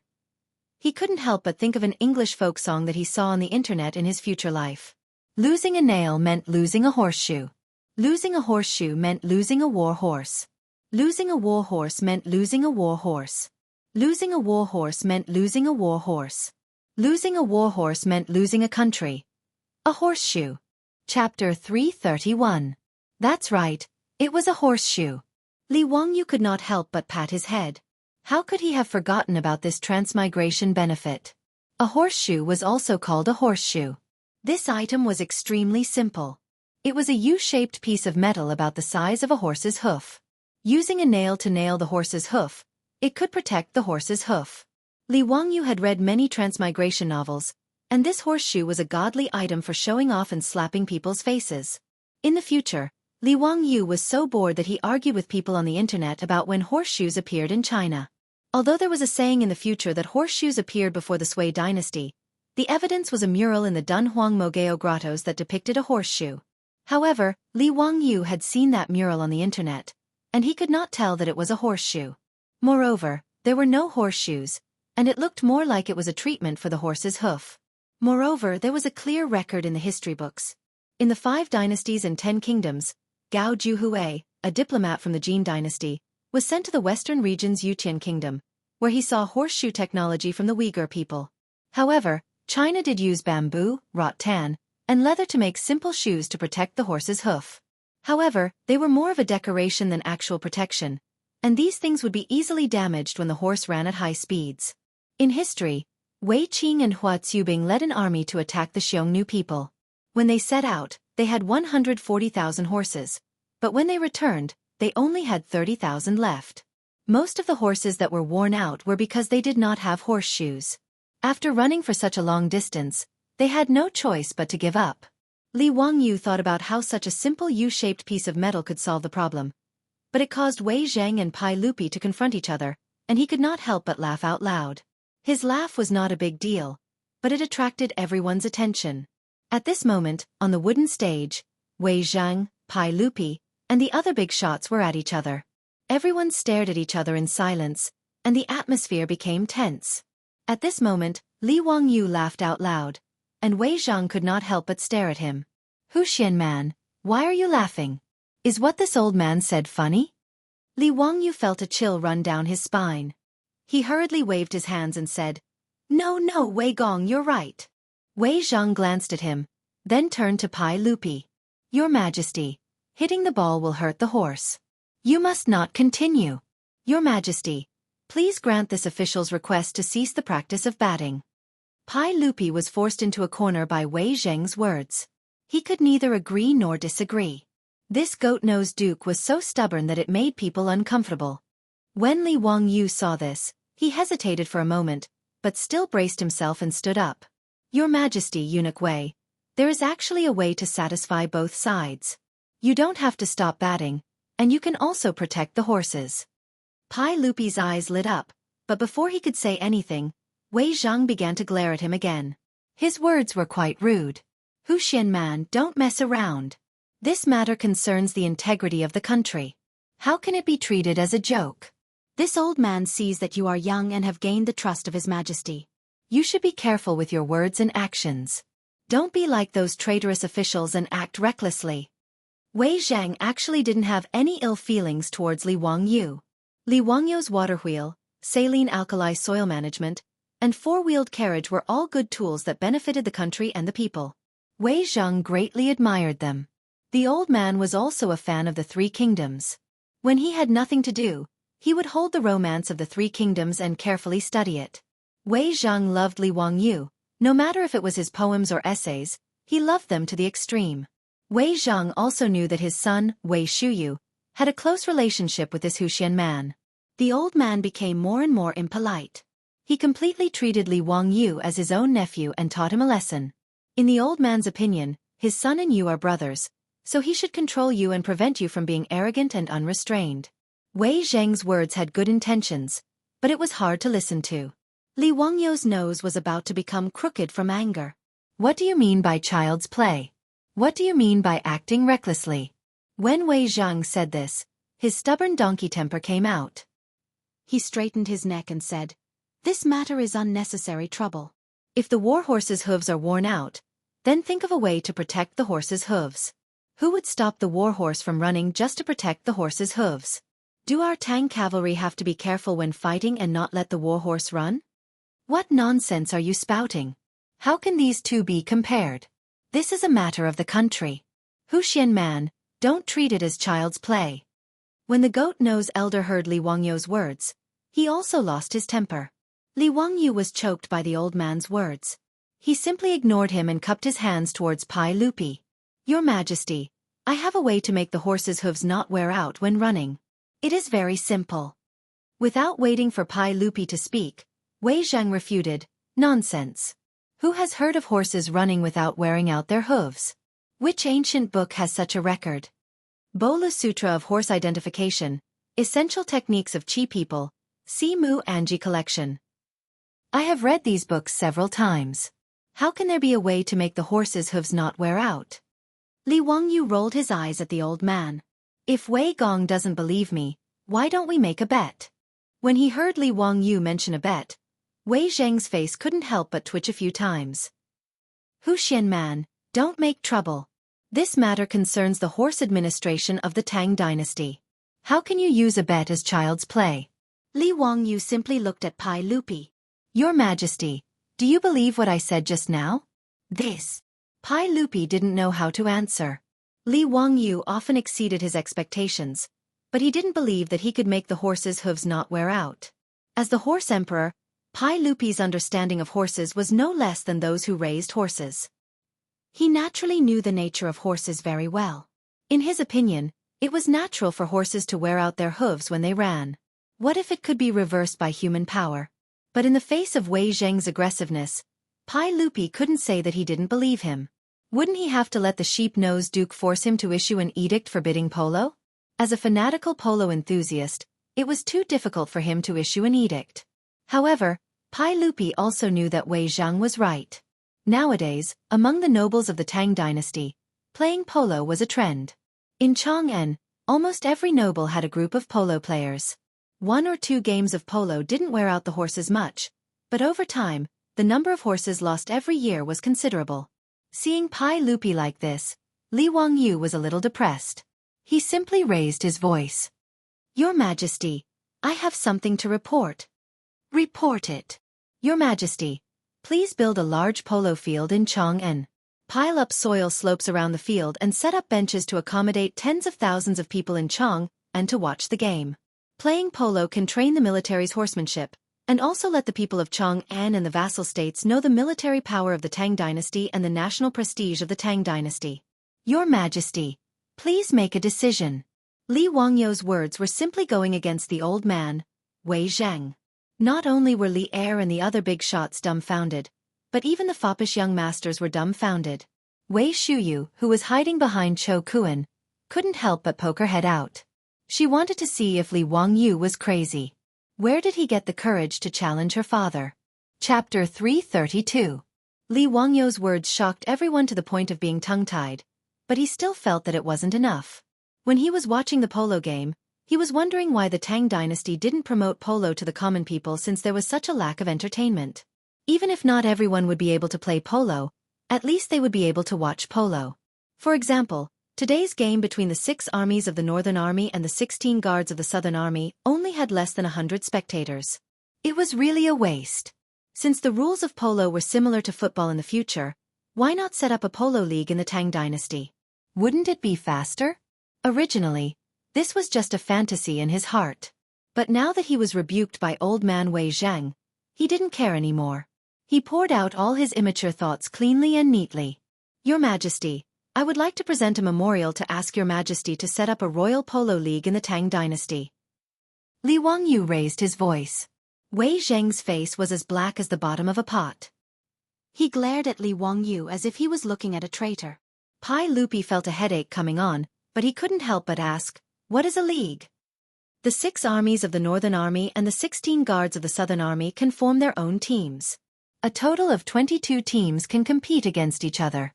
The winner gets 3 points, the draw gets 1 point each, and the loser gets no points. The team with the highest points will be the champion and will be rewarded by Your Majesty.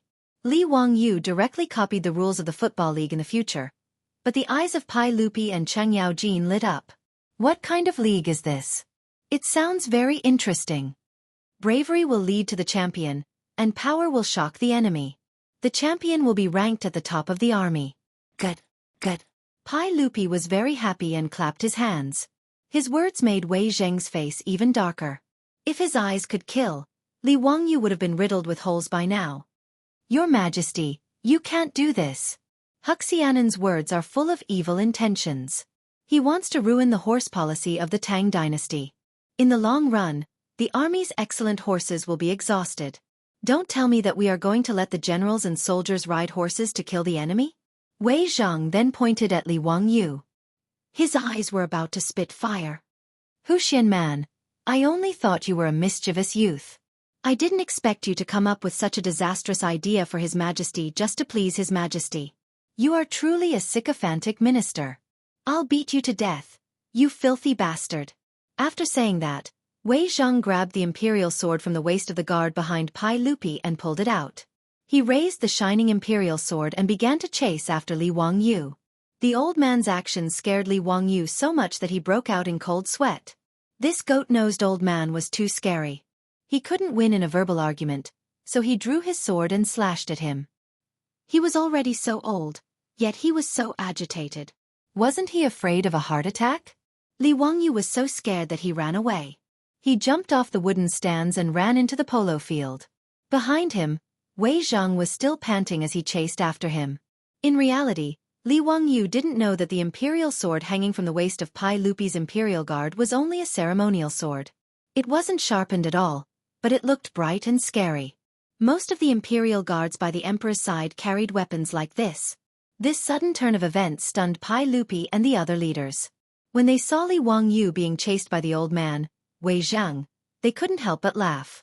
After Pai Lupi laughed a few times, he finally remembered his identity. He couldn't help but cough a few times to suppress his laughter. He ordered the imperial guards behind him, who were also unable to hold back their laughter. Why aren't you going to stop them? What kind of scandal is this? After Pai Lupi's words, the imperial guards finally reacted. They ran out in a hubbub, stopped the panting Wei Zhang, and took back the imperial sword. Li Wangyu was also covered in sweat from running. Seeing that there was no danger, he walked back to the wooden stands. Zio, hurry up and apologize to Eunuch Wei. Look at how angry he is. Pai Lupi held back his laughter and began to smooth things over. He wanted to give Wei Zhang, this stubborn old man, a way out. Li Wangyu, on the other hand, felt that he had been wronged. What did this have to do with him? It was clearly the goat-nosed old man who was being unreasonable. Why did he want him to apologize? However, Pai Lupi winked at him, indicating that he should hurry up and apologize. Li Wangyu could only bow to Wei Zhang helplessly. "Eunuch Wei, it was all my fault. Please forgive me." Humph. The stubborn old man still ignored him. He let out a cold snort and turned his head to the side, refusing to look at him. Li Wangyu helplessly shrugged his shoulders and looked at Wei Shuyu. He was thinking about how to get revenge on Wei Shuyu when he returned. "You bastard, I can't deal with your parents, but you think I can't deal with you?" Wei Shuyu naturally didn't know whether to laugh or cry at the farce just now. When he saw Li Wangyu's threatening gaze, he repeatedly made a gesture of begging for mercy. As for Chung Chumo and the others, they were laughing so hard that they couldn't even straighten their backs. Regarding this, Li Wangyu could only curse in his heart. This group of bastards, not a single one of them came to help him stop the stubborn old man. They just watched as he was chased down. How hateful! Pai Lupi lightly coughed and asked Li Wangyu again. "Zio, you said that there is a way to not damage the horse's hooves. Is this true?" "Of course. This matter is very simple. If we are barefoot, we will not be able to walk. It is the same for horses. If we put shoes on the horse, won't the problem be solved?" Li Wangyu's words made Pai Lupi shake his head. Wei Zhang once again snorted coldly. Cheng Yaojin and the others couldn't help but burst into laughter. "Haha, Zio, you finally showed your weakness. These horseshoes have been around since ancient times. They are made of bamboo, rattan, and leather. It is not a novel thing. But it is not practical. Once the horse runs, it will be damaged." Cheng Yaojin laughed as he explained to him. In the eyes of the crowd, Li Wangyu's so-called method was just nonsense. "Uncle Cheng, how do you know that my method won't work? Do you want to bet?" Li Wangyu was annoyed by Cheng Yaojin and the others' laughter. He simply didn't tell them the truth about the U-shaped horseshoe. He straightened his neck and asked loudly, "Little bastard, are you itching for a beating? I will slap you to death." The old hooligan didn't respond to Li Wangyu's words. He directly raised his large palm and threatened.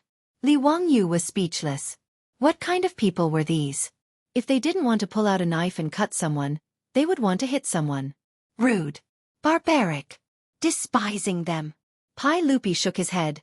"Zio, this matter is not child's play. Don't mention it again." He turned his head and said to Wei Zheng, "We will consider Duke Wei's words.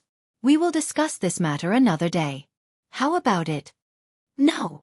Just as he finished speaking, Li Wangyu and Wei Zhang spoke at the same time to dissuade him.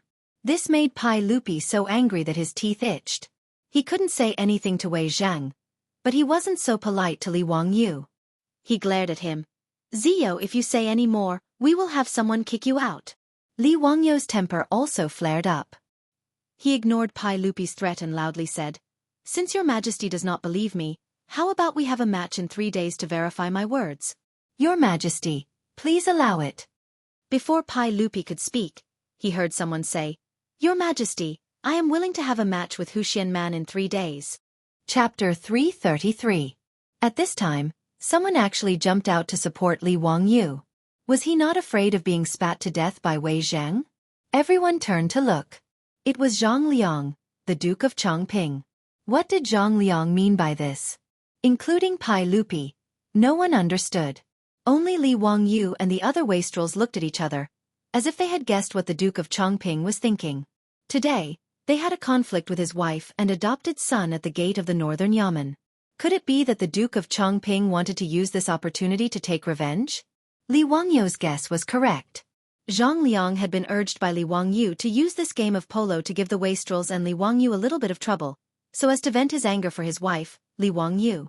Originally, Zhang Liang had been struggling to find an opportunity to speak. Now that Li Wangyu had taken the initiative to suggest that they play in 3 days, he did not care about Wei Zheng's anger and hurriedly interjected, expressing his willingness to play with Li Wangyu. He was afraid that Pai Lupi would not allow it, so he took the initiative to explain, "Your Majesty, this subject is willing to play polo with Huxian Man in 3 days. Today, Huxian Man and my wife had a misunderstanding at the northern Yamen gate. This subject wishes to use this opportunity to play polo with Huxian Man to resolve the misunderstanding. Your Majesty, please allow it." Zhang Liang's words might seem absurd and laughable to the people of the future. However, in the Tang dynasty, this was a common method to resolve conflicts between nobles. Before Pai Lupi ascended the throne, when Li Yuan was on the throne, there were conflicts between nobles in the Tang dynasty. Occasionally, there would be large-scale private fights between troops. When words could not convince the other party, they would use their swords to resolve the problem. This was also one of the reasons why nobles had their own troops. Ever since Pai Lupi ascended the throne after the incident at the Xuanwu Gate, he had decreed that nobles were forbidden from using troops to fight. Once discovered, they would be severely punished. Under the suppression of Pai Lupi's imperial power, private fights were suppressed. However, when nobles had conflicts, there had to be a way to resolve them. Therefore, it became an unspoken rule among the nobles of the Tang dynasty to solve conflicts by hitting the ball. The reason why Zhang Liang did not mention Qing Chumo and the other debauches, and only mentioned Li Wangyu, was because this fellow also bullied the weak and feared the strong. From his point of view, although Li Wangyu was loved by Pai Lupi, he was, after all, the lowest-ranked county official who founded the country. He did not hold an official position in the court and had no power or influence. But behind Qing Chumo and the others were Chang Yaojin, Fang Xianling, and other military bigwigs, so he did not want to offend them. Therefore, even when Hou Junji urged him to find trouble with Qing Chumo and the other dandy, he was very smart to bypass them and only mentioned that he had some misunderstanding with Li Wangyu. Li Wangyu didn't think much of Zhang Liang's words, but the group of silk pants became anxious and waved their hands at Li Wangyu. Cheng Yaojin and Fang Xianling also spoke. Zhang Gonggong, it's just a misunderstanding. Why do you have to do this? Son of a bitch, isn't it just a little conflict with your wife? You want to hit the ball with my nephew for such a trivial matter, don't you feel embarrassed? Pai Lupi also glared at Zhang Liang. His dissatisfaction was obvious. Zhang Liang did not expect that Pai Lupi, Cheng Yaojin, Fang Xianling, and the others would defend Li Wangyu like this. He could not help but feel embarrassed. Li Wangyu felt a little confused. Wasn't it just hitting the ball? How big of a deal was it? Was it necessary?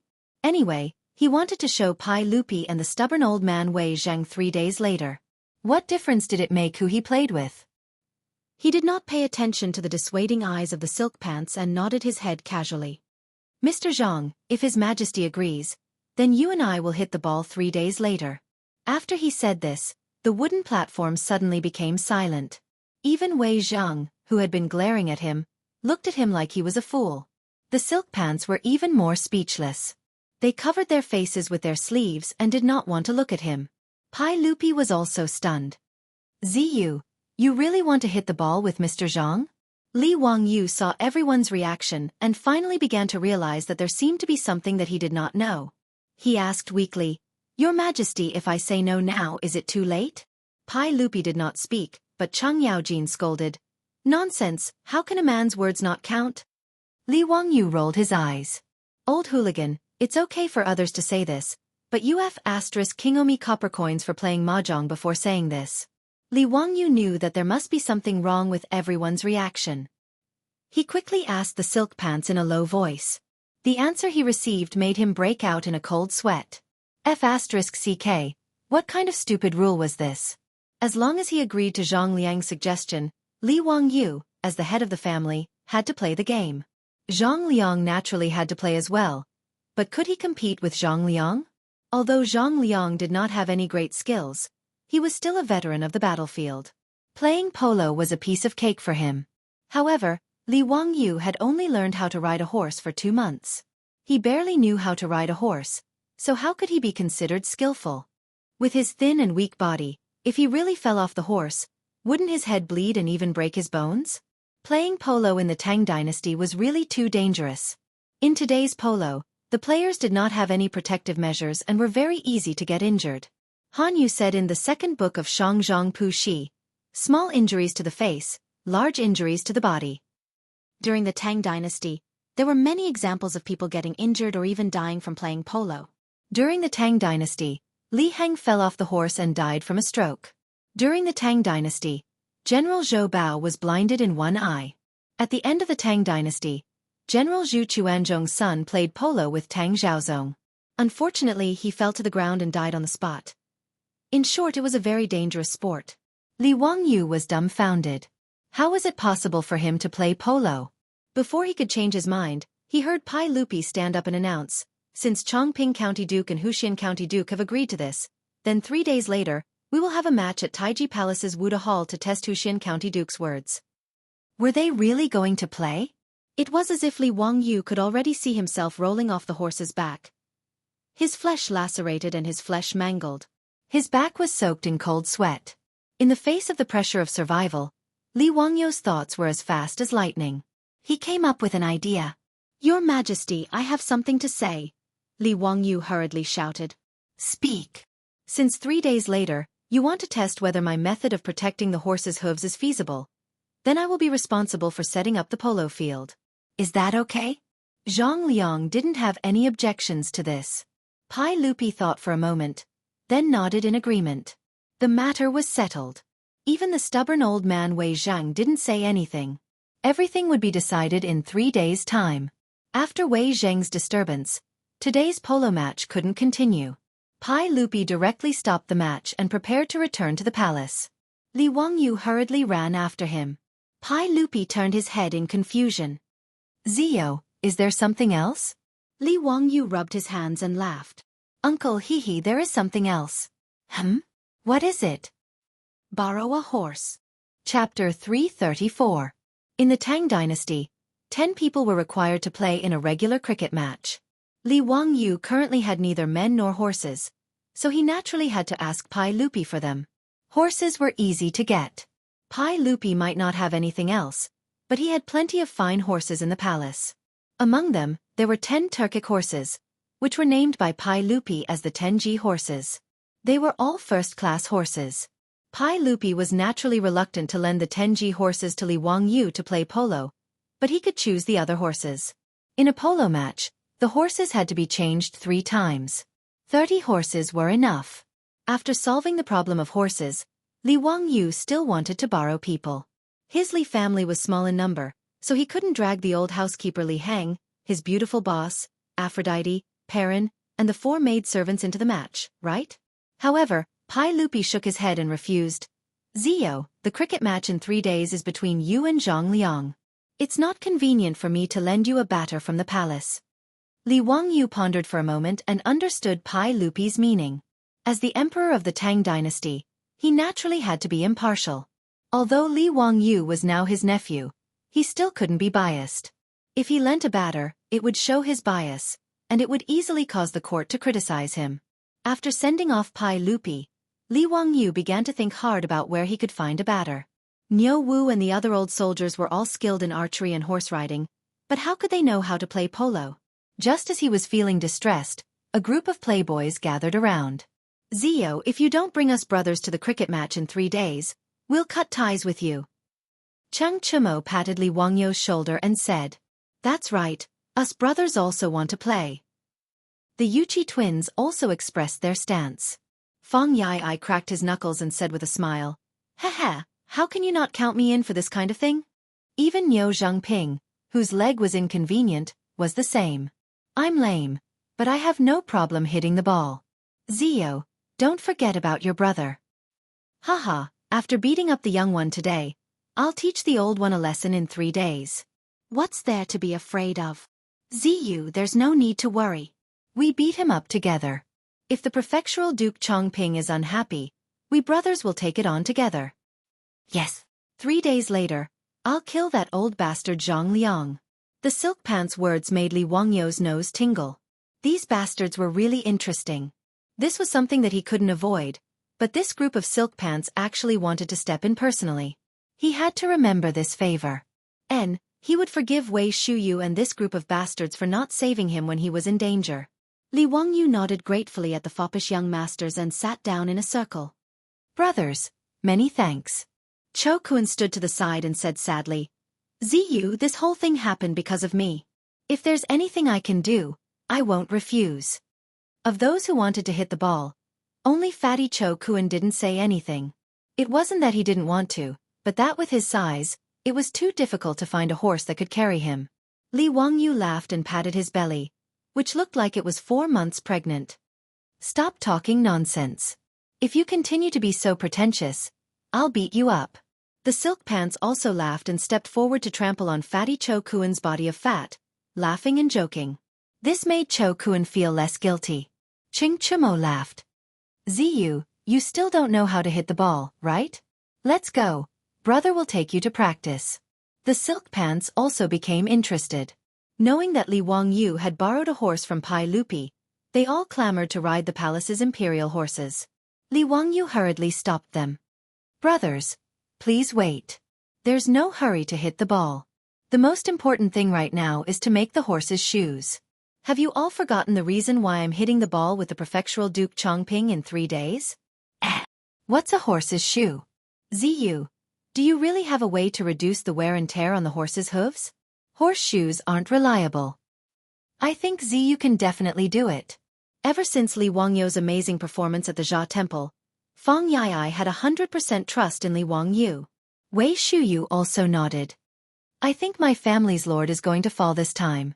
Haha Ziyu, you must win. Yes, if there's really a way to reduce the wear and tear on the horse's hooves, that would be great. The tournament that Ziyu mentioned just now sounded very exciting.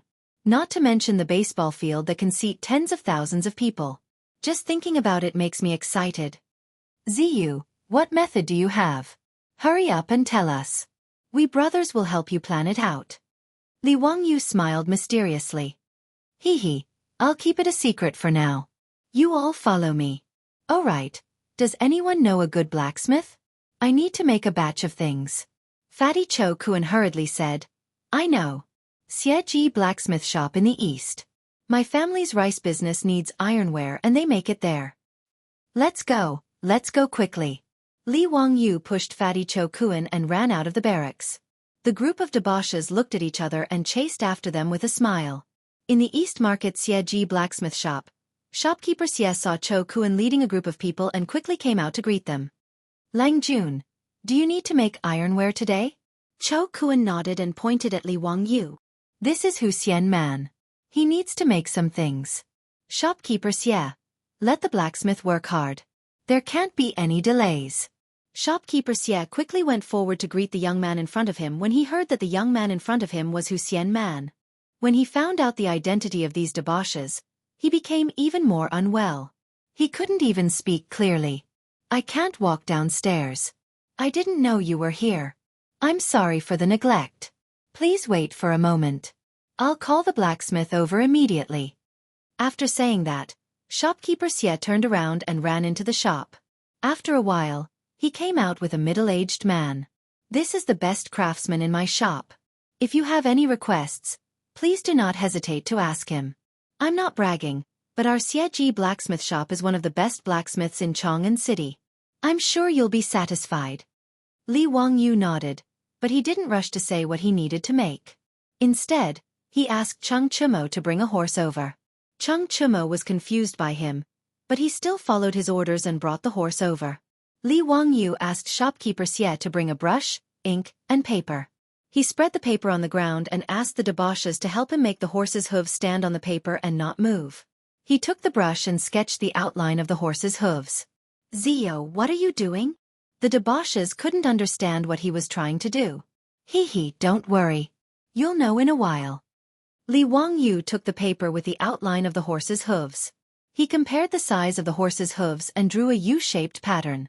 Then, he handed it to the strong blacksmith. Please help me make this object. It doesn't need to be too thick, just about an inch thick. You need to make holes in these places on the iron plate. Li Wangyu pointed to the marked places on the drawing and explained. The middle-aged blacksmith frowned and looked at it for a long time. He didn't know what this strange little iron plate was for. However, he knew that these were all nobles, so he didn't dare to ask. He just nodded and replied in a low voice, "Please wait for a moment. There's a ready-made iron bar in the workshop. You just need to bend it and make holes." That's good. You can make 4 pieces first. The middle-aged blacksmith nodded and went to the blacksmith shop behind to make. After about an hour, 4 pieces of steaming horses' hooves were sent to Li Wangyu. Chapter 335. Chung Chumo and the others grabbed the 4 pieces of horseshoes and looked at them for a long time, but they still couldn't figure out what they were used for.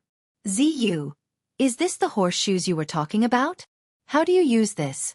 Li Wangyu didn't answer, but asked, which one of you has a good stable boy?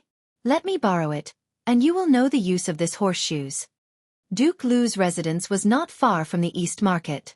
After a short discussion, they got on their horses again and headed towards Duke Lu's residence. As soon as he entered Duke Lu's residence, Li Wangyu regretted it.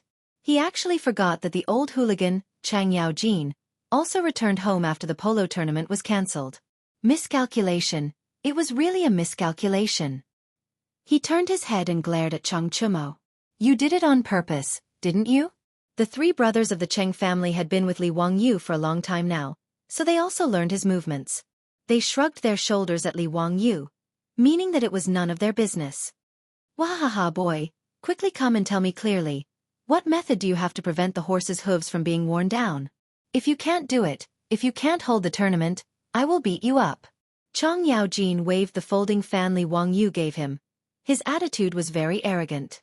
Faced with the old hooligan's threat, Li Wangyu could only obediently admit defeat. Uncle Cheng, I came to your residence specifically to demonstrate to you. Why don't we go to the residence's stable now? Summon your manners stable boy, and I will teach him. How effective it is, Uncle Cheng will know when you see it. Including Chang Chumo, the group of debauches looked at Li Wangyu with disdain. You have the nerve to say such words? You came here specifically to demonstrate to Chang Yaojin? Are you sure? Li Wangyu stared back at them. F***ck, do you dare to say no? All the debauches. We don't dare. Cheng Yaojin was very satisfied with Li Wangyu's answer and took the lead to the residence's stable. When they arrived at the stable, Li Wangyu asked the stableman to prepare the wooden frame that was usually used to cut the horse's hooves. He took out a fine horse from the stable and tied it to the wooden frame to prevent the horse's hooves from hurting anyone when the horse's hooves were being nailed. He asked the stableman to clean the horse's hooves and use a small knife to cut off the uneven parts of the horse's hooves. After the preparations were complete, he took out the horseshoes that he had made in the blacksmith shop and had the stableman nail the horseshoes to the horse's hooves. Using an iron nail to nail this piece of iron to the horse's hooves? Regarding Li Wangyu's instruction, Ma Xiao of Duke Lu's mansion was stunned for a long time, not knowing whether he should follow it or not. On the other hand, Chang Yaojin's eyes lit up. He had already figured out what was going on. Bastard, what are you standing there for? Why haven't you done as Hu Xiannen said? Seeing the stableman standing there in a daze, Chang Yaojin couldn't help but curse. Only then did the stableman wake up from his dream. He hurriedly picked up the wooden hammer and nails and began to nail the horseshoes as Li Wangyu had instructed. The horseshoes were a layer of cuticles, similar to human nails, and did not feel any pain. Under everyone's gaze, the horse's hooves were nailed to the horseshoes. Li Wangyu had the stableman release the bound horse and was ready to test the effect of nailing the horseshoes. Chang Yaojin pulled away Chang Chumo, who was about to mount the horse, and directly jumped onto the horse's back. Duke Lu's mansion occupied a large area, and there was even a horse training field set up in the mansion. Chang Yaojin pulled the reins and urged the horseshoe-nailed horse to run towards the training field. Li Wangyu and the wastrels bitterly smiled. They could only slip away and chase after the horse's butt. The horseshoes nailed to the metal horseshoes made an unprecedented crisp knocking sound on the blue stone floor of the mansion. It was very pleasant to hear. Chang Yaojin's ears listened to this sound and became more and more excited. He rode the horse to the training field and began to gallop happily. This old bastard was so happy that he grabbed a long spear from the weapon rack next to the training field and began to practice a horse battle. Li Wangyu and the others were scared witless as they cowered in the corner of the training field. They could only helplessly watch the old hooligan behave atrociously. There were even several times when the old hooligan deliberately urged the horse to run in front of them. The shiny blade of the horse passed in front of everyone's eyes. Li Wangyu was so scared that he quickly shrank his body behind Chang Chumo. Brother Chumo, I'm sorry. Li Wangyu patted Chang Chumo's shoulder and said sympathetically. The other wastrels also looked at the three Chang brothers with sympathy. They were unlucky to have such a father. The three Chang brothers had tears in their eyes. As for their father, they also had to applaud with tears in their eyes. Finally, the old hooligan was satisfied. He rode the horse in front of everyone and dismounted. He personally checked the horse's hooves and then raised his head and laughed. Boy, if you had such a good thing, why didn't you take it out earlier? Do you know that you almost made a mistake? If my Tang dynasty's army had these horseshoes earlier, how many more horses could we have produced every year? He had made the horseshoes himself, but in the old hooligan's words, it was his fault. Li Wangyu was too lazy to argue. He obediently bowed his head and admitted his mistake. Only then did Chang Yaojin let him go. This horseshoes really are useful. Why didn't this old man think that nailing a piece of iron to the horse's hooves could prevent them from wearing out? Even if the horseshoes wear out, I can just replace it with a new one. Good, this is really good. This won't do. This old man must go to the palace to see the emperor. This matter cannot be delayed. Li Wangyu quickly pulled Cheng Yaojin back. Uncle Cheng, please wait. If you go to the palace, won't everyone know about it? Hee. This little nephew is still waiting for 3 days to play ball with Prefectural Duke Chongping. Chang Yaojin glared at him. He wanted to say something, but after thinking about it, he laughed. Wahahaha, you're right. Then let's talk about it in 3 days. However, this horseshoes of yours must be kept a secret. You must not let others know about it. Where did you get this horseshoes made from? Chong and East City's Xieji blacksmith shop. Chang Yaojin nodded. Men, send someone to the East City's Xieji blacksmith shop. Bring everyone to the Golden Guard of the Left's barracks. Don't let a single person leave. Do you hear me? Yes, sir. Chang Yaojin's personal guards immediately received the order and rushed out of the residence. Li Wangyu couldn't help but sweat profusely. What was this old hooligan trying to do? Wasn't he making a big fuss over a minor issue? Bringing everyone from the blacksmith shop to the barracks? Wasn't this too much of an exaggeration? Without waiting for him to persuade him, Chang Yaojin turned his head and continued to make arrangements. Zio, Yu, Chumo, and the others will move to the Golden Guard of the Left's barracks in the next 3 days. Send the horses His Majesty lent you there as well. For the next few days, don't leave the barracks. Practice well inside. Nanny? Even they were going to live in the barracks? What was this old hooligan trying to do? Li Wangyu was confused. He opened his mouth, wanting to object. However, Chang Yaojin didn't give him a chance to speak. He waved his hand and had someone send them to the Golden Guard of the Left's barracks. Li Wangyu wanted to cry but had no tears. What kind of sin had he committed? He could only send someone to Zhou village to deliver a message, saying that he would be staying in Chang'an for a few days. His beautiful superiors didn't have to worry. The group of silk pants were also confused by Chang Yaojin's arrangements. They could only send someone back to their residence to say that they had been asked to stay by Lu Guogong. Chapter 336. Li Wangyu, Cho Kuan, and the other playboys were sent to the barracks of the Golden Guards of the Left by the old hooligan. As for the Xieji blacksmith shop in the East City, the shopkeeper, the craftsman, and the workers were all sent to the barracks. Shopkeeper Xie was so scared that he was trembling. He didn't know what had happened to him. When he saw Li Wangyu and the others, he kept crying and begging Li Wangyu to be merciful and let him go. Li Wangyu could only comfort him and promise that he would be able to go home in 3 days. Only then did shopkeeper Xie and the others calm down. Chang Yaojin ordered them to move the tools from the blacksmith shop into the barracks. He ordered them to start making horseshoes immediately. Shopkeeper Xie and the others knew that it was because of the small piece of iron they made today. However, they didn't dare to complain. They could only bury themselves in forging and hope that they could go home as soon as possible.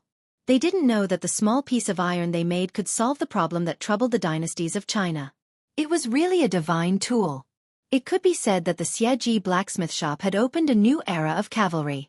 Of course, it didn't mean anything to shopkeeper Xie and the others who were in a mess. The group of playboys admired Li Wangyu to the extreme because of the horseshoes. Li Wangyu was the youngest in this small group. But now, no one disobeyed him. The group of playboys faintly followed Li Wangyu's lead. It wasn't an exaggeration to say that Li Wangyu's words were more effective than their father's words. They were forced into the barracks by Chang Yaojin, but they all felt that it was very fun. After laughing and playing for a while, they prepared to go to the polo field of the Golden Guards of the Left to practice. Li Wangyu still didn't know how to hit the ball. Chang Yaojin and the others wanted to train him well since he would be playing in the game in 3 days. Even if he couldn't learn how to play polo, he should at least learn how to protect himself so that he wouldn't fall off the horse. Li Wangyu suddenly remembered that he had to set up the venue. This was the key to showing the effect of the horseshoe. Whether he could win the game with Zhang Liang depended on the layout of the venue. He hurriedly pulled Chang Yaojin aside and told him his thoughts. After hearing Li Wangyu's words, Chang Yaojin, this old hooligan, couldn't help but slap Li Wangyu heavily on the shoulder. The shock caused Li Wangyu's body to go numb. In the future, I will make my 3 foolish sons stay away from you so that they won't be fooled by you. Tell me the truth. Some time ago, people pasted those things on the gates of the markets in Chang'an overnight. Was it you who did that? Hee, Uncle Chung, what are you saying? That night, I was at your house, drinking with Brother Chumo and the others. Li Wangyu of course would not admit it, and replied with a smile. Chang Yaojin nodded. I know. It seems that it was you who did it. It must be my 3 foolish sons and your gang of bad friends. Damn, this Chang Yaojin was really cunning. Li Wangyu rolled his eyes, indicating that he was tired and didn't want to talk with this old bastard. Well, I will ask someone to prepare the things for you. But can you do it? Hitting the ball is not so simple. Be careful if you fall off the horse and your head bleeds. In my opinion, you are too impulsive. Although Zhang Liang doesn't have any *T ability, he is not someone you can compete with. Li Wangyu really wanted to raise his middle finger to this old hooligan. Damn, today on the wooden platform, who blocked my mouth with words, saying that a man's word should be nailed with a mouthful of saliva? Li Wangyu knew that he couldn't win the argument with this old hooligan. He turned around and went to find the playboys to practice. In the Tang dynasty's polo tournament, each side had 10 batters. Everyone discussed for a while. Apart from Li Wangyu who had to play, the other 9 people were the Cheng brothers, the Yuqi twins, Fang Yai, Chai Linggu, Niu Zhengping, and Wei Shuyu. As for Du He and Du Go, they could only serve as substitutes and cheerleaders. These 9 people, including Wei Shuyu, were all good at playing polo. Niu Zhengping, who had always been low-key, was even more outstanding. After all, he was Niu Jinda's son. Although one of his legs was lame, it didn't affect him from learning his father's archery skills. It was also because his legs were inconvenient that Niu Zhengping became more and more passionate about polo. Because riding on horseback had nothing to do with his legs. Speaking of his father, Niu Jinda, he was also a fierce general in the early Tang dynasty. However, he was too low-key and didn't have good luck. Even Zhang Liang, that kind of trash, later became a duke and was ranked among the 24 meritorious officials of Lingyan Pavilion. Niu Jinda, who came from Wagong village and joined Pai Lupi with Cheng Yaojin, Qin Qiong, and the others, was only conferred the title of Langyi County Duke. He was so low-key that even the old and new Tang book were not given to him. As for himself, he had made illustrious military achievements and was far from what trash like Zhang Liang could compare with. Therefore sometimes, being too honest and dutiful was not good. Niu Jinda, Chang Yaojin, Qin Qiong, and the others had a deep relationship. Even Niu Zhengping, Cheng Chumo, and the others had a deep brotherly relationship. They were so close that they almost wore the same pants. The people of old Niu's family really lived up to their surname. Each of them was as low-key as old Niu. Niu Zhengping usually didn't talk much among the playboys. However, today, after riding on horseback and holding his polo stick, he was like a different person. He was abnormally excited. Zio, watch brother show you what hitting a ball is. Niu Zhengping pulled the reins and the horse rushed out. Cheng Chumo used all his strength to hit the ball in Niu Zhengping's direction.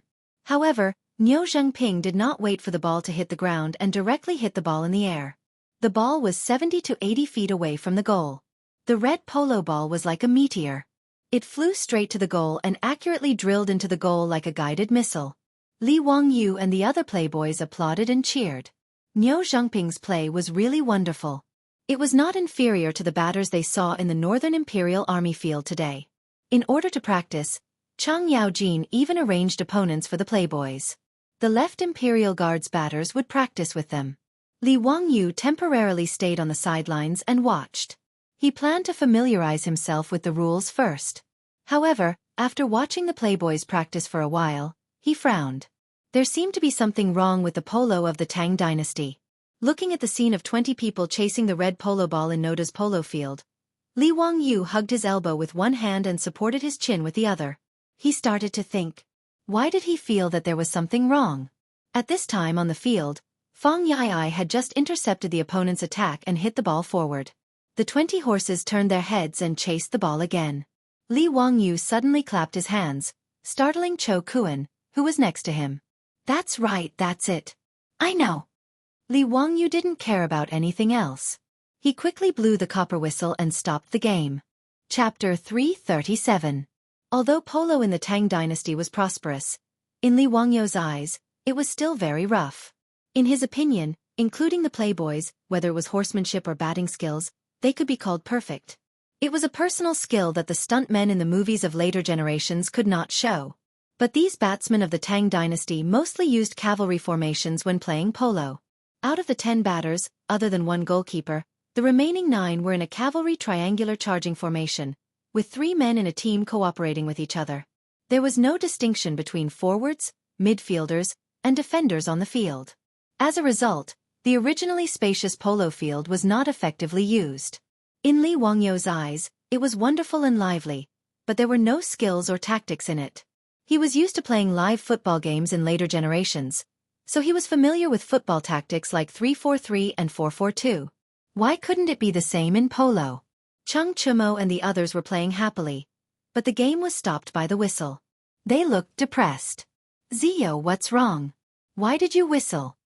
Li Wangyou asked someone to bring him a pen and paper, and while writing and drawing on it, he replied, "Brothers, don't worry.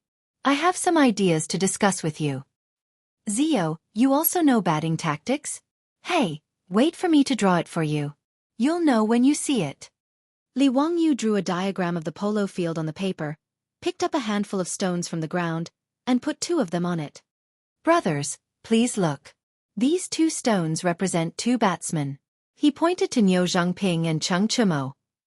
Brother Zhangping and Brother Chumo have good skills and can be responsible for the offense. They are the first line of the team's offense, mainly wandering in this area. I call them the forwards. He used the pen to outline an area in front of the polo field. Brother Zhangping and Brother Chumo will be in this area, waiting for the opportunity to strike a fatal blow. Niu Zhangping and Chung Chumo looked at each other and laughed. Forwards are good. We are the vanguard officials, directly attacking the enemy. Got it. Zio, go on. Li Wangyou nodded and took out 3 more stones and placed them on the paper. These 3 stones represent Brother Yuchi and Brother Eai. The 3 of you are the middle army, and I am the middle. He is mainly active in the middle of the field and is responsible for connecting the forwards and defenders. He can attack and defend when he advances. Fong Yai and the Yuchi twins also nodded excitedly. Understood, Zio, you're arranging the troops. Li Wangyou chuckled and placed the last 3 stones on the paper. Brother Lingwu, Brother Shu Yu, Brother Chuliang, and Brother Chubi, the 4 of you will be the rear guard on the field. I will be the rear guard, mainly responsible for defense and intercepting the opponent's attacks. The 4 of them nodded excitedly. Looking at the 9 stones that Li Wangyou had placed on the paper, they felt like they were in a battlefield. Chokun suddenly asked, Zio, what are you doing then? Me. Li Wangyou answered matter-of-factly. Don't tell me you expect me to charge and break through the enemy lines? Everyone was stunned when they heard this, and then they all laughed loudly. Out of their absolute trust in Li Wangyou, the playboys didn't raise any objections. Instead, they listened to Li Wangyou's explanation with great interest. Li Wangyou picked up his pen again and circled around each position, explaining how they should run to attack, widen the field, and use the ball to control the players. He explained to the playboys for a long time. The playboys were all quite smart. After Li Wangyou's explanation, they all roughly understood their duties and running routes on the field. Haha, Zio, this formation of yours is quite interesting. Let's try it out? Ching Chumo couldn't wait. Li Wangyou nodded and was about to get on his horse when he suddenly thought of something. He called over an imperial soldier and asked him to bring him a helmet. Everyone didn't understand, and Li Wangyou was too lazy to explain. Damn this group of barbarians. They didn't bring any protective equipment for such a dangerous sport. It was too much. With his soft skin and tender flesh, he didn't dare to imitate them. If it wasn't for the fact that the Tang army's armor was too thick and heavy, Li Wangyou would have wanted to fully equip himself and go play polo. After putting on the helmet and tightening the straps, Li Wangyou carefully climbed onto the horse and prepared to go on the field. The training match started again, and the left Golden Guards batsman casually rode onto the field. In the eyes of this group of veterans, playing polo with Li Wangyou and the others was just playing with them. Although the playboys' skills were good, how could they compare to this group of old soldiers? With the cooperation of the 3 batsmen, it was very difficult for the playboys to compete. This was the cooperation of the cavalry in the army. On the battlefield, the cavalry charge was also the same. The cavalry formation that seemed to cover the sky and cover the earth actually consisted of 3 cavalrymen working together. One person was in charge of attacking, and the other 2 were in charge of protecting the left and right wings. This was similar to the 3-3 infantry tactic invented by the People's Liberation Army in the future. The 3 people formed a battle group and attacked or defended in a triangle formation. This tactic had both offense and defense, and the division of labor was clear. It could maximize the combat strength of the cavalry. However, although this tactic was powerful on the battlefield, it might not be suitable on the field. If the players were too concentrated on the field, it would leave too much space for the opponent to use. Originally, when playing polo in the Tang dynasty, everyone was like this, and it didn't matter. As the saying goes, noobs pecked at each other. However, Li Wangyu shamelessly copied the football tactic from the future, and the original polo tactic immediately became outdated. When the playboys rode on the field and tried to stand according to Li Wangyu's instructions, it caused a burst of laughter from the Imperial Guards.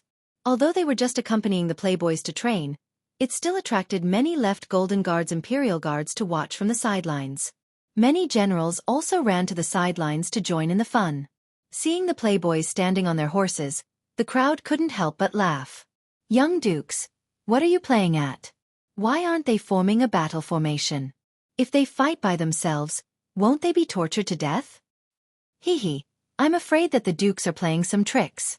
Let's see, this formation definitely won't be able to block the attack.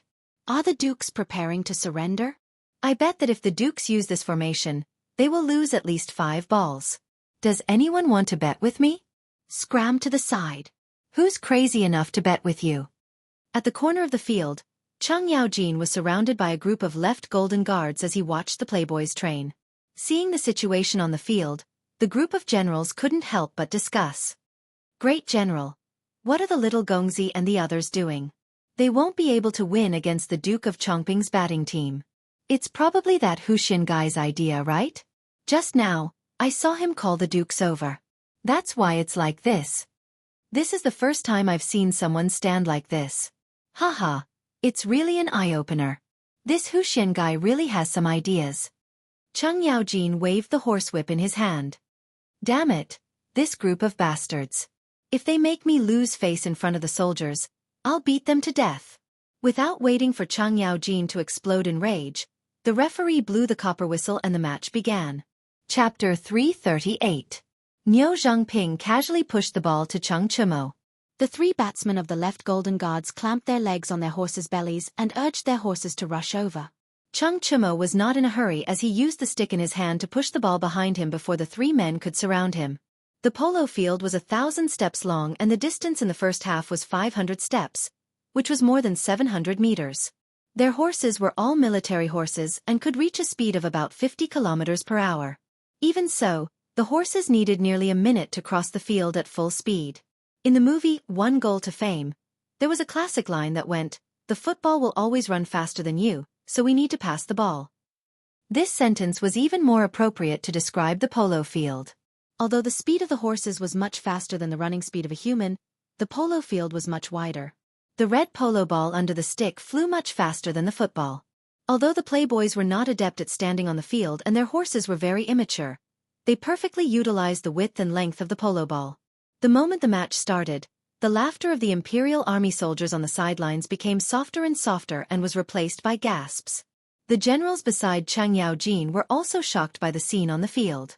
The 10 best batsmen of the left Golden Guards could not even touch the surface of the polo ball on the field. The batters in a group of 3 were busy chasing the polo ball in vain on the field. On the other hand, the debauches were having a very easy time fighting. Every time they were about to be caught or surrounded by their opponents, they would always be able to move the ball as if they were taking a stroll in the park. The first time the playboys attacked, the polo ball was passed 3 times and was sent to the front of Niu Zhengping's horse. At this moment, there was only the goal and a batsman in front of him. The batsman was very anxious and urged his horse to rush towards Niu Zhengping, desperately trying to stop him from shooting the ball. Niu Zhengping raised his club high, but he didn't use any strength. Instead, he pushed the ball out before the Imperial Army batter arrived. The batsman of the Imperial Army turned his head in shock and looked in the direction of the ball. He saw Cheng Chumo riding his horse in the direction of the ball. He bent down and easily pushed the ball with his stick. The ball rolled into the Imperial Army's goal without any obstruction. The referee at the side of the field immediately blew his copper whistle, accompanied by the sound of drums. An Imperial Army soldier ran to the back of the goal with a banner in his hand and stuck it into the ground, indicating that the Silk Pants had scored a point. Li Wangyu was alone in front of his own goal, looking into the distance. The polo field of the Tang dynasty was really too big. The opponent's goal, which was 1.5 kilometers away, made it quite strenuous for him to see. However, when the whistles and drums sounded, and the flag fluttered in the wind, he immediately understood that the debauches had broken through the opponent's goal. He couldn't help but clench his fists and wave them in the air a few times. Success! Using football tactics to play polo was really useful. Chang Yaojin was so shocked by this scene that he couldn't close his mouth for a long time. After a long while he muttered to himself, "Bastard, you can play polo like this?" The generals who had been making fun of the debauches also fell silent. They felt that their faces were burning. This was a slap in the face. Some of the thin-skinned generals couldn't help but shout at the Imperial Army batters on the field, scolding them and telling them to be more serious. The game started again. These Imperial Army batters no longer dared to underestimate the debauches. They were 120% focused. However, the result of the game was still one-sided. After only 2 hours of the game, the debauches were leading by a score of 7-3. The 3 goals that they had lost were almost all related to Li Wangyu. This guy's goalkeeping was really too weak. His level was so terrible that it was impossible to look at him directly. He wasn't even able to stop a seemingly harmless shot from the other party. Instead, he almost rolled off the back of his horse, causing the debauches to burst into laughter. In the second half of the game, the Imperial Army batters also tried to imitate the debauches' tactics. However, there was no one to teach them. They could only observe with their eyes. How much could they learn? In the end, they were like dogs instead of tigers. They became scattered sand and were unable to threaten Li Wangyu's goalkeeping. After the training match ended, the debauches were all smiles. They didn't think that they could win so easily. As for the Imperial Army soldiers of the Imperial Army, they were all silent. This blow was too great. The debauches rode on their horses and escorted Li Wangyu to the side of the field. While everyone was laughing and joking, they saw a group of people galloping over. "Bastard brat, if you don't teach the batters of the left golden guards that you used just now, don't even think about leaving this military camp." From afar, Chang Yaojin's hoarse voice could be heard shouting. It scared Li Wangyu so much that he shrank his neck back. This old hooligan couldn't see anything good in his eyes. The horseshoes were snatched away by him. He even wanted to snatch the tactics for playing polo. He was really going too far. Li Wangyu took a deep breath and glared. He opened his mouth and roared, "Yes, Uncle Cheng, don't worry. I will do my best to teach them." Damn it, he had to lower his head when he was under someone else's roof. This was the Imperial Army of the Imperial Army. Facing the old hooligan's threat, Li Wangyu admitted that he wasn't a tough guy and couldn't say no. 3 days passed quickly. On this day, the martial virtue hall of Taiji Palace was unusually lively. As the saying goes, Taiji gave birth to yin and yang gave birth to the 4 symbols, and the 4 symbols gave birth to the 8 trigrams. There were many gossipers in Chang'an. The imperial tutor of the crown prince, Li Wangyu from Hu County, was in the Imperial Army's barracks 3 days ago. He had a conflict with the wife of the Duke of Chongping's family, the Li clan, and beat up Zhang Liang's adopted son. Today, he was going to teach the saint how to protect the horseshoes and play polo with the Duke of Chongping. These gossips had already spread to the ears of all the nobles and officials in Chong'an within 3 days. In this era where there was a serious lack of entertainment, even the nobles and officials in Chong'an were very bored. After hearing about the commotion in front of the martial virtue hall, who could still sit still? Therefore, all those who were qualified to enter the Taiji Palace to watch the ball game came. Because polo was popular in the Tang dynasty, there was also a polo field in front of the martial virtue hall of Taiji Palace. However, the field was slightly smaller. It was about 800 meters long and 400 meters wide. It had to be said that the most distinctive feature of the prosperous Tang dynasty was the word, big. The streets were 150 meters wide and the palace was tall. Therefore, it wasn't surprising that there was such a big polo field in front of the martial virtue hall. The nobles and officials arrived at the martial virtue hall one after another. However, when they saw the polo field that was being used today, they all had the same thought. What the hell is going on in this polo field?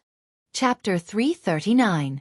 The Tang dynasty had strict requirements for a polo field used for batting. First, the field had to be flat and there could be no holes. Otherwise, the horses and batters would be injured. Secondly, grass could not grow on the field. The ground had to be compacted. But today, the field in front of the Hall of Martial Virtues was filled with all kinds of broken weapons and arrowheads. Many of them were even rusty. This field could be used for batting? Was this not a garbage dump? Where did all these broken metals come from? The officials and nobles all had black faces full of question marks. Some of them were old and had blurred vision. They even walked closer to see what was going on. Someone waved his hand to summon a servant from the Hall of Martial Virtues and asked why the field had become like this. The servant looked left and right and helplessly replied in a low voice. Replying to the noble, Lu Guogong, with the approval of the saint, specially used a carriage to transport these weapons and poured them on the field. Do you know why this is? This servant really does not know. Seeing that they could not get an answer from the servant, the nobles and officials began to discuss. What was Lu Guogong, Cheng Jijia trying to do? Was he afraid that the county boy would be at a disadvantage, so he purposely caused trouble and caused today's batting competition to be cancelled? This guess received the approval of many people. After all, based on the current situation, today's batting competition would definitely not be able to continue. The horses' hooves were weak. Who would dare to let these precious horses run on such a field? Although the broken weapons and arrowheads were rusty, their sharpness could still be seen. If they were stepped on by the horses, even a good horse would be crippled. Lu Guogong's move is quite ruthless. Even if that Chongping County Duke wants to avenge his wife today, I'm afraid he won't be able to. Isn't that so? Lu Guogong is indeed the #1 troublemaker of the Tang dynasty. His skin is really thick. He can even use such a method. Isn't he ashamed? Have you seen the goat-nosed Duke? Duke Wei's face was originally green today, but now that the batting competition is cancelled, he doesn't look so scary anymore. Shoo, lower your voice. Don't let the goat-nosed Duke hear you. It's a pity that today's batting competition won't be able to continue. I wonder if Chongping County Duke will be disappointed when he comes. I heard that day at the Bea Yuan Gate, his adopted son was beaten very badly by a group of men from Huxian. What adopted son? I don't think Duke Chongping cares at all. I'm afraid it's his wife who cares. You still don't know, right? His wife and adopted son. The topic of discussion quickly changed from the strange situation at the polo field to the relationship between the Duke of Chongping's wife and the adopted son named Zhang Xinji. This level of digression was not much different from the forums of the future. Since ancient times, the gossipers were still the same. As expected, when Zhang Liang led a group of fake disciples into the square in front of the Hall of Martial Virtues and saw the baseball field, he immediately jumped up and cursed. Ho Junji was also dumbfounded. He had never imagined that a mighty duke like Chang Yaojin would do something like this. What was even more unexpected was that Pai Lupi actually acquiesced to Chang Yaojin's actions. It seemed that it would be impossible to make things difficult for Chang Yaojin today. He shook his head regretfully and turned to leave with Zhang Liang. However, he saw Chang Yaojin leading Li Wangyu and a group of silk pants over. Duke Zhang, Duke Ho, the baseball match is about to begin. Where are the two of you going? Zhang Liang angrily glared at Chang Yaojin. Duke Lu, you already know the answer. Why ask? The field in front of the Hall of Martial Virtues has been ruined by you. How are we going to continue today? Wahahaha, who said we're not going to continue? Duke Zhang, are you afraid? Cheng Yaojin laughed happily. You.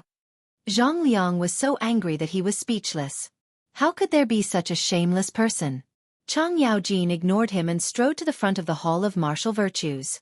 He raised his voice and shouted at the officials and nobles standing on the steps. Everyone, is there anyone who wants to bet on today's baseball match? This duke will be the banker. Is there anyone who wants to place a bet? The Tang people love to gamble, and the officials and nobles were no exception. Chang Yaojin's words immediately aroused everyone's interest. Duke Lu, how do you want to bet? Please enlighten us. Wahaha, simple. We'll bet on today's results. If the Duke of Chongping wins, the payout is 1-2. If the Duke of Huxian wins, the payout is 1-3. If it's a draw, the payout is 1-2. In addition, the Duke of Huxian wants to offer the saint a method to protect the horse's hooves. This is also a bet.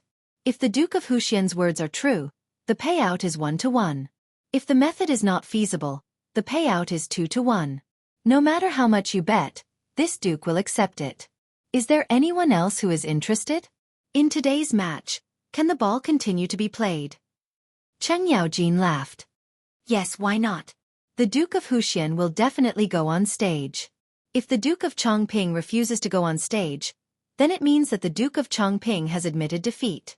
Hearing this, everyone looked at Zhang Liang, wanting to see how he would react. Zhang Liang was angered half to death by Cheng Yaojin's words.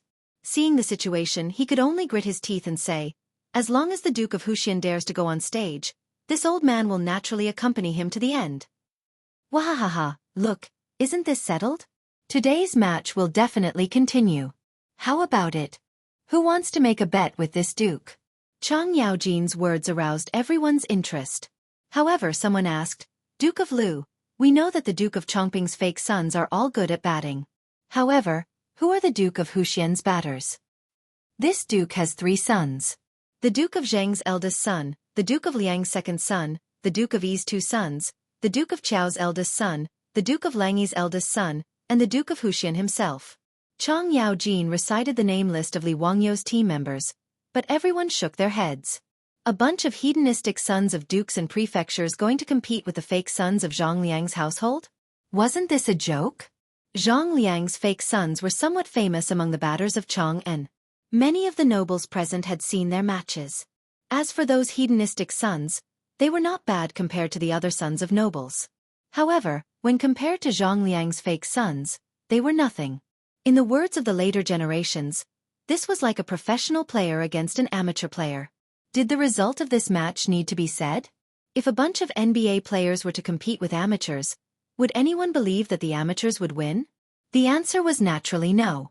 If you asked 100 people, they would all say that the NBA players would win. At this moment, the officials and nobles all had such thoughts.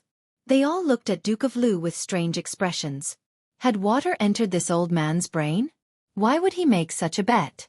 If the Duke of Chongping won, the payout would be 2-1. That meant that the Duke of Lu's household would have to spend a lot of money today.